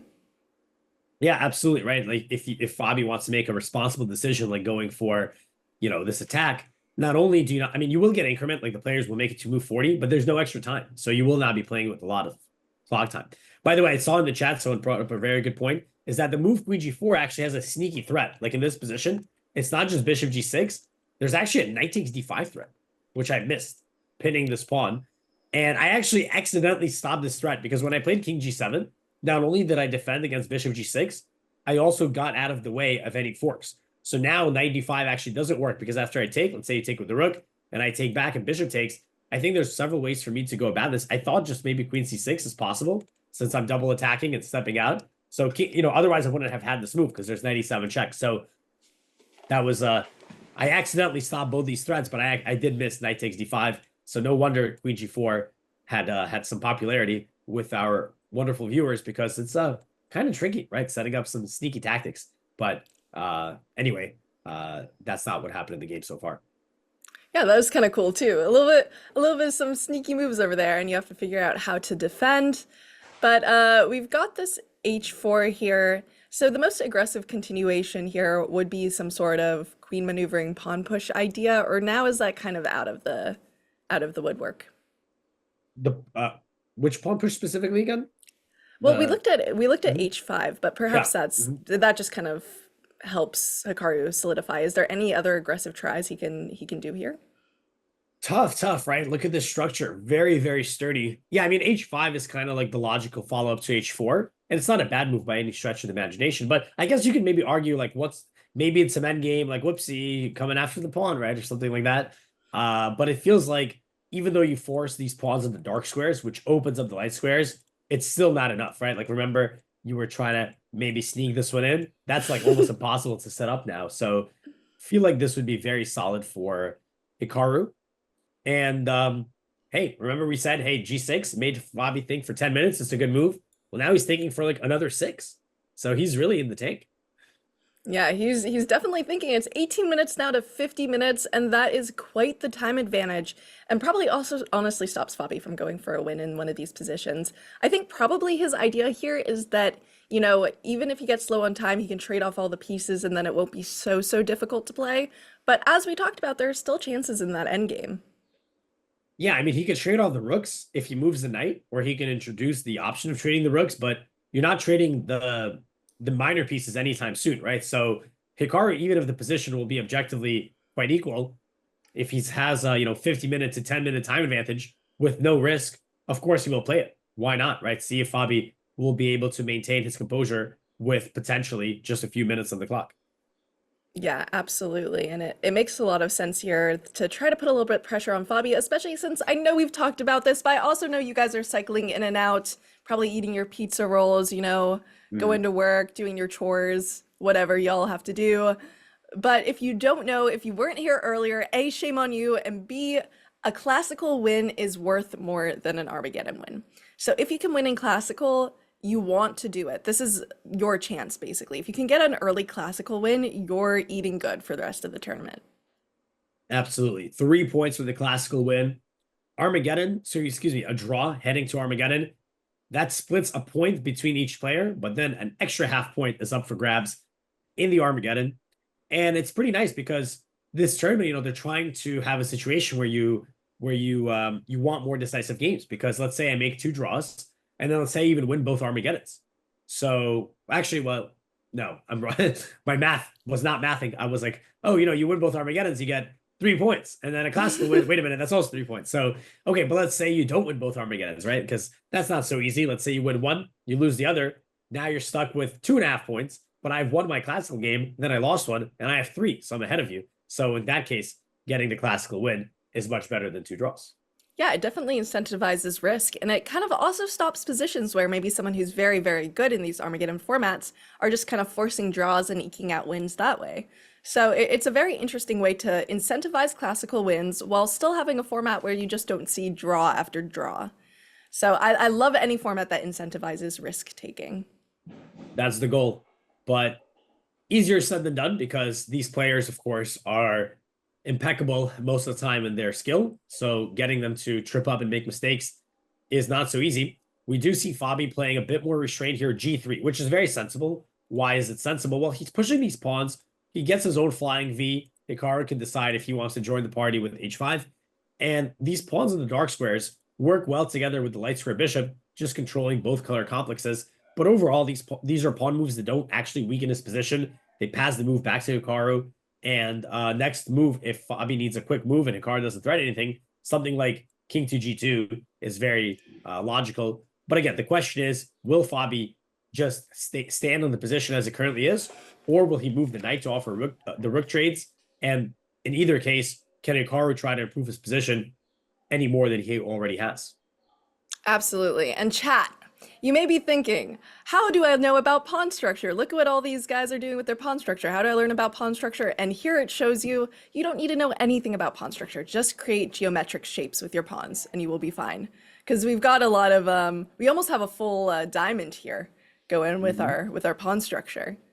Yeah, maybe a rhombus, maybe. A rhombus.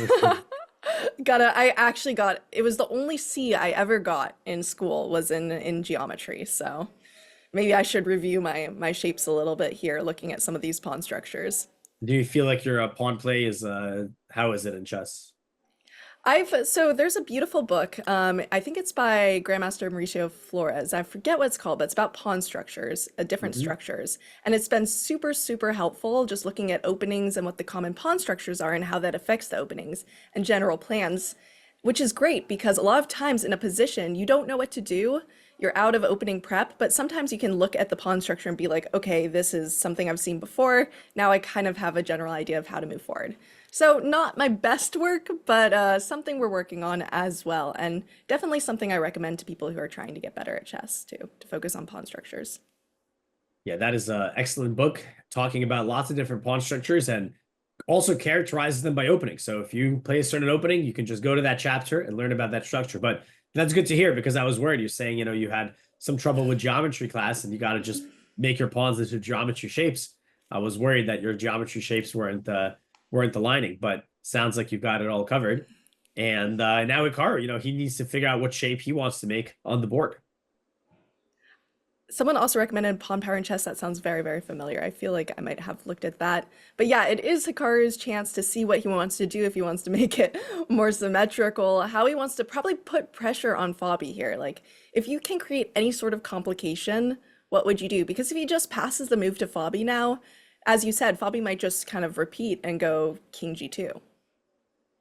Yeah, I mean, it's realistically, where is the plan? Oh, what happened? I swear I'm literally, what is going on? So hi, I am your host, Jules Gambit, and this is my co-host, Alex's water bottle. And we're of similar chess elo, right? And we're happy to be here today.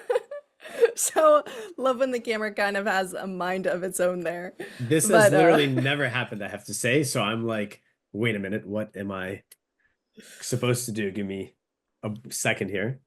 Oh, that's so good. I mean, honestly, having water with you at all times, hydrate.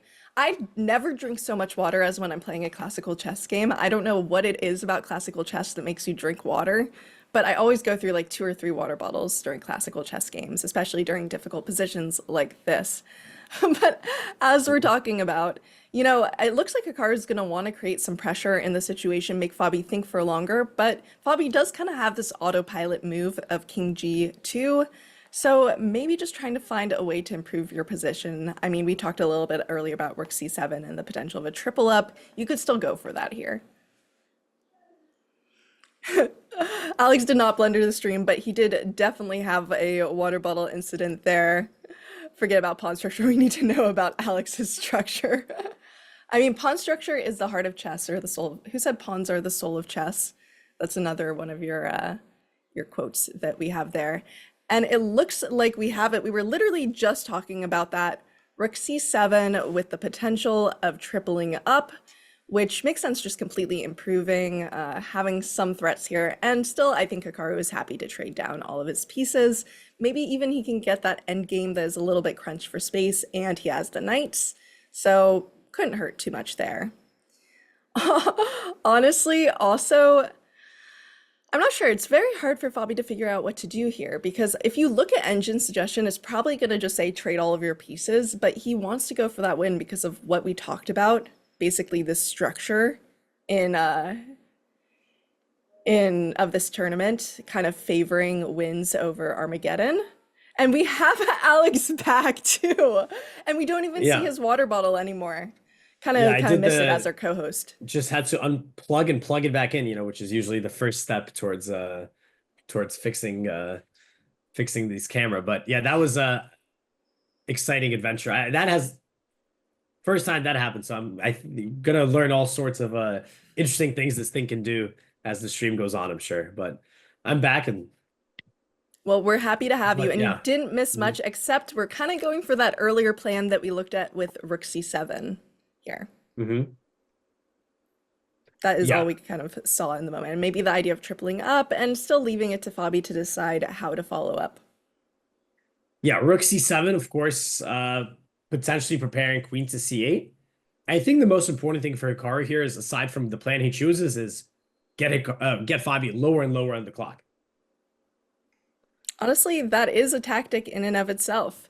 And he is getting pretty low on the clock with 14 minutes, and it's been 29 moves. It's been 29 moves. So, you know, it kind of leaves not a lot of time. He might even leave himself with less than a minute per move if he continues on this. Yeah, there are two important, move checks that we, as the audience, need to consider. There's move 30 and move 40. What's so special about those? Well, on move 30, you have draw offers allowed, I think. And move 40, you have increment allowed. Well, not allowed. It's just automatically added to the clock. So two important barriers. And Queen D2 from Fabi, who's definitely, you know, you said he might have only a minute per move to reach that 40th move mark with the increment. So he's got to speed up, and he does. He plays Queen D2. The queen here supports both rooks, and it also eyeballs the pawn on A5. So looks like a pretty decent move. And the knight also can go to the E2 square, maybe even to the F4 square in the near future. Makes a lot of sense. Makes a lot of sense. And sorry for accidentally spamming in chat. I'm still learning how streaming works a little bit, apparently. But yeah, he does have a few. He does have a few ideas, and he's definitely keeping up its time. It looks like he's kept up the pace a little bit recently, which makes sense because he's at 13 minutes versus 44 minutes. Queen C8. So Hikaru does go for the straightforward idea. Yeah, definitely we'll see, I think, Fabi making his decisions quicker than he did earlier, because he's recognizing, okay, hold on, right? This is like, even if the position is very safe, I do not want to be there with a low time situation. That's where blunders can and will happen. So yeah, perhaps he will just follow up. Yeah, 92, I was going to say, makes the most sense. Now you've moved your queen over. So now finally the rooks, which have been building up, you know, their power in that C file, they are now ready to go for it. No, absolutely. And you might even get that endgame that we've been looking at a little bit, which honestly, there are chances there. And something interesting about Fabi and his play, if you've looked at him in any sort of freestyle event, they have heart monitors. I've seen him with heart monitors. And when he gets low on time, his heart raises a lot, which is not uncommon for most players, like, except for Magnus, who's a stone cold rock the entire time. but it just shows that a lot of these time pressure situations are stressful for even the most experienced player, even in dry positions. Yeah, that's actually, do you like that addition when they have these heart monitors? That's something you pay attention to, or not really all that much? Oh, I love it. I think it's Hmm. really, really interesting. And it kind of shows which players are able to keep their cool under pressure, which play better with adrenaline. Actually, some people do play better when their heart rate is up. It's kind of a more rare thing, but I also think it's not even just a pro thing. Some people in chat may feel like they perform better when there is pressure on. Hmm. It is an interesting insight to see that, it is still difficult to keep your cool, even if you're a pro player, even if the position's drier when you're low on time. Hmm. Yeah, yeah. I mean, yeah, it feels like all these things, right, that just give you more angles and more insights than just, whether it's the confessional or the heart rate monitor, really feels like it puts us closer to the players and to the action as viewers. So, yeah, I wonder what else. Do you have any suggestions? What else should we add to the mix? Hmm. Not to put you on the spot. Maybe maybe we could add a button that summons back the other player whenever they make their move, like a little button Mhm. that says like come back now, or like a pager. I don't know. Or maybe just like they could have do you know that little dinosaur that runs and jumps over things when your internet goes down? Yeah, We of could have a course. computer on the Mhm. side where they can play that when they're bored in the sidelines and see what score they could get. Some potential options. But I feel like perhaps my suggestions will go in the waste bin for some of these. Some of these, well, hopefully the organizers are listening in and considering this. In the meantime, I've spotted a little idea here that I'm sure is not good, but just kind of looks fun, if possible. So, of course, we have, yeah, Rook C2 is played, but one move that I was thinking about here is Knight C4, which I know is not a good move, but let me just show the idea. So it looks like I'm just plundering the knight, right? But after BC, the bishop actually doesn't have any squares. So I was like, hey, is there anything there? The bishop cannot move. However, you can desperado it. You can give that bishop away in a couple different ways. First of all, bishop takes G6 is something to consider, and also this pawn in A5 can be hanging. But anyway, just a funny little tactic. Unfortunately, doesn't work. That's why we see something a lot more solid. We get the rook trades. And now Fabi's got to decide, do I want to keep the queens on or off the board? Yeah, it's definitely a decision to make, and with little time, I mean, it's a tough one because the game could be even more complicated with queens off the board too. It's not just the idea of simplifying. Another idea I had once is that we have a game like this, right? And then at one random point in the game, an alarm goes off, and then we call up a 600 rated player on chess.com, and they get to make one move for the pros on each side, and then we'll see what happens. So that was another suggestion Mhm. to think about there To spice things up. to spice things up a little bit because like you could have Brad from Texas hanging your queen by accident. You never know. But sorry, I feel like we have some more moves here as the time is ticking down and we have some trades, but queens are still on the board. Yeah, this was a decision that was made relatively quickly by Fabiano. He could have traded the queens or offered the queen trade. This endgame, of course, the more simplified it gets, the arguably the more kind of drawish it becomes. But yeah, in this position, you actually may prefer having the knights as Hikaru does, just because the position is closed. The bishop doesn't have open diagonals to really be strong on. So we decided to keep the queens on the board. And obviously, Fabi's queen is also attacking the a5 pawn. Hikaru quickly defends it with knight c6. And yeah, it'll be interesting to see how much Hikaru wants to maybe potentially play and press this position with Fabi's time kind of going lower. Again, I would marginally prefer having the knights here. That's kind of the biggest imbalance in the position, but not like to the degree that this is like any significant advantage, let's say. And perhaps for Fabi, he can also try to do something like bring the knight over to the center. Maybe for Hikaru, he can try to organize some kind of e5 at some point. So there's definitely still life in the position.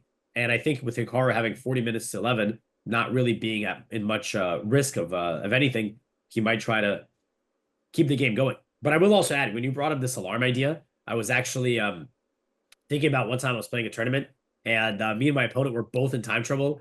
I was in a lot of trouble, and an alarm literally rang because we were playing in like a conference center in a hotel room, and it turned out to be a fire alarm. It was like a false alarm. I think someone was like smoking a cigarette in the bathroom, something like that. So it wasn't anything truly dangerous, but this was a pretty eventful experience. So I was thinking about that while you were making your suggestion.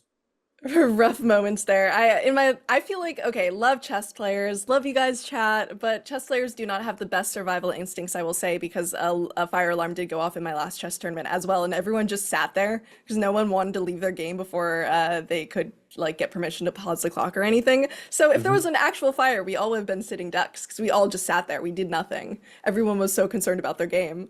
So chess players have some interesting survival instincts, but I can imagine that being very stressful under extreme time pressure, like in your situation, Alex. Yeah, I wasn't really sure. I was more kind of annoyed because I was losing and I needed like I think it would have been better if we could just continue playing because my opponent's in time trouble. So because we had to go outside and wait, it was like a 20-minute wait. I was like, oh wow, I'm actually really in trouble. And he was able to just kind of it was playing this Grandmaster, he was able to just, think about how to win. And then he won. And I was like, oh, okay, great. Yeah.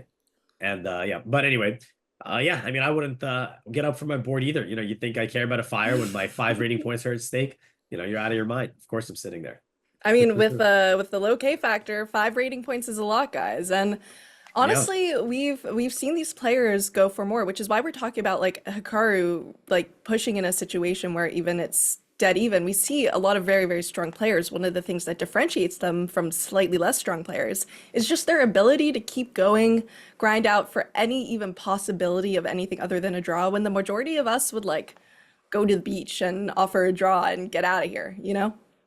I know. I think here in this position, like Hikaru does have some plans. He's got a big time advantage now. At some point, pushing B4 is a real option because it's going to have a couple advantages. Now that the knight is no longer as close as getting to C5 as before, now B4 I think is even more juicy. And the point is that now this pawn on B3 could be a little bit of a target. Like imagine, okay, let's give a random move to white. So imagine something like takes, maybe, okay, knight takes is very possible here, but even pawn takes, I was thinking in some cases, and there could be a situation where I tag the pawn and my queen jumps into C3 or my knight jumps into C3. So somehow trying to make inroads on the queen side. Also in this particular case, maybe like trying to get my queen in. So, and of course, yeah, and if again, let me make this kind of like situation. Yeah, white could log this up, but you can make the argument that maybe in black, black does have some opportunities to invade here. So small stuff is in the position, and that small stuff can really become big stuff when you have an opponent with 7 minutes on the clock. Exactly, 7 minutes on the clock. And as someone pointed out, there is no second time control. They do get increment, which is helpful, although, you know, not exactly life-saving. With increment, if you can move pieces back and forth and not accidentally trigger a draw, you're pretty happy. But still not as much as you would like with only 10 seconds. So being low on time, he doesn't really get a huge reprieve once that increment comes into effect. Mm-hmm. Yeah, I don't want to make, overblow it. Like, oh, that, there's all this, Hikaru's going to win. And we have to be objective. The position, of course, is still equal. There's no real weaknesses for either side. But just based on the fact that, Fabi does have 7 minutes. Hikaru is, extremely adept at making use of, smallest advantages as well. And, there's definitely still, we hold out hope that he's going to weave some magic here. But saying that queen c3, I think, is a nice move. The queen here contests the file, keeps an eye on a5, maybe tries to sneak into c5. So that does look like a pretty decent move from Fabi. And it kind of leads Hikaru to be like, okay, what do I want to do? If I want to make progress, how exactly to do it? You're obviously eyeing those pawns for a pawn push, but you have to be a little careful, as we talked about. There's kind of different ideas to look at there. And yeah, otherwise, I'm not sure I see a very, very clear idea. Yeah, I mean, I think if I'm playing black, I would, aside from, as I mentioned, some kind of b4 stuff, maybe I try to make, it's not going to be easy, but some kind of central action is maybe to be considered. But yeah, most of I think the most important thing is keep the game going, right? Keep the game going, not have it just peter out.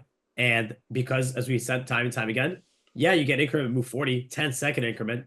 That is still not that much time. So just trying to keep the game going for as long as possible so you can set, in a 100-move game, you can ask 100 questions, right? 100 questions. And, there's a chance your opponent may, fail the pop quiz for one of them. I saw B4 suggested in the chat. Obviously, it's also tempting as a not really a double attack, but attacking the queen and pawn. And if pawn takes, like knight B4, if the queens get traded, knight takes. Yeah, I don't really see realistically, like even though this knight's on an outpost and the bishop is blocked, they kind of neutralize each other. Let's see what Hikaru did here. He does play b4, so we might just see that on the board here. Let's see how that plays out. Oh, yep, that's how it plays out like that. How we looked at. All right, and then probably, oh, and we see the queen trade as well. Knight taking, and actually the exact line suggested there. Yeah, bishop b1 here. The bishop's under attack would make a world of sense. And yeah, let's see what Hikaru wants to do here. Again, like I said earlier, I do prefer the knight to the bishop, but can we really make the full use of that here? Yeah, I mean, you could try to reroute your bottom knight, the knight that's not really doing too much. But the question is also, where would you put it? Because sometimes it's very useful to take your worst place piece and then be like, okay, if I could magically put it somewhere, where would I put it? But here, I'm not exactly sure. Like, you could look at a3, but I'm not sure exactly what that does.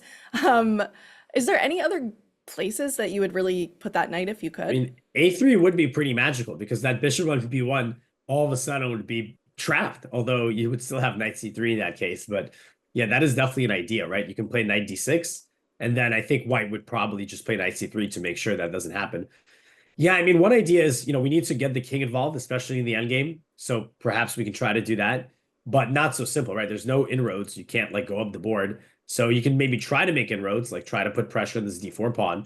I mean, it'll take me some time, but okay, let's say, I don't know, knight to d6, knight c3, king f6. Maybe I try to bring my king in. Now I go e5. So my dream is something like this. I take, you go up. Maybe I can keep this going. Okay, here there's f4, but imagine this. Like, this is kind of the dream, right? Where my king is barreling down the board on the dark squares where your bishop can't contribute. And maybe, just maybe, I can put pressure on this b3 pawn in the near future. It makes a lot of sense there. It does look like a really, really nice situation.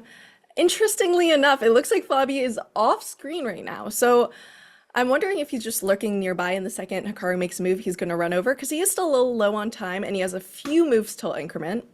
Or if he just like desperately had to go to the bathroom or something. Yeah, by the way, notice Fabi, 7 minutes. It was just some time ago we saw he left perfectly with 1 hour on the clock. So yeah, and he makes it back. I would wager it's probably a bathroom visit. I've often had these mental math in my head where I'm like, okay, I don't have that much time, but if I don't go now, then I definitely can't go with 1 minute on the clock. So, all right, I gotta gambit my my time here and make sure I use the restroom before before the time trouble really starts. Oh my gosh, the amount of times you see people running out after the second time control to go to the bathroom, the amount of times I've had to do that as well. And it's always like you never want to play in time pressure, wanting to leave as well. So definitely a little bit of a tough situation there, but he's made it back to the board in time, and there are only a few more moves till he gets that increment. Yeah, f5 from Hikaru. We actually a move we mentioned quite a bit. And yeah, gain space. I think next up, king goes to f6, pawn goes to g5. You can even push this pawn to g4 to put everything in light squares. Very, a nice move, just improving the position. And I expect perhaps, I don't know what would be the best plan for Fabi here, but maybe just marching the king a little bit into the position. But yeah, I like f5 a lot. Just gain space, maybe gain a little more with the king f6 and g5. And yeah, clock is ticking, 36 versus 6. Of course, if you look at the eval bar, there's nothing special, nothing's going on. But a long game is ahead, and having some time to make these decisions could actually prove to be quite vital. Are you afraid of the knight going into e4?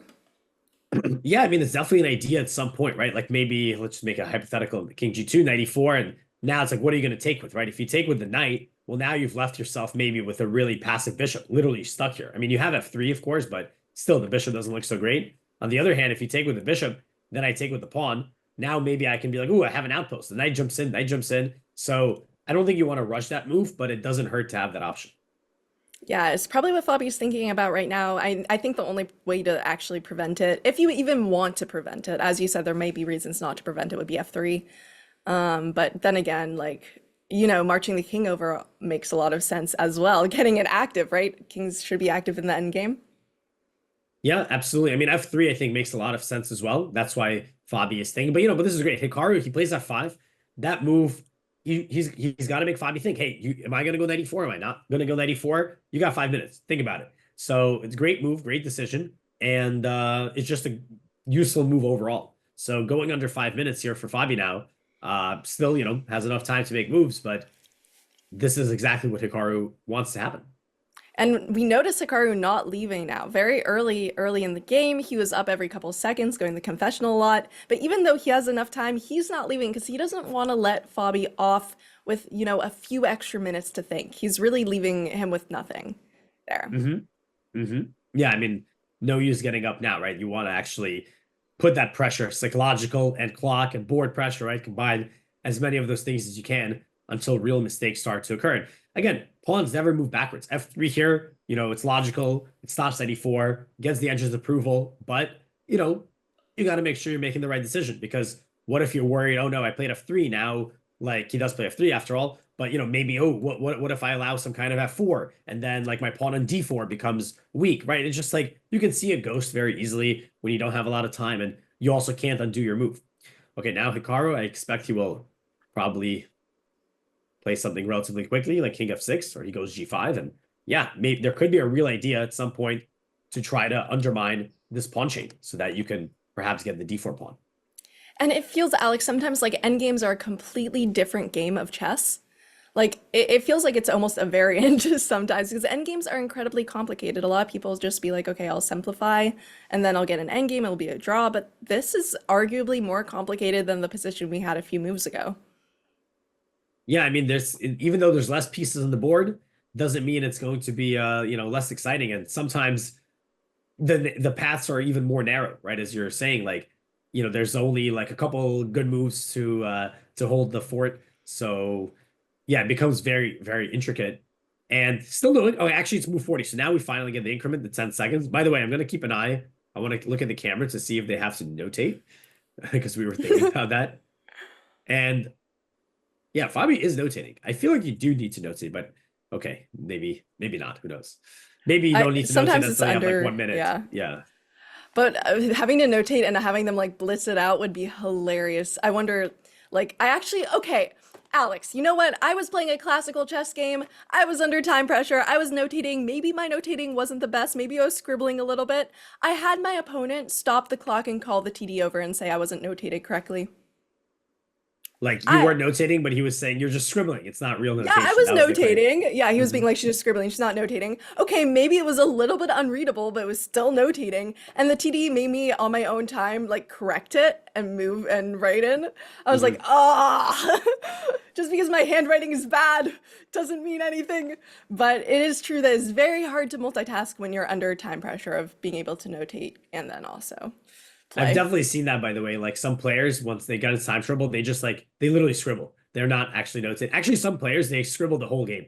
Like I've seen that we have some players, yeah, they just, and I'm not saying their handwriting is bad. They're literally scribbling. They're just like they're just like, not, they don't really put in that penmanship effort. But nevertheless, I like to think it's cursive, but I get it. I get it. I understand. And then you have other people who have the most beautiful notating ever.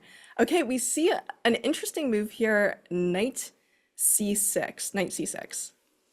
Yeah, and I think the point is that you want to put the pressure on the d4 pawn, because you could try to set up some kind of f4. So again, let me just play like king e2 or something, right? Like the idea is that if I can maybe play f4 in some cases and then get you to make this trade, well, okay, in this particular case, I'm winning the pawn, but even that aside, now I can argue, hey, I got a pass pawn and you have double pawn. So that would be at least some kind of advantage going black's way. But of course, in this position, what Fabi can do is just nothing. He can just vibe, king d2 or something. And as soon as you take king takes, my king defends everything. And it's such a simplified position. Things are very drawish. Maybe there's some tactic with e5, but not really. Even if you get this on the board, your knight is still hanging as well. So very, very drawish if this all occurs. The problem is that the pawns are all connected well together. And, Hikaru's got to figure out a way to cause some kind of trouble. Fabi's got 2 minutes and going down, so he will definitely try to come up with some idea. Like one thing I'm thinking about is there like some universe where like this king tries to walk over, but not easy to accomplish this. Yeah, king taking a long jaunt. I mean, if you're able to lock things up, but also you always have to be a little bit worried about some sort of pawn king action over here on the king side. Unless, of course, you're advanced enough to be able to just instantly calculate that in your head and be like, ah, not an issue. I think also from Hikaru's perspective, he's not necessarily going to be calculating out everything himself. He's going to be like, okay, let me try this idea, that idea, third idea. Let me just try all the, attempts that are in the position. And, maybe Fabi will just have a misstep and that will cause Hikaru to have a new idea that he didn't have before. Yeah, it's true. And Fabi is doing a good job of kind of trying to lock up the position a little bit while he's low on time here. It's up to Hikaru actually to create some sort of winning chances if he wants to, but I also know creating winning chances in endgame can be dangerous for yourself as well, and he might be a little nervous about allowing something there when he was originally pretty happy with the draw. Yeah, I mean, at first he was definitely, oh, things are solid, things could peter out. Then, Hikaru said that Fabi, perhaps didn't want to go for the draw right away, and now Fabi's probably regretting it just a bit as he goes under 2 minutes here. Again, the position objectively, he's not in trouble, but he is in time trouble, which leads to real trouble.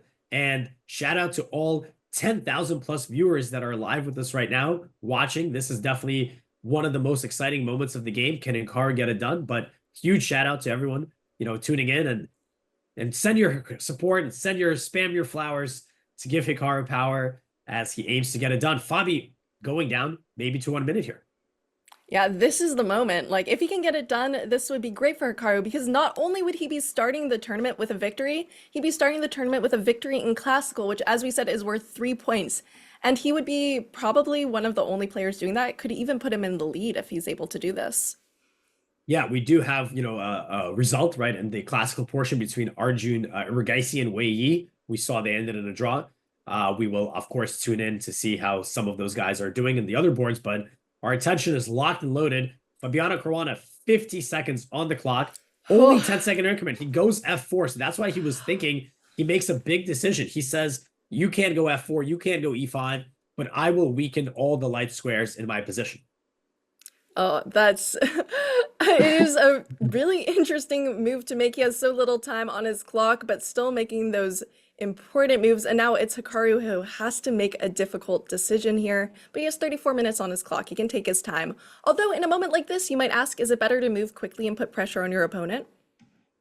Yeah, I mean, that's kind of the trade-off, right? You can move fast and try to put pressure on them, but that could also involve you maybe not spotting some of the better ideas. I think you have to balance it out. You have to, not take, well, I think it's most important to come up with ideas that will force your opponent to think, right, at this point. So I do expect that Hikaru will take a bit of time. His options here is, does he push, which locks everything up, but perhaps creates a, target on G3, or does he trade and then hopefully, maybe has some idea with the king running in, or does he do nothing? Because let's say he just waits around, there's no way that Fabi will take it. I mean, I guess he could, but feels like that's not the right plan because now he kind of has this isolated pawn.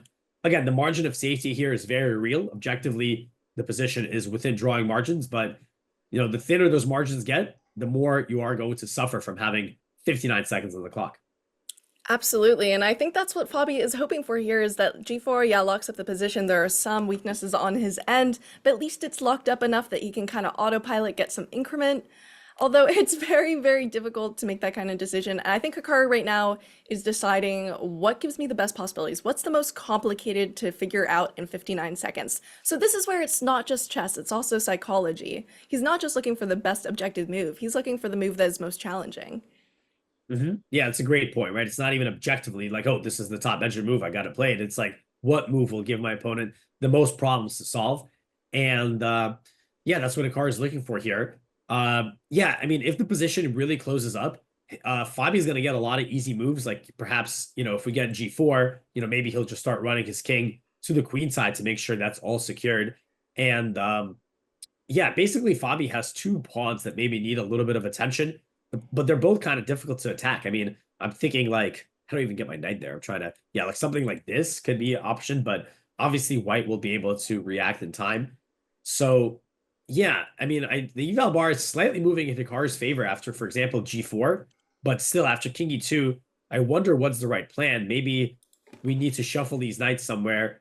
Maybe one idea is like, get my knight to like F6, and then it can go to H6 and E4. But the nice thing is having the knights in this close position is definitely more fun than having the bishop. Oh, definitely. And also a nice thing about the knights is they're kind of prohibiting Fabi's minor pieces action as well. Like if his knight tries to go into some sort of outpost, then maybe you can take advantage of that e4 outpost. Maybe you don't want to trade off your knight right away, actually, or actually probably ever because your knight is so good. But it just allows you options to kind of lock up his minor pieces as well. Knight b4 from Hikaru attacking the bishop on d3. So let's see what he wants. I mean, Fabi might just go back to b1 because that's where he started. And perhaps Hikaru wants that. He wants that bishop completely restricted on the b1 square. And then maybe we still have those ideas in the future of playing knight e4 and knight d3. Fabi's 30 seconds. I mean, this is, even in the safest looking positions, I can tell you from experience, and I'm sure you know as well, Jules, you have 30 seconds, things start to look scary. King e2 on the board from Fabiano defending that bishop. And it's a, what do they call it? A comedy of errors. Like it's tiny, tiny errors that will add up in things like this. Like you usually won't see one massive blunder, although it does happen. Usually it will be like tiny mistakes that create more and more of advantage, as you pointed out earlier. But here, this is not a win by any means just yet. There is a lot of work to be done. But with 30 seconds, it is so stressful, as you said. It can be extraordinarily stressful. Yeah, as long as, yeah, here you go. Hikaru plays quickly. As long as Hikaru is able to continuously find ways to post problems, that will continue adding to the stress. King goes to d2, coming over to secure the king side, and the knight can come to e2 to secure the king side here as well. The g3 pawn, of course, could be a bit of a target. I am wondering if there is, okay, I will kind of demonstrate something I was thinking about. Let's just kind of pretend there's a lot of back and forth. I am wondering if there's a possibility of, okay, it doesn't actually work, but let me just demonstrate something. There could be something where, I could try to get into some pawn endgame, but even this, unfortunately, is a draw. I was trying to think, is there some way where we transition and my king is able to come in, like I'm able to steal the opposition from you. But even in this universe, my king somehow can't get in. So it's not easy to come up with the right sort of approach for black to cause problems. I was wondering if some transition to the pawn endgame could be possible. But we start with king e7, right? The king has no way of breaking through here. So it certainly has to go to the queen side. Absolutely, and that was one of the reasons behind g4 and even Fabi allowing g4 is to give the kings a little bit of space to maneuver without having to think. Because now that g4 is locked up, you don't have to do any of that calculation anymore about like, what if a pawn pushes, what if something happens there. That's all locked up. You can kind of autopilot a little bit more. Yep, exactly. He needs to make moves quickly and make sure that he is not losing on time here. And bishop b5. So yeah, Fabi does not mind trading that bishop for the knight. The bishop is, I mean, it's not terrible. It controls light squares, but it can't attack anything. So makes sense. And also, if the king actually starts wandering a little too far, you might actually need to look out for this sneaky little bishop d7 move. So that is probably a more effective diagonal for white on b5 than it was on d3. Yeah, it's definitely possible that that bishop's going to get a lot more action than just staring into the blank darkness of that f5 pawn. And, they say to attack the bottom of the pawn chain. That's the weakest part, and that's what he's trying to do, keeping the king stuck there. And honestly, if you can limit Hikaru's actions a little bit, your time difference will not be that important. But Hikaru now has the decision to make of how he keeps it complicated. Yeah, he goes king d8, which is, I was thinking, that's his plan, right? The king still needs to come over to the queen side, even if it's not 100% clear where it's going to go. Bishop goes to a4. Okay, so now I wonder if king c7, maybe you could just trade the knights, and this looks very drawish. So I think Hikaru will want to try to keep his knight on the board. So unfortunately, that would involve moving the knight from d6. I say unfortunately because it looks so nice here, right? It can go to e4, but he's going to need to avoid that knight trade that would happen after king c7. Yeah, it's still so complicated here for both parties. Like, you have to have so many considerations. Love these knight reroutes we're looking at here. I think there's this old game you could play where it's like you had to see, they'll give you a random square and you tell them how many moves it takes the knight to get there. And this is kind of what I feel like we're playing with right now. Mm-hmm. And a question in the chat, why does Fabiano keep gaining time after he moves? Because you get with something that is called increment. After the players have reached move 40, they now get 10 seconds every time after they complete a move. So that is very standard actually for classical chess tournaments. In fact, what we're seeing here is a little bit unstandard because it involves only having 10-second increment instead of 30, which makes having low time a lot more of an issue. Hikaru, knight a6. So is he going to go to c7 to try to control that b5 square? Let's see what he's plotting here. Yeah, knight c7 makes a lot of sense trying to control that square. But is there any other options that could be... I mean, you're always a little bit tempted about knight e4, though obviously you don't really want to do that right now. And we see it knight e7 here. Yeah, I think that we're going to see a lot of knight jumps, knight moves here as Hikaru tries to put them on some different squares to test out what could and can't work. I see someone says, Fabi isn't writing his moves, and that was a question we also had. You don't have to. I think once you get below a certain threshold on the clock, you don't need to notate moves.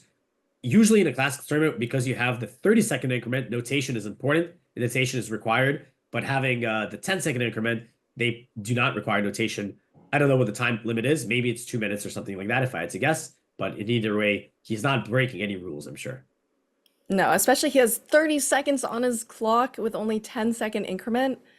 That is really, really difficult. I mean, Hikaru is taking his time to think, which is something we talked about. What is the benefits of, you know, taking your time to think, making good moves versus pressuring your opponent who is under time pressure? Here he knows this is a pretty important chance because if he lets Fabi get what he wants, if he trades off some pieces and it's all kind of drawish, then he's pretty happy. Yeah, definitely do not want to allow minor piece exchanges here unless it really gives us something direct. I kind of like the idea of getting a knight to f6 because it feels like the knight on d6 here, it can go to e4, but if it's on f6, it can also go to h5.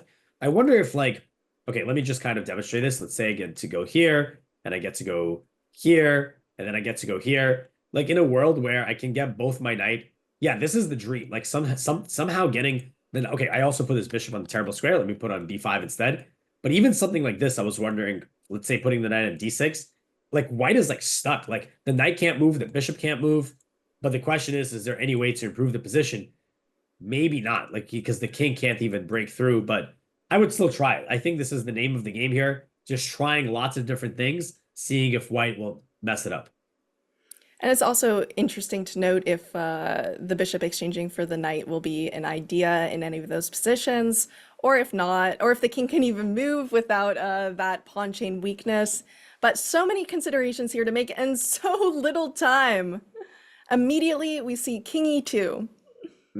Yeah, just waiting around. You want to be careful here. A move like king b8, you got to watch out. It's not hanging here, but it does tie down your c7 knight to a passive spot. So I feel like Hikaru may not want to allow that, but let's see what he does want to allow. Yeah, absolutely. Like where do you even want to go exactly? Maybe he's considering some ideas with the knights as well. But yeah, as you said, that bishop going to d7 could be a little bit alarming. Yeah, I think Hikaru, I mean, yeah, where else can the knights go? Like e4, it would be great to jump in there, but if you do it now, for example, I just take it, takes, and yeah, the biggest issue is that it's hard for me to break through with the king and the bishop, even though, well, the bishop is fine. And it can also trade, you know, if you go 95, first of all, it's not even your move, but you know, let's say you go 95 in some case, white will be ready to trade it. So yeah, Hikaru wants to keep his knights, find somewhere to put them. Not easy. You go to e8, it allows a trade. So that's why maybe in this position it was possible to go like knight c8, and it has this long route of getting to f6. So yeah, we'll see how Hikaru wants to. Maybe he'll just go back to d8 and go with knight c8 after. Yeah, make sure not to do an accidental threefold. Might sound stupid, but it happens all of the time. And yeah, it makes sense to try to keep on the minor pieces to create as many complications as possible. Also, having two knights versus a knight and a bishop does seem pretty nice because those knights can protect each other, they can create threats. You're not really, and you're making your opponent think about more than just time. Yeah, I think the dream scenario is somehow finding a way to get that king through on the queen side. It would involve trading the pawns, but I don't know how we do that, right? That is very well guarded by white. The knight in c3 is perfect. It keeps the knight in e4, keeps the knight in a4, keeps the knight in b5. Don't see that knight moving unless it has to go to e2 to defend g3 in some cases. And this is why we see Hikaru putting in some time, because he's like, okay, hold on a second. How do I create some tricky problems here for Fabi to think and mess it up?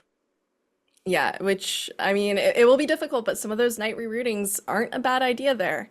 That bishop is locking down a lot. Someone asked, how do you claim threefold if you aren't notating? Luckily, we have this new technology called DGT, and they have the board up, so when the players claim it, they can just kind of take a look. It's not like our average tournament chess where you have to show your notating.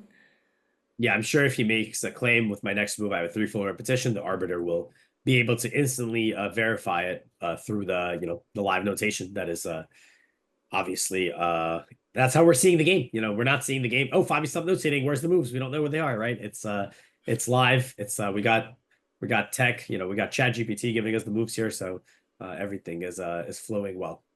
Yeah, actually, how we're doing it, chat, is we're hidden under the table and we're like peeking up every now and then we're going down and we're like making the moves on an analysis board. So sorry if it's a little slow. Mm-hmm. Yeah, we'll try to do our best to keep up. And yeah, Hikaru is thinking. I mean, objectively, you see with the, even if the engine is giving Hikaru's the eval bar is giving Hikaru a little bit of a nod. This is, if white plays all the best moves, you cannot win. So it's not about necessarily playing the best moves for Hikaru. It's about playing the moves that will induce a mistake. So he's like, how am I going to induce?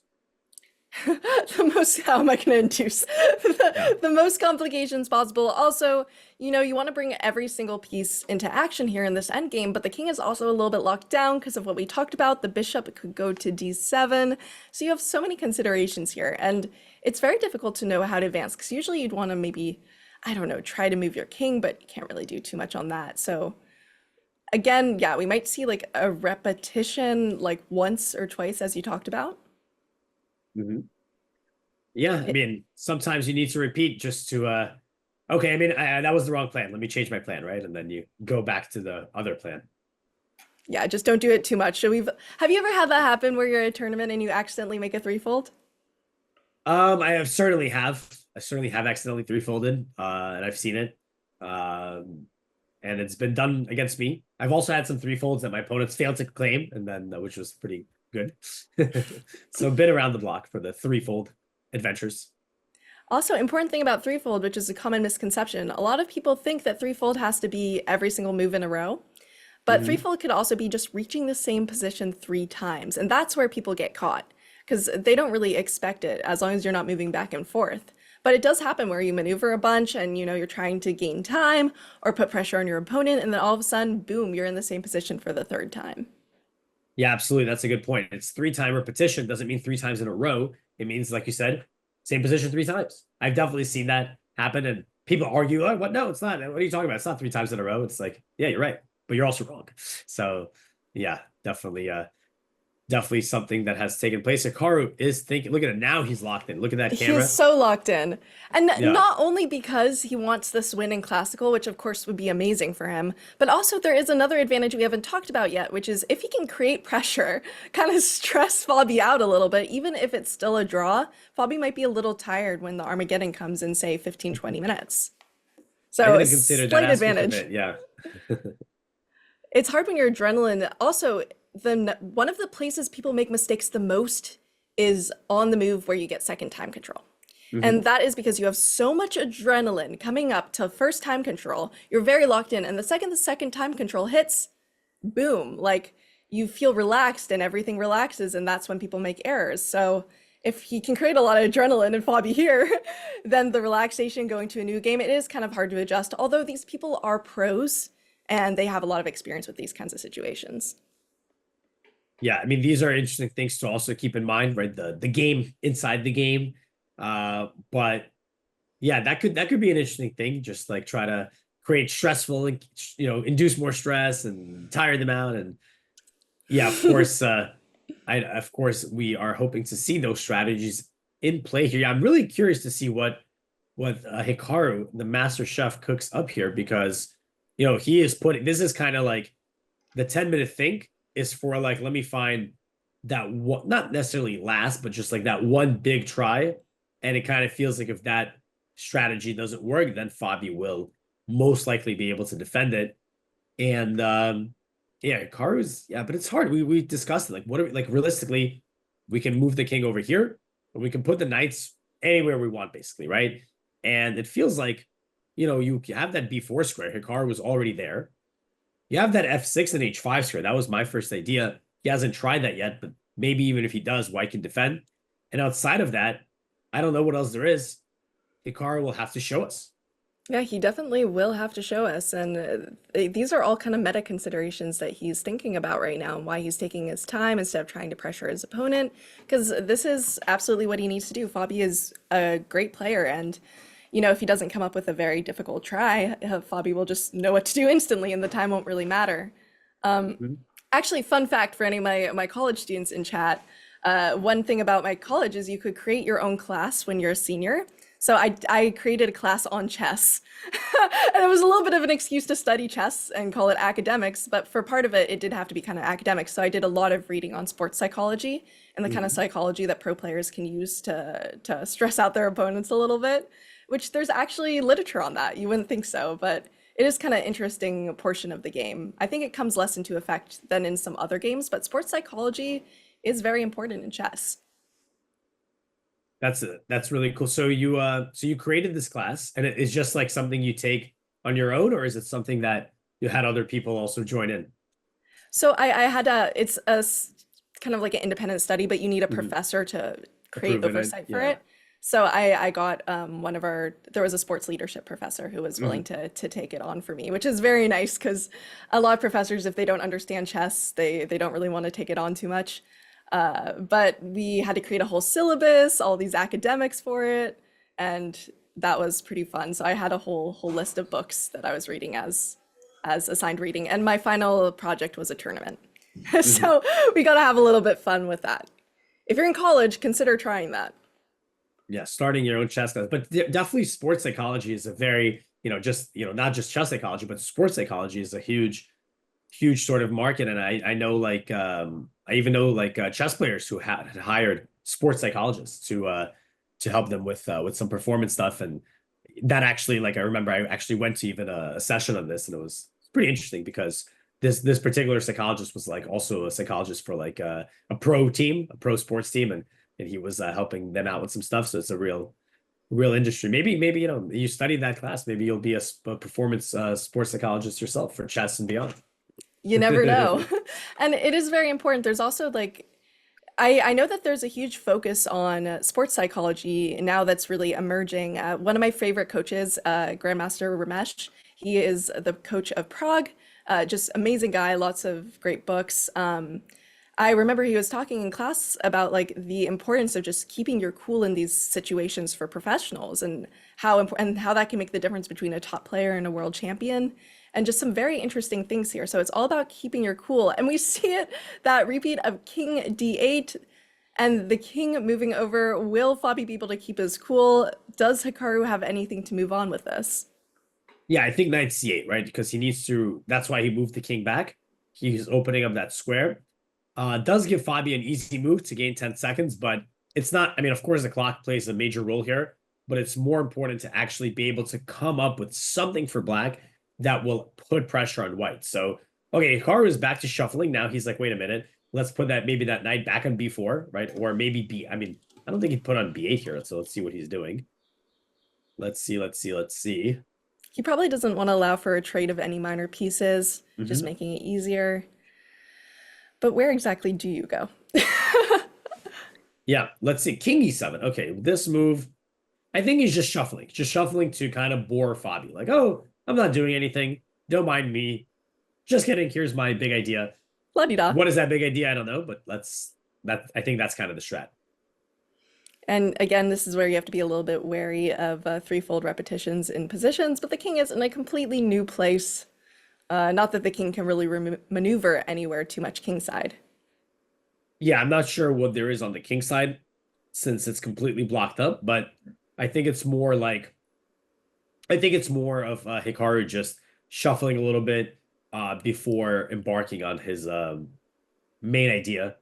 I think at some point he will need to try to maneuver this knight from d6. So you see he's spending a lot of time with this knight on the queen side. I think getting that knight to f6 maybe is one of the better ideas since it can have some flexibility to go to h5 and e4.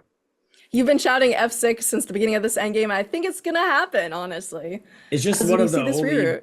Yeah, it's one of the, I mean, it makes sense. And then somehow if I can get both my knights to f6 and d6, like that can actually create a threat of knight e4. So it just seems like one of the ideas that, but it's going to be very hard to actually get this knight into the fight because you can see that Fabi is using his bishop to constrain it quite effectively.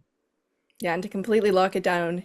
And he's inviting the knight d6 move, but it would just be a repetition. So Hikaru is sticking with your plan here. Yeah, I think that's step one. And even if you see that getting the knight to f6 doesn't really accomplish a whole lot, you still got to do it and then see, okay, now my knight's at f6. Can I come up with something else? Can I come up with more ideas? So, a lot of times, and by the way, Fabi, 15 seconds, a lot of times in these positions, it's not about having an immediate winning idea. It's just about improving your position and then looking for ideas you maybe didn't even see before. So I think knight g8 now will be consistent. And the fact that Fabi's down to 20 seconds, Hikaru's like, hey, I'm giving you something to think about. Let's see if you can handle it. Yeah, and you can kind of try to overload some of the pieces. 10 seconds on the clock. Fabi needs to move. Whoa, whoa. This looks wrong. I want to say, like, maybe it's not terrible, but I feel like the bishop over here was so active. Now you're putting it on b1. Looks not so active. And not only on b1, the king has moved out. The bishop can't really go back to d3 too easily now. Yeah, exactly. So again, at the same time, if you go knight h5, I guess Fabi will bring his king over. So doesn't seem the most effective. What else can we do? I was thinking, like, what about this plan? All of a sudden, because the bishop doesn't control these squares, maybe now I can utilize my knight coming to d6. So let's say you try to go bishop to d3, knight d8, bishop b5. I'm just making some random moves, and I don't know, maybe this is an idea. Apparently it's still okay for white, but 20 seconds. Let's see. Something. Yeah, this is definitely the moment. This is the next few moves will be pretty deciding in this game. I mean, you could try to maneuver around a little bit and get your opponent, as you said, bored. Maybe they'll blunder, but I don't know. It could become kind of difficult for Fabi pretty quickly. Yeah, the thing is for him so far, like Hikaru can put pressure on this g3 pawn, which is, I guess, the big idea of knight f6. His move is not the most earth-shattering, right? He can like, oh, defend the pawn. So his decisions are still not that difficult. But nevertheless, like just a little more, right? Keep kind of pushing him, lowering the clock. Try to find something and hope that that time advantage is going to deliver. Let's see. Hikaru now senses, okay, maybe now I can do something else. I got my knight to f6. What about my king? What about my knight? Where can I put them? Is it time for me to lead my king back and look for something on the queen side? Let's see. Yeah, it's true. These professional players have spidey senses. Like their spidey senses are tingling. It for us normal people. Sometimes in these positions we just be like, okay, we don't see anything. But when you see enough of these positions, and as you said, you're a very strong player, and you said, yeah, this doesn't feel right, this doesn't look right. That's the kind of intuition you get over time that they can sense, and now they know, okay, Hikaru knows it's time to think and see what I can do. Yeah, I mean, it could be, to be honest, like fine as well, but it just feels like, hey, that bishop was on a nice active diagonal, and now it's on b1. Of course, the point here is that you're kind of controlling these squares from the knights, so they can't jump in there. And for example, if you go king f2 now, you may not have to worry about some knight d3 checks or something like that, but it did feel a bit passive, and I think that's why Hikaru is pausing here. First of all, because he's accomplished his knight f6 plan. Second of all, because he's thinking, can I actually do something now that Fabi's coordination maybe looks a little bit passive. And it's still very difficult. I feel like the majority of players would not be able to figure out what to do in this position, but now, and this is another reason that eval bars are kind of stupid, because the eval is the same as it was a few moves ago, but now it's a lot easier to try to find ways to penetrate the position a little bit. Yeah, let's see. Hikaru is, slowly that time difference is closing in because Fabi has to make every move immediately, and Hikaru is going to think for a couple minutes, seeing what his options are. But yeah, he's looking pretty. I'm looking at him. I saw he took off his lanyard. Okay, he's So a now, little, so now little they zoomed frustrated, in. maybe. Yeah, zoomed in. They zoomed in on Hikaru and Fabi still zoomed out, so now it's like giant Hikaru over Fabi. I really love these zooms. This is very good. Sorry. It's just very, very funny there. Yeah, Hikaru is definitely trying to make something happen here. Fabi's pretty his facial expressions and body language are not betraying too much, yeah, for Fabi. I wish we had his heart rate monitor. This is one of those moments that I wish we had it because he's definitely calculating everything. He's using Hikaru's time to think, of course. And yeah, when you have 20 seconds, you can't just use your own time. Yeah, yeah, definitely. Like we say, oh, he doesn't have a lot of time, but he is thinking what Hikaru's thinking. So, obviously, he's not only confined to using his own 20 seconds, but still, your opponent makes a move. You need a moment to process, need a moment to make your own move. So, okay, King D6. Let's see. Hikaru is on the move, on the attack, on the prowl. Knight Immediately, A4. knight a4. So, that was the point, I guess, for Fabi. He's like, let me bring my bishop to this passive square, but now I can move my knight without worrying about knight e4 ideas, presumably because he's going to take it. Knight d7. He doesn't want this knight coming in. So now, what is it? Is the other knight going to make a little... Probably the knight c6, yeah. Yeah, but that will allow my bishop to come yeah. out then. So let's see. And that is a little bit scary in that position, allowing the bishop to come out like that. Yeah, on the other hand, how else are you making progress? King can't go anywhere, knight can't go anywhere. It's only your knight in b4 that you can hope to activate somewhere. Look at these knights, exactly. These knights. And yeah, I mean, you might have to allow some stuff. You might have to allow some stuff in order to get some of the reroutes in before the bishop is able to come back down where it belongs to d3. But Hikaru's taking his time. He's thinking. He's still up on time by 10 minutes, which is very, very substantial. But that gap could close. Yeah. But I'm wondering, I think he's looking ahead because at this point, he moved the knight to d7 because he didn't want Fabi's knight to come in. So the king is also, we already discussed, he can't really break through anywhere. So what are you going to do?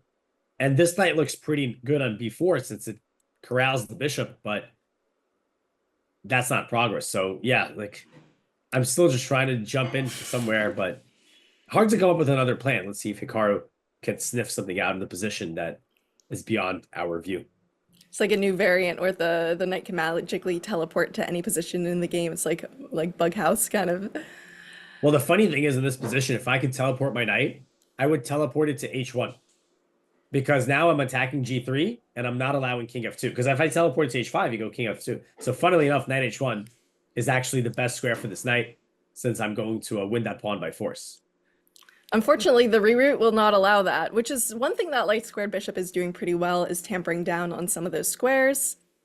Yeah, But yeah, it's a difficult question.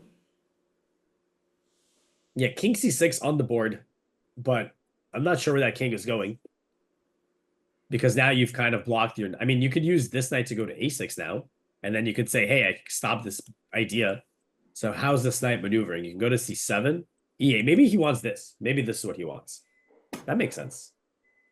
Could you try to get your knight to b5? Yeah, you could. You could as well. That's an idea. I suppose white will keep the bishop on d3. So you will need to... But even then, right? Like say knight a6, bishop d3, knight c7. Like if you stray a little far, you go like king f2 or something, and then I go knight b5, you can't take it because my king is too close. So let's see. We get... What do we get? We get something. Where's our moves? Here they are. Knight's going to c7. So we have the options of knight b5 and knight e8. Well, it is very versatile. And even in that kind of position, you could consider at some point sacrificing a knight for the pawn and then having pass pawn, but it's all very complicated, but there's winning chances. But he's kind of preventing any sort of b5 idea with knight moving back, but now it allows your other knight to go to f6 like it wanted to all along. Right. Yeah, that's why we get knight a4. Hey, you want to... So knight d7 would invite a repetition. So... What do we do? Okay, maybe knight h5, right? Attack the pawn. King here. Now, can I combine? Like, can I sneak? Like, because if you go knight c5, this is getting sharp. This is hanging. I mean, yeah, if I drop this pawn, I'm dropping a lot of pawns. I'm like, this actually could be backfiring. I can jump in here, but yeah, the king.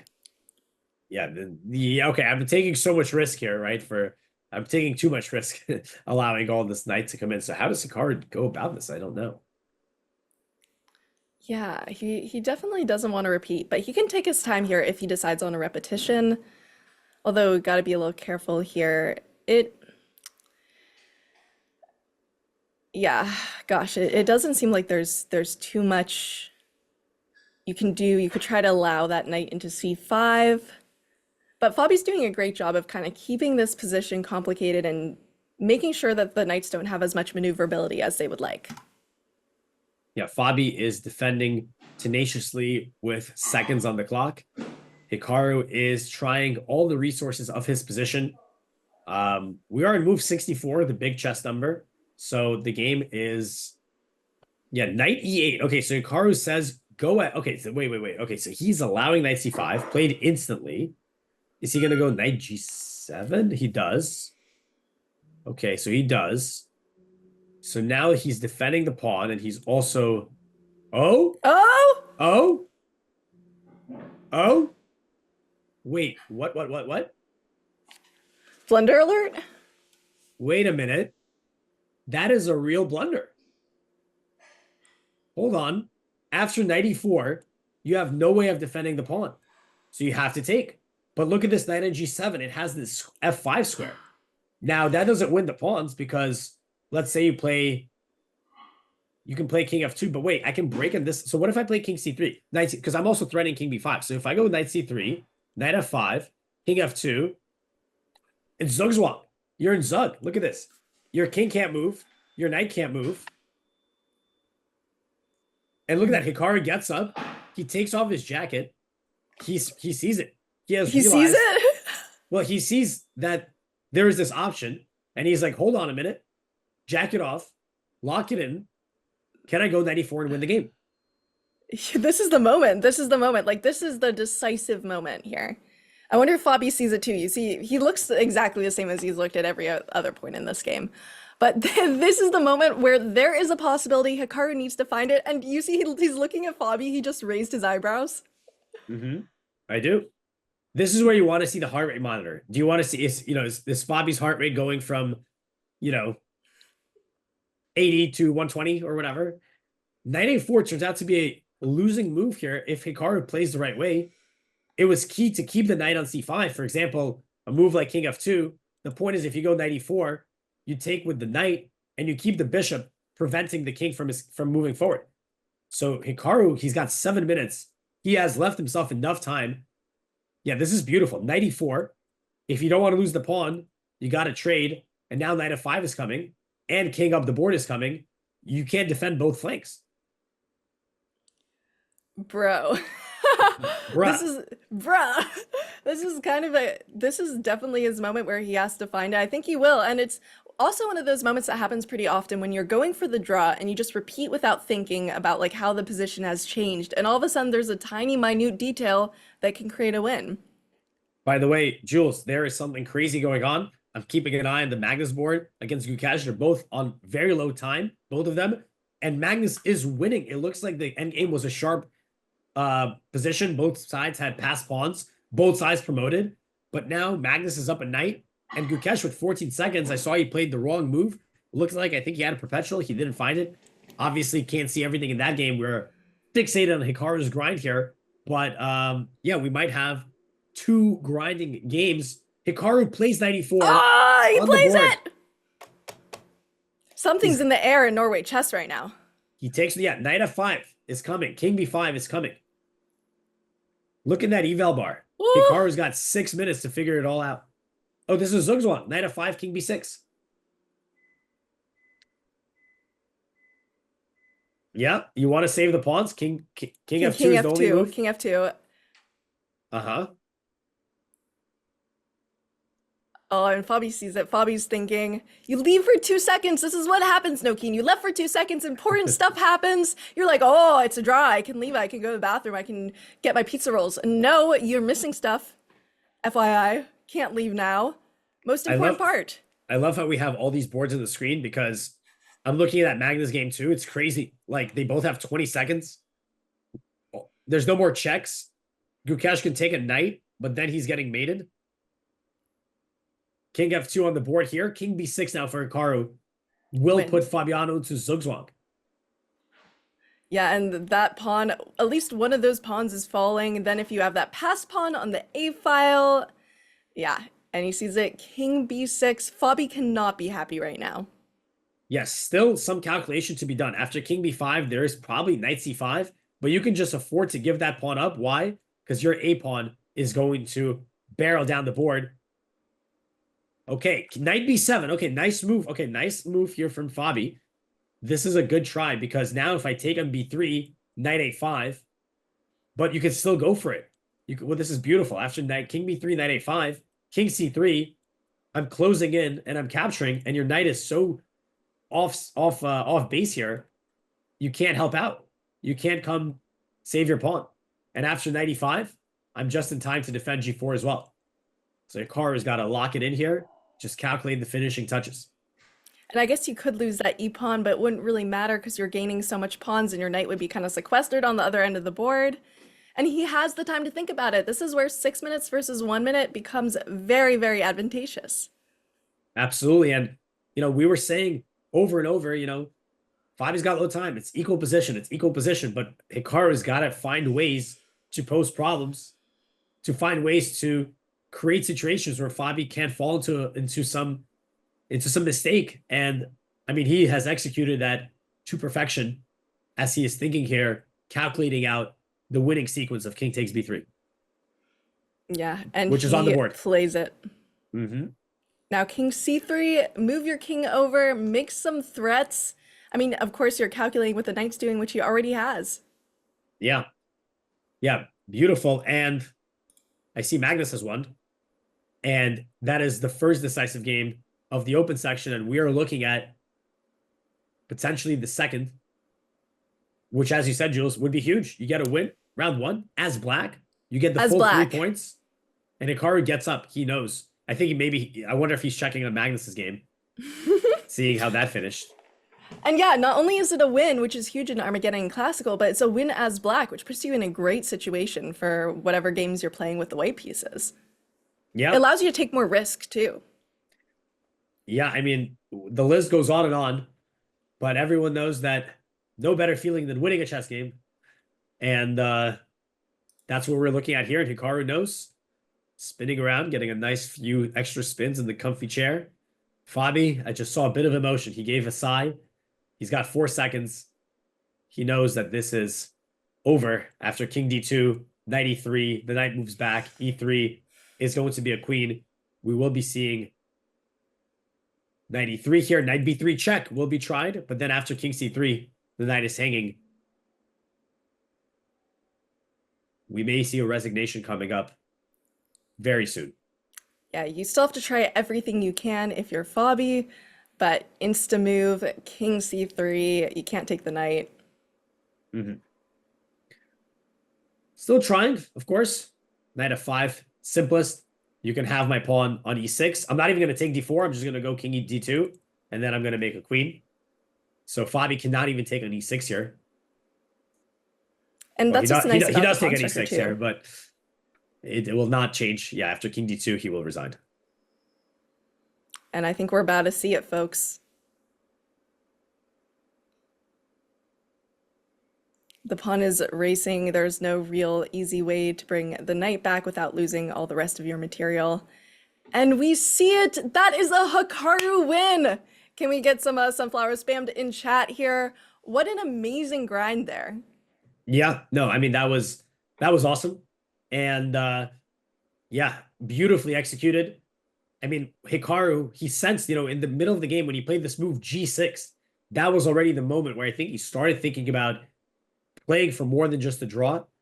And the strategy was get Fabiano lower on the clock. And this is what could happen. Even in the drawn endgame, he can still squeeze water from a stone. Beautiful win. And Hikaru is in first place with Magnus Carlsen after the first round. He gets his rating up to 2809, roughly. I'm sure everyone can go check the live ratings. They will be updated. And amazing start. Can't ask for more. That is an amazing start for Hikaru. I know he's going to feel great with a win with the black pieces against a really, really tough opponent, too. I mean, all of these players are very tough opponents, but just a great start for him there. A slow grind in that end game, and being able to win it like that's very satisfying.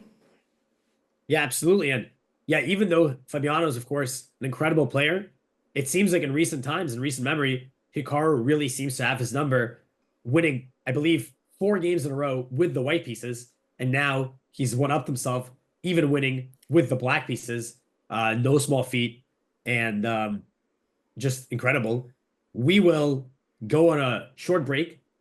We will be back. We're gonna look at the Magnus game, the Armageddon game, and we will hopefully have Hikaru coming in for an interview, sharing his thoughts. So definitely lots more to come. Don't go anywhere, and we will be right back. And there you are on the screen. Hikaru, first of all, congratulations on your win against Fabiano. A great start with the black pieces. Yeah, I mean, I think Fabiano was surprised by the opening choice. I guess, let me put it this way. If Fabiano had watched the games of the Chess Champions Tour, he should have had a pretty good idea that I wasn't going to play the same opening that I played against Nepo and Magnus. And then he just went for this exchange Slav. And as I said in the confessional, it was very funny that he did this because, Fabiano has this podcast he does. And when he spoke about the candidates and the performance of players, he was saying that my game against Absav was kind of ridiculous. And, I wasn't there to play to win the tournament. And it was the exact same line that Fabiano decided to play with white. So I didn't really understand it at all. Maybe Fabi thought he could make an easy draw, but at some point I offered him a draw. Move 30 when I put the queen on c8, I just offered a draw, and then Fabiano decided to just keep playing as though he was better, and I was just really puzzled by that. But eventually, the time played a big role. We got to a situation where his moves were tough. I had the knights, and it was a classic sort of blitz game. So it was good, very, very good finish for me. So what was the point that you knew that you were going to win it? Or you had great chances? Once I got the knight to e4. Until I played knight e4 and I was able to take with f pawn and get this knight f5, I wasn't sure that it was that it was winning. I think Fabiano could have defended it probably if he had time, but the thing is, the 10 seconds, if you get low and you don't have easy moves, you can't really build up the clock. And it's not like I was actively trying to get him low on time necessarily, but he just kept drifting. And again, I'm sure there was some way to draw, but with the knights, as long as I don't hang an obvious setup where he can attack the pawn on e6, or I can get the knights moving to the critical f6 and d6 squares, I have chances. So it was only once I got knight e4, but I had a feeling I was going to find a way to complicate it just because 10 seconds on the clock, just very, very hard to play. And what do you think about this time format in general? I think the time format's very good, so long as you can play quickly. If you're well prepared, this time control is great. If you're not well prepared, it's going to be a doozy. So I think for me, I was able to play very quickly. The first 20 moves in my game were just very easy, never really any danger. And if you can do that and put pressure on the clock, then good things happen. And what is Queen C5 by the way in this game? Yeah, okay. Well, you can give us your thoughts. It's game over. Just game over. Yeah. What is Queen C5? Yeah, and you're just in time to see the handshake as Anna Mezicuk wins the Armageddon against Sarah Kadem. Were you following? That was Armageddon. Yeah. No, so it's not a big deal. I thought that was a regular game. No, I wasn't following because it's like I said, at some point I had 30 minutes versus 30 seconds, and there's no reason to follow because I'm in this situation with the luxury of just sitting there forever. It kind of reminded me of this game many, many years ago. There was a game Fabiano played against Levon Aronian in the Tal Memorial. It was a little bit different in terms of the flow, but at some point, I think Levon had an hour and Fabiano had 30 seconds. And Levon just sat there and took all day long. So 10 minutes on a move, 20 minutes on the next move, and Fabiano had to keep sitting there suffering. And I kind of felt like I had to do that towards the end of the game today. I was just very fortunate that it was a situation where Fabi had no easy moves and I just maneuver. I maneuver, keep the game going. And this time control, I think, is very unforgiving if you get low on time. Very, very unforgiving. If you don't have a simplified position, I think it's just very hard to play. And I just played all the good practical moves. And it's very, very good start. So I'm happy. You're very happy. It was the perfect start, winning with the black pieces against Fabiano, an old rival.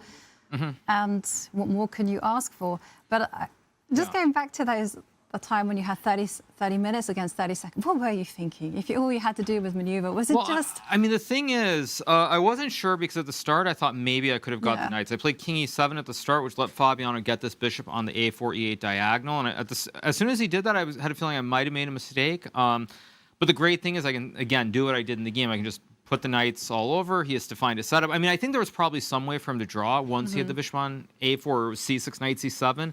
I thought there was some way that he should have been able to hold it. But again, I keep maneuvering the knights. You're not sure whether you leave the bishop on the diagonal. Do you go king e2, king f2? And I eventually tricked him into a spot where he couldn't find the right solution. So, yeah, I just was thinking about options. But the most important thing is there's no risk, and I have all day. So if you have all day, I mean, you might as well use the time there. There's no reason to rush. Yeah. Really instructive, awesome endgame technique there, Hikaru, and YouTube chat went wild when you gave them a shout out in one of your confessions. And I'm just wondering, how quickly can we expect today's video? I mean, once I get back, I'll do it. But you know, another thing I was going to say is that this endgame, it reminded me a lot of endgames that Magnus has played. He's had some endgames. It wasn't quite the same, but he had some endgame, I think, against Vidit in one of the World Rapid and Blitz, where he got the same structure. I think there were A and B pawns, but he got this e6, f5, g4 versus g3, f2, I think it was. So in my mind, even though I wasn't sure it was winning, I vaguely had this recollection of all these games Magnus has had. I mean, he had a game against Rager in the recent Title Tuesday, which was a draw, but it was a similar kind of situation. So it's not like this is the first time I've seen this setup. And then when you add in the time factor, it's really just a dream, because you just play forever and hope for good things. Yeah. It's interesting, you're referencing Title Tuesday games. Like, when you're searching the player, when you're preparing for them, do you search absolutely everything? Well, I mean, I was watching the game live on my stream. My game had ended quickly. I mean, this was like 2 weeks ago, so someone can easily find me covering it. But I mean, the main thing is I've seen a lot of Magnus games. A lot of games that are very similar with this pawn structure, where it's like 2 knights versus a bishop knight, or it's 2 knights versus 2 knights. A lot of these sorts of things. So it's more just obviously you follow the best endgame players, and if you see their games, you try to emulate them.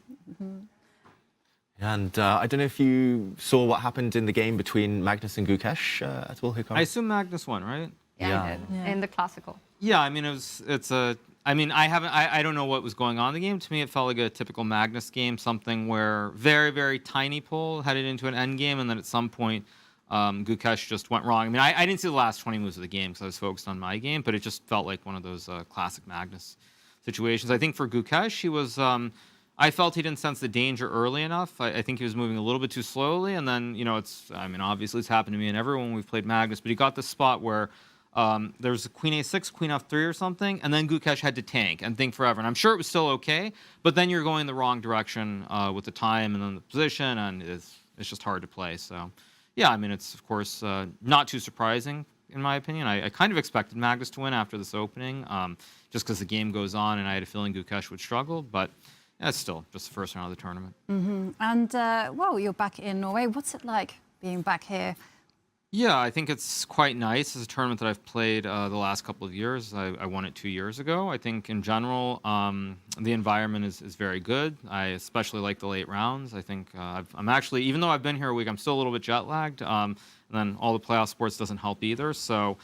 I've been struggling a little bit with sleep, but with the game so late, it's not that big of a deal. So I think the 5 p.m. games definitely are to my benefit. But I think mostly it's just familiar surroundings and a lot of good memories. So just hope to keep it going. Yeah, and Hikaru, 2023, you won last year. You were very close this year. Are you expecting anything in particular? Are you going to do anything differently? No, I mean, I think for me, as I said before, I have no real expectations. Just here to try and play good chess. I mean, of course, as I've said a few times, the thing that's important is this result determines the rest of my year pretty much. If I don't do well here, then I will simply go and relax and play the World Cup, play very, very few events. If I do well here, then, you know, to be like Magnus, because he used this reference years ago, and he did it himself recently, I'll go find some Mickey Mouse tournaments and get the 40 games. But, I mean, we'll see. We'll see what happens. But mainly, I just want to play good chess. I think if you... do the right things, you have a positive attitude, good things will happen. So I'm in a good place right now. But Hikaru, with putting so much on the line with this tournament, is that extra pressure or extra motivation for you? I mean, it just depends how you look at it. I think you know, what's it? There's a famous Tony Robbins saying, I think, which is about leverage and, you know, finding a way to have balance. And I think for me, you know, I'm trying to do well and play good chess. If I play well, good things happen. If I don't play well, bad things happen. I mean, it's really very binary, so I'm not too worried about it. I will say, though, that in general, I'm much more relaxed, or I have been, I mean, obviously since 2022 than I used to be. And, you know, like this game, I did some preparation, not a whole lot, and just kind of showed up and played. And in the old days, I never would have done that. I would have been freaking out every last little possibility. But you know, I think if you have a good mindset and you do the right things, I mean, good things will always happen, and you know, everything's meant to be. So, Yeah. pretty happy. What is preparation like at elite level? I think that depends. What I would say is that it's much easier now. I've been a big beneficiary of all the people who have made the mistake of giving away their great secrets for like $29.99 on Chessable, or $49.99 or whatever it is. Anisha's course is too expensive, so I can't afford that. But I would say that in general, it's much easier. There's so many courses out there.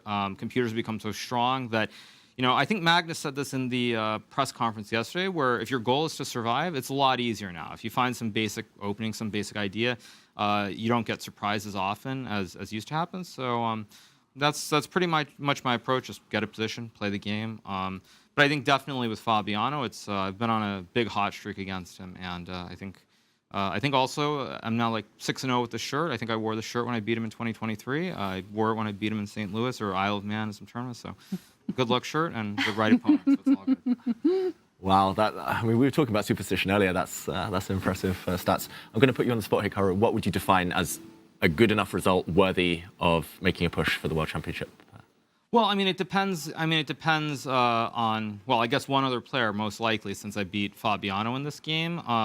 I was expecting Gukesh to be a strong contender to push for 2,800, but he had a bad Grand Chester event, and he's off to a bad start here. So, I mean, we'll see. He could obviously get red hot, but I was viewing it as Gukesh. Now I would say that, especially with the win against Fabiano, Arjun's the only one who I think could be a contender. So, effectively, if I maintain my rating even, I'll be pretty happy. So, like, if I go, I guess +1 maintains my rating, something like that, I'll be happy. As long as I keep the gap around what it was going to this tournament, around like 15, 20 points, then I'll push. Well, it's definitely a goal. Hikaru, thank you very much for joining us here. And once again, congratulations on that perfect start to Norway Chess. Thank you. And on that note, we are going to go on a short break. But when we come back, we're going to summarize all of that action that we just saw. And, of course, it's going to be fun, as always. So. And hello, we are back. I am Alex Ostrovsky and the wonderful Jules Gambit, in case you have forgotten us. That was a great in-depth interview with Hikaru, of course, touching upon his game, his lucky shirt, his rating, his candidates' aspirations. And yeah, Jules, anything that caught your ear from his interview? Well, just that we're going to be seeing that shirt for the next couple of days, and I hope they have a good washing system there in Norway. But it sounds like it's off to a great start, and that was a pretty fun interview, Alex. Absolutely. And speaking of a great start, let's check out the standings we have up on the stream. Of course, we saw Hikaru get the big win. He has 2808.6 live rating, so close to 2809 rounding up. And we see here, more importantly, or arguably more importantly, he picks up 3 points for his win in the classical portion. That leaves him in a first place tie, of course, with none other than Magnus Carlsen, who wins an amazing game against the world champion Gukesh Demaraju. So they're both tied with 3. Arjun Regaisi 1.5. He drew his game against Wei.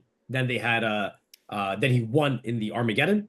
And Fabi and Gukesh have 0 points.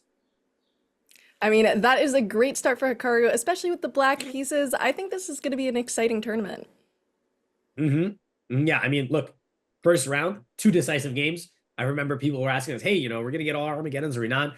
And no, the players here are, they're here to fight. I think, as we discussed, the format of the tournament could be encouraging more decisive games. The time control, I think, certainly helps. You would imagine that if this game that Hikaru won had 30-second increment and maybe more bonus time, perhaps Fabiano would be able to hold it, but that is not the case. And yeah, perfect start for Hikaru, winning with black against a super strong player. Can't ask for more. And tomorrow, we will have more action. Wonder if we could get the pairings up. I see them on my screen. I wonder if we can get them on the screen. But I see here that, oh, here we go. Thank you so much to our amazing producers. There we see it. Jules, would you do the honors of reading them out? Absolutely. We're going to have Gukesh versus Arjun, Magnus versus Hikaru, so that's going to be a fun one for sure, and Fabi versus Wei. So, very important matches tomorrow. You do not want to miss this one. Yeah, of course, Hikaru, Magnus, all eyes are on that matchup regardless, but that is also now a match between the early leaders of the tournament. So, yeah, amazing day today. Lots of action. It was a pleasure covering it all with you, Jules. Huge shout out. Your first day of many on the stream, I'm sure. So, everyone in chat, please give Jules Gambit a warm thank you and a warm reception and departure from today. Thank you so Also- much for having me. I really, really appreciate it. I've always loved watching this stream, so it's really exciting for me to be able to finally come on, and it's been amazing commentating with you, Alex. Oh, well, I am flattered. Thank you so much, Jules. And likewise. And of course, huge thank you to all our mods, keeping the chat fun and clean and engaging. And of course, thank you to Jared, who helps us so much with all our technical adventures when my camera starts doing somersaults and everything like that. And just thank you to all involved. And guess what? Tomorrow, we will be back in action covering some amazing games. It'll be a lot of fun. It'll be a lot of fun. Stay tuned for the rest of the tournament. And again, thank you so much for having me.